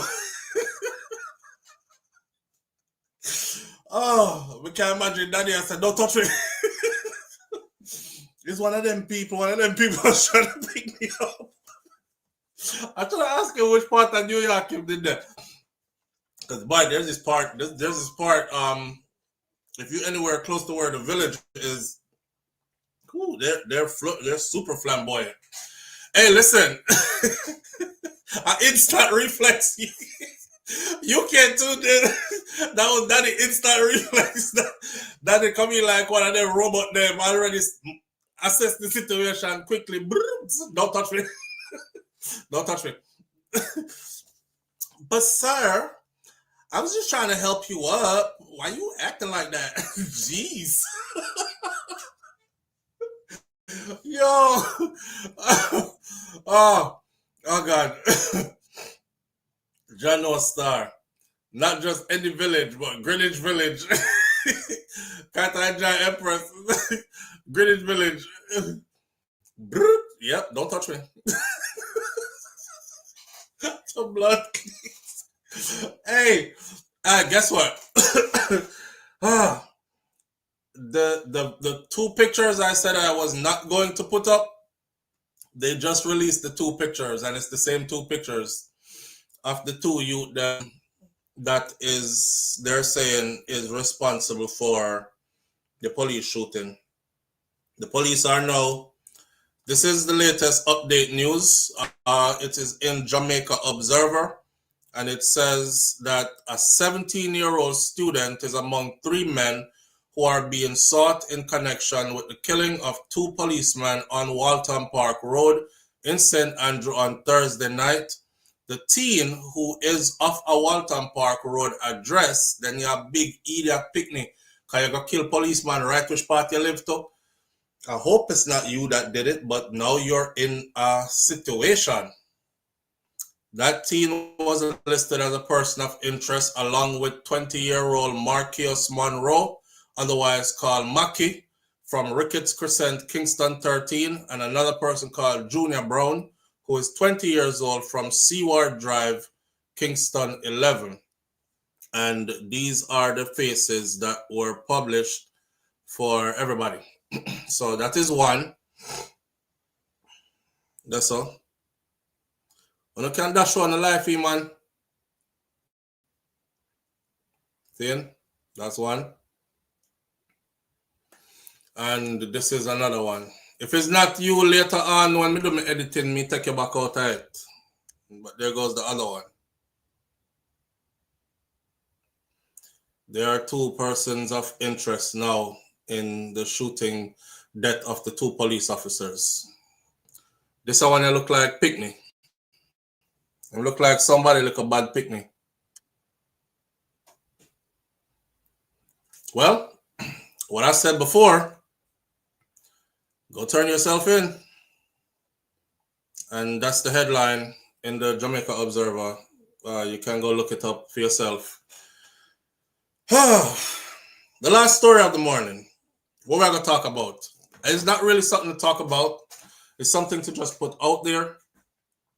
There's a discussion going on about the Prime Minister of Jamaica still withholding all the stuff that came into the country, right? Remember we went over this, and it was Andrew Holness himself who said basically he is keeping the stuff because he wants to find a better way to distribute the stuff in an orderly manner, and maybe he's going to come up with like a voucher system where they will collect their vouchers and they will go to a certain location and pick their things up.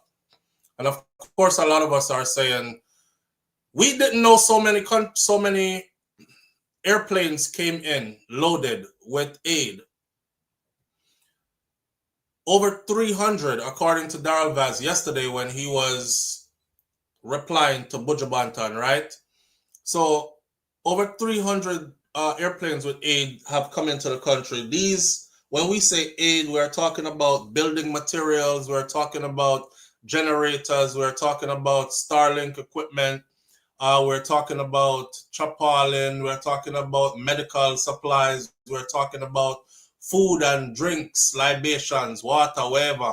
We're talking about all the necessary things to get people comfortable and then back on their feet, so to speak, or get them through and back on their feet.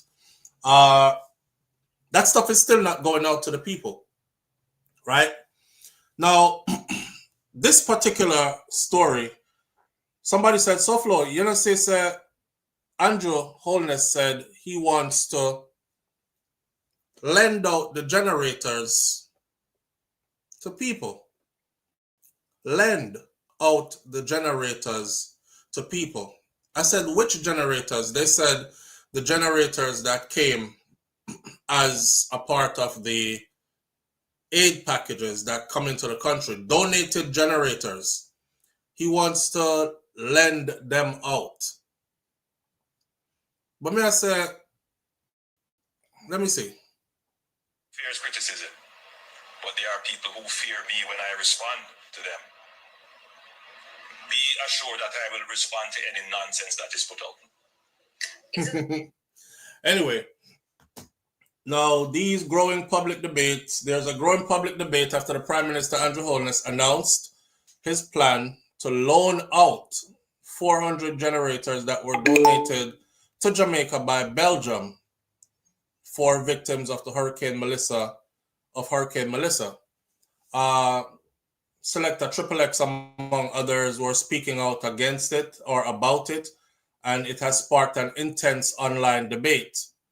However, Minister of Energy, Telecommunications, and Transport, Darrell Vaz, defended the Prime Minister, arguing that the approach ensures that the generators will reach some people or more people in need and be used more efficiently. So watch this out.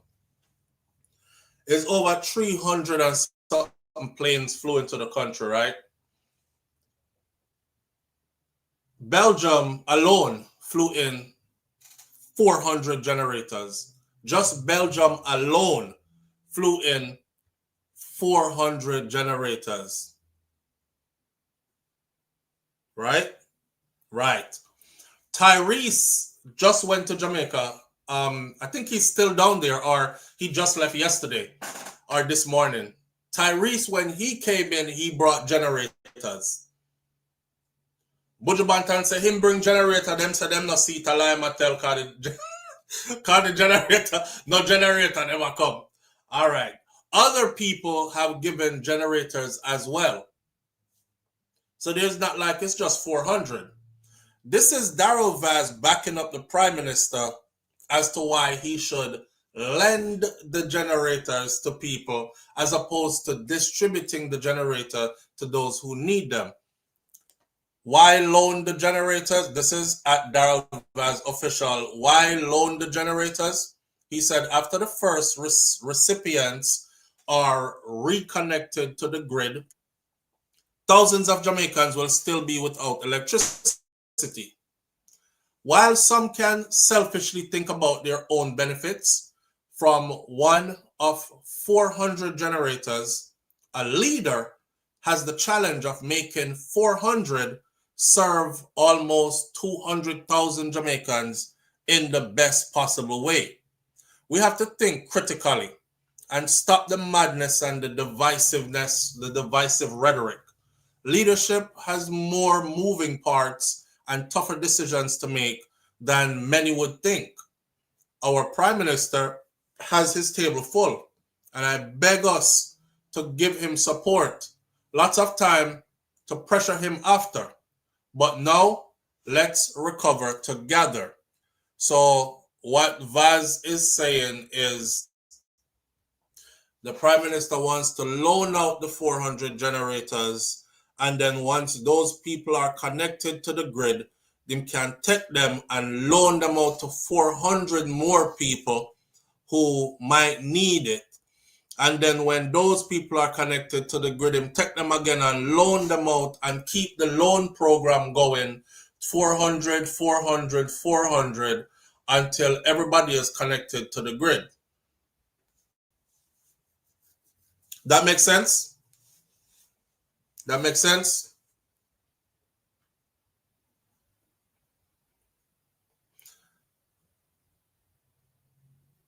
I don't want to be a skeptic, but the first thing I'm thinking is,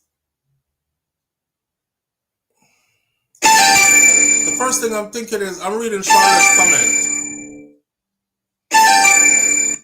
Live on the air with SouFLo, good morning. Yes. I never agree with him first, but thinking logically, I want to agree with it. But the last little person them who get it, she keep it because he named by none of them are not fitting no politics. So you can go on with that now, but we need to know too much in stock. That's the point about it, with nobody not knowing. You understand what I'm saying to you? Nobody will know where it stopped. No, so the whole point of people will get information this time because we don't know who and who up. Because me hear one man saying get this and get that, but we need to know how much generator you get. And you're not top boss because you have everything up your sleeve and your plan and people with the politics when you're done after. And give your friend them and your family and whoever who don't want them to stack them up, stockpile and rent them out after. It's not yours. So me agree with it for now. Because remember, say some place when me hear when KPS is a report, they say a road where poles will be planted. It is completely a river. So you can't plant poles in those land for now. So which those people going to take years. So we want to make it make sense, you know. So me can understand so that the person they can have the generator for 8 months or possible more. Because how long are they going to take to plant pole? Then in the long run, no, you might look for me and say, JP is not okay to meet the people them not at all. So you want that generator then. Okay. May I go answer some question in the comment section? All right, go I on. understand what you said. All right. Somebody just said they heard that those generators were donated by Belgium for government buildings. Okay. First of all, right, use your thinking cap. If Belgium is going to donate something to you in a crisis like this, they can't tell you what to do with it. Them can tell us if you use it where it's needed. They can't tell you, I am giving you these generators and you must use them specifically for government buildings only. That don't make no sense. That does not make any sense whatsoever, right? So the government of Belgium has donated generators to Jamaica as part of a European Union coordinated relief effort following Hurricane Melissa. The first shipment of 200 generators had arrived in Kingston November 5th of 2025, with a subsequent installment bringing a total of 450 generators. Live on the air with SouFLo. Good morning. Hey, SouFLo, how are you? I'm great. How you doing? I'm okay. Just some questions for you. Uh-huh. So you're saying that the generators, so they were donated, and the Prime Minister has to decide what's or where it's needed and where to put them. Mm-hmm. Now, seeing the infrastructure of what had happened, where would you, I guess, think first to put these generators? Because I was thinking, okay, you get them. Mm-hmm. Why would you not try to put them in schools, hospitals? I guess those things. I mean, I know the people are in need, mm-hmm. but I feel like where are they going to use generators right now? Oh, so you want right? So I'm feeling like they will be used in infrastructure like schools, hospitals, police stations to get the I guess the economy back in a sense. Those are most important. I think hospitals are more important than the people right now in a sense. Okay. So, not that they're not important, but where are you going to put a generator? You don't have a home right now, unfortunately. Okay. But so I think the Prime Minister was probably trying to say, okay, we're going to use them in those infrastructures, but at the same time, for those who maybe have spaces to put them, we can lend it to you there and you use it for your house or wherever you're going to use it on a personal level. But we're going to use it more for like the hospitals, the schools, the government buildings, those things that we want to get up and running. Okay. If that makes sense. Yeah, that makes sense. Tell me what you think about that. Yeah. Because I get what people are saying that, are you gonna, lend something out that somebody was donated? But I feel like maybe he was thinking we're gonna lend it, quote unquote, lend it to personal use, but we really want to use it for these other infrastructures. When you're ready to let me talk, let me know. Go ahead. Sorry, I just wanted to get my point out. Okay, because first you said you were going to ask me a question, and then you said a whole statement, and then okay. So what do you think? Now you want me to tell you what I think about all that you said when I'm still just waiting on a question. All right, yeah. SouFLo, what do you think the government should do? So you just basically called to tell me your view on what you think. You didn't call to ask me a question, right? I got quota, as I was saying. Okay. What's your take? What do you think the government should do? Or what would be the logical thing to do with the generators? First of all, right, within everything that you just said, let me address what you just said first. You're talking as if everybody's house is completely blown away and they're all standing outside naked with no roof over their head, so they have absolutely no reason for a generator. So the Prime Minister is justified in putting the generator everywhere else. My second thing is this. If everybody's house is blown away, why are you trying to open up schools and everything else? You think the kids are going to go from outside to school and then leave school to go back outside? Aren't they going to need some place to live?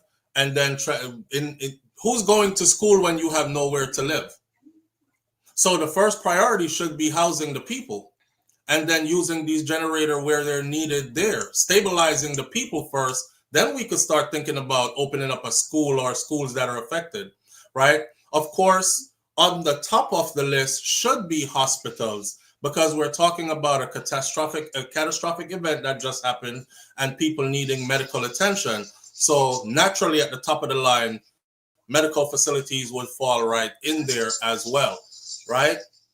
Now you're talking about business places and all that. Those are not government. What government place needs to open right now if the people have nowhere to live?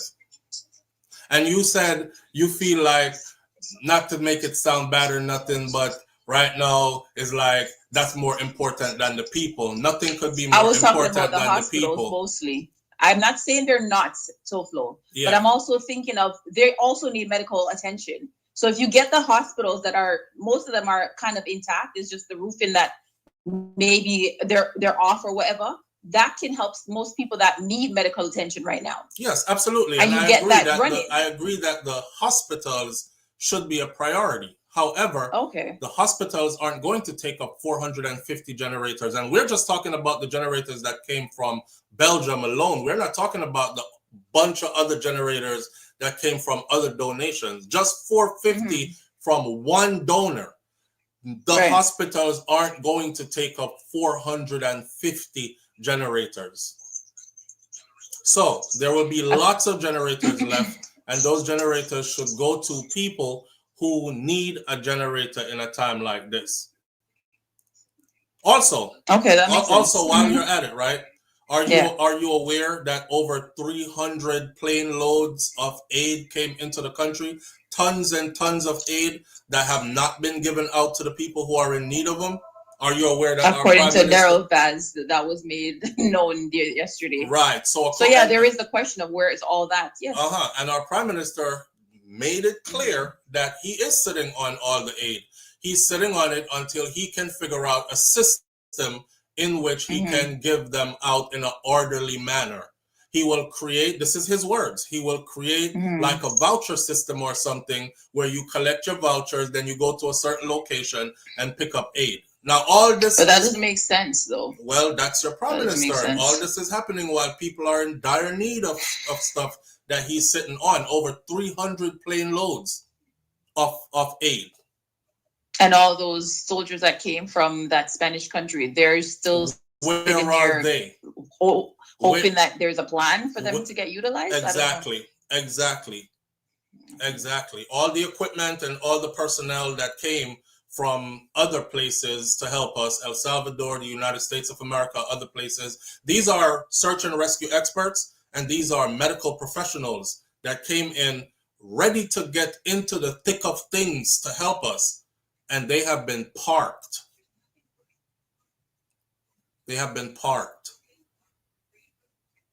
So I don't know.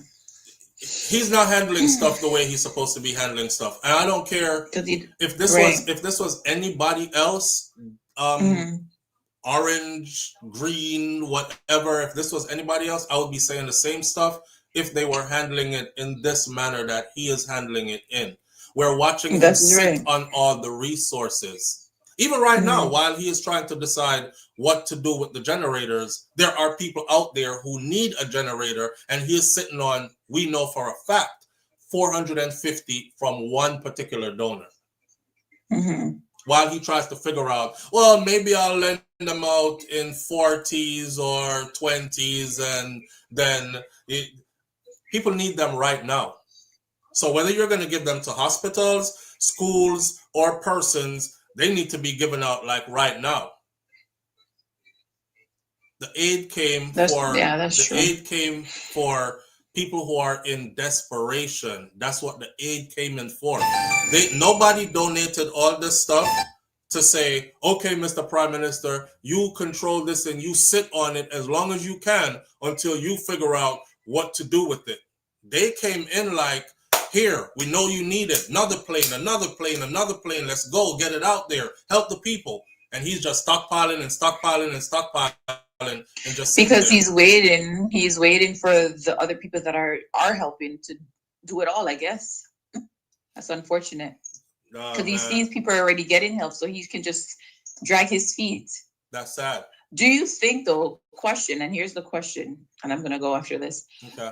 With the whole idea that he wanted to create the smart city within St. Elizabeth, do you think this is his chance to put that into play? But he has to strategize and do it the way he wants to do it, not what's important right now, but the way he wants. And with the whole rebuild that's going to happen, he can now slowly put that in place. What do you think about that? Yeah, I think that is clear as day for everybody to see. That Okay. that's literally a blind person could see it. Yeah. All right. Thanks, SouFlo. All right, my friend. Okay, bye. Yeah, that's clear as day for everybody to see. You know, he has his own agenda going on. There aren't enough hospitals to use up 450 generators in that region alone for 450 generators that were damaged. So even if it was from that one Belgium-owned one donation, there are enough hundreds of generators left that could go out to people who need them. Honestly, I think this should be not only given to the people, but it should be left with the people who got it. As in, hold on to your generator, treat it good, and in case there is another emergency like this, you are already equipped with a generator. That's what I think. Live on the air with SouFlo. Good morning. Morning, my general. Wagwan King. Mervyn the point. What am I about? All right. You see, disagree with the caller who just spoke regarding hospitals and police station and schools. Mm-hmm. The type of generators that are required for those type of situations, especially hospitals. And I can tell you because I'm active. Yes, it's a bigger thing. And also those generators, because hospitals have specific requirements of how generators are to operate. Mm-hmm. You can't just take a regular domestic or even a industrial generator and use in a hospital. Because there's a certain way how it is supposed to operate in terms of if they're even changing over yada yada. Cool? Yeah. So we can't use those in hospitals. Now, the other thing about it is that generally when you're getting donation of generator, they are up to a certain kVA. So them have a certain amount of load them can carry. Now, I not expect that it would be big industrial generators for that 400 and odd. It would be more on the commercial, that residential side. If you're gonna give out generators, you have to treat them like police cars. In Jamaica, the police don't carry on the car by the yard, and people complain about that. But in the US, you notice them carry them on. Yeah. Because when you carry on something to your yard, you don't boo it, like how people say. A man borrow a car or a bicycle or a generator and boo it out. Say it. You with me? If it is yours and it is handed over to you as a citizen, you have to carry it. But if you notice it, you have to pass it to the next person. You have to try to get the best out of it while you operate it with the intention to hand it over to somebody else. And there's not going to be any proper system to manage or locate them. That is the concern. My other concern is now, when you take on generator management, because that's what you're going to do, you have to have an entire program to service them and do all of that. Right. Push that into the hands of the owners. Pass it to the people them who you know last are going to get electricity. And give it to those places, places that are most affected. And make it live with them at their own, they will carry it. Even and that, guess what? Hold on there, Mervyn. Hold on there. Sorry. Give me a second. Hold on there. Even that alone is creating more problem on top of problems. Like, for instance, if they start to control the generator in a manner like this, right? Let's just say we're talking about 450. It's kind of like a landlord. It's kind of like a landlord who rent out them place, and your last tenant mash up the place. You're going to have to repair everything in there before you can put new tenants in there, right? So could you imagine 450 generators that individually need to be repaired or maintained before we can pass it to another set of people? Sure. That's exactly where that is a large-scale operation of generator repair. Yes. So, and then you have to have different SKUs of parts. You Right. see? So just give the people them, push it to them, and push the ownership to them. And what will happen is that they will manage it. When for them generator broke down, they will fix it. And as a Right. consequence also, they will maintain them much better because I feed them Because one it's and a theirs. government one. Right. Especially Yes. after what they just been through, me sure anybody in them right mind are gonna be like, boy, me no want to go through this again. So make sure you clear the generator, you know, just in case. We have to pull it out, Yes. use it again. Yes. Now the other thing also is that if the government go into generator loaning, then they have to go in a fuel management. I And saw. only part of the logistics behind that. So just give the people them the generator, that's what they came for. Exactly. Exactly. All right, my brother. Blessings here. Manners and respect, bro. Cool. All right. Why? You know what? Let me see. 37, 30, 30, 41, 2, 3, 4, 5.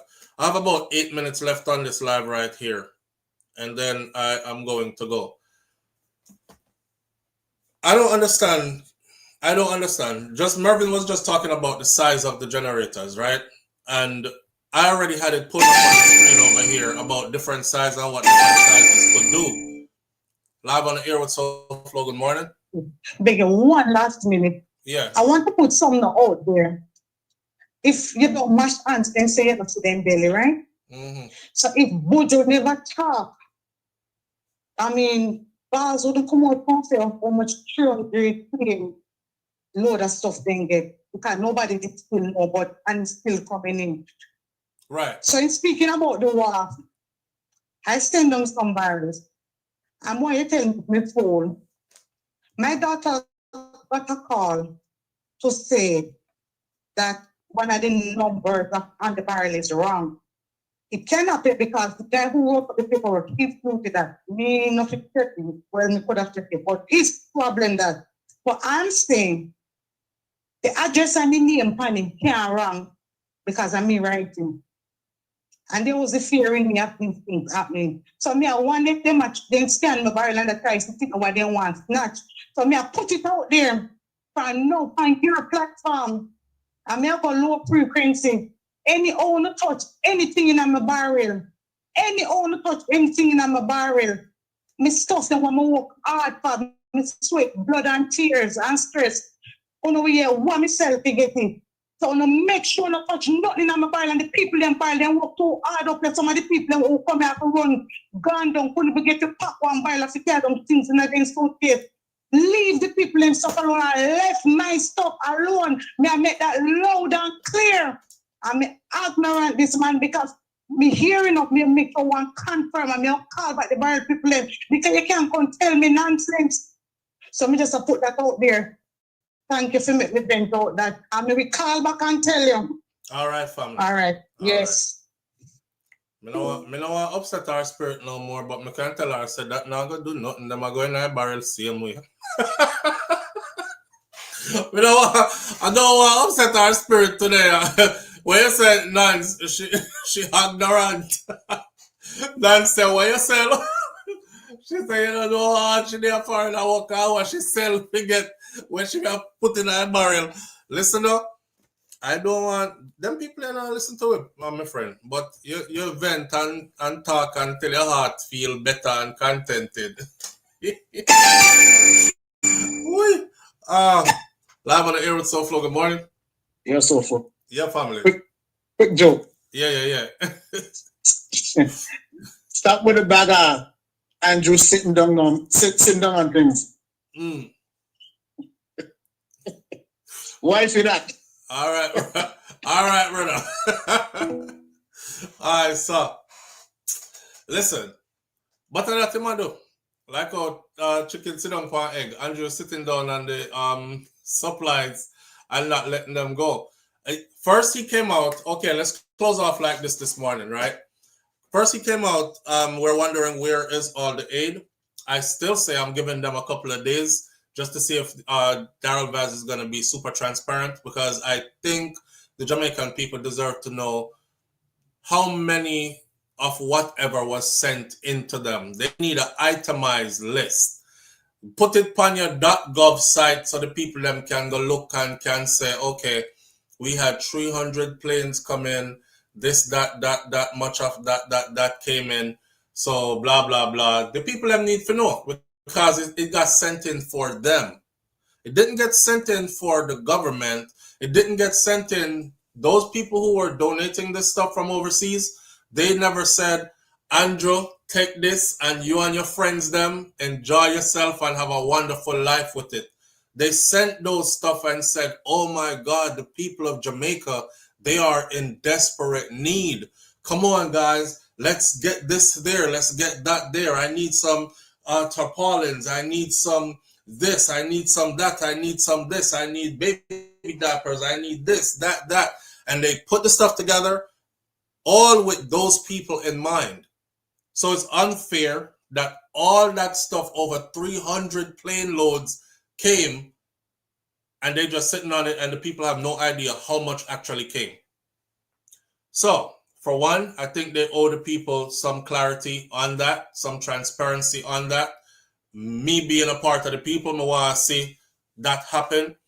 Now, he's over here talking about, oh, he's going to address make some kind of system where maybe it's going to be a voucher system where you get your voucher and you go to a certain location and then you pick up your food items or your necessary things you will need, the aid. That is how you plan to distribute the food, which tells us you're sitting on the food. You're sitting on the food waiting to establish your system, voucher system or whatever. Then you will distribute the food. Cool. You still sit down on the food. The generator them now. You're over here talking about you're probably going to loan them out like 40 at a time or something like that. I hope you heard the conversation we just had when Mervin called in. 450 generators alone. Each time you loan out the generator, it's time for somebody to give it up. You get a broken generator back. How many technicians then do you have to service 450 broken generators, make them usable again to hand them off to the next set of people? Because you can't take broke up generator from one somebody give to somebody else, right? So you're going to have to make sure all these generators are in tip-top shape, they're safe, and they're working before you hand them off again. Mr. Prime Minister, you're creating problem on top of problem on top of problem, sir. As far as the generator them goes, I don't know who is passing out this stupid-ass information that Belgium gave it to him just for Belgium can't tell him where to use the generators. The generators are for as needed, to be deemed by him as needed. Now, if him take the generator and say, I'm going to use them here for my government buildings first and school and bank and church and wherever, because they mix up in a church too, and wherever, then that's on him. But they can't come into the country with a order. Belgium says. So what's Belgium going to do if you decide these 450 generators need to go to people who need them now? Is Belgium going to fly into the country and take them back and penalize you and say, no, we didn't give them to you for that. Take them back. We gave them to you to do your government buildings. You've given them to people. Return them to us now. That makes sense, Tona? A friggin' Category 5 hurricane just came. Blow down around one place where people them outside still. Some of them do have a dwelling. Them don't have no electricity. Them can't charge them phone.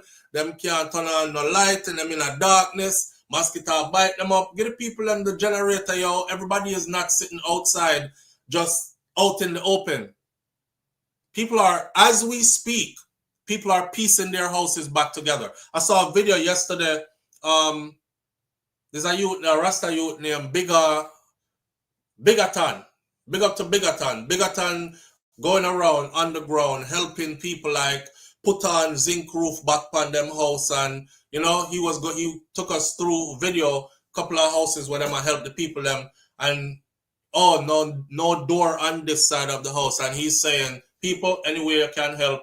Because now them need a door and a window on this side of the house, but on this side of the house, at least them safe. At least when rain fall now, them won't get wet up again. Those people need a generator. They need a generator. They're not outside.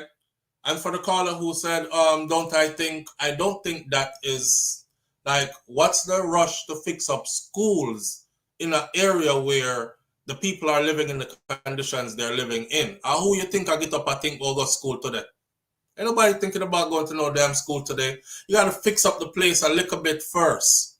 And then the people them can start put them life back together and say, okay, get the kids them ready for school now. Because school building look like it makes sense again. Now the school needs fix up to it, blow it to like everywhere else. Right? So you got to stabilize the people first. And that's where I think all the generators should be going to. That's just my thoughts. That's just my thoughts. Apparently, we have Darrell Vaz, who has vowed to defend everything and anything that Andrew Holness come up with. And that's the kind of system we have in place. So we'll just have to see how this go. The people can't do nothing about it. Them just have to watch these guys run the show and hope they run the show in a way where they get help. That's it. Exactly. People need to come first. Yeah, no clothes, no book, no nothing, nans. And the priority is always the people first. You can open all these other places. If the people them in a bad shape, them can't support none of these other places you're opening, right? Except for the hospital, of course. And I said that should be top priority, top of the list. Because if people aren't healthy, you just have a bunch of sick people and some dying around the place when you could be saving people. So, of course, that's priority.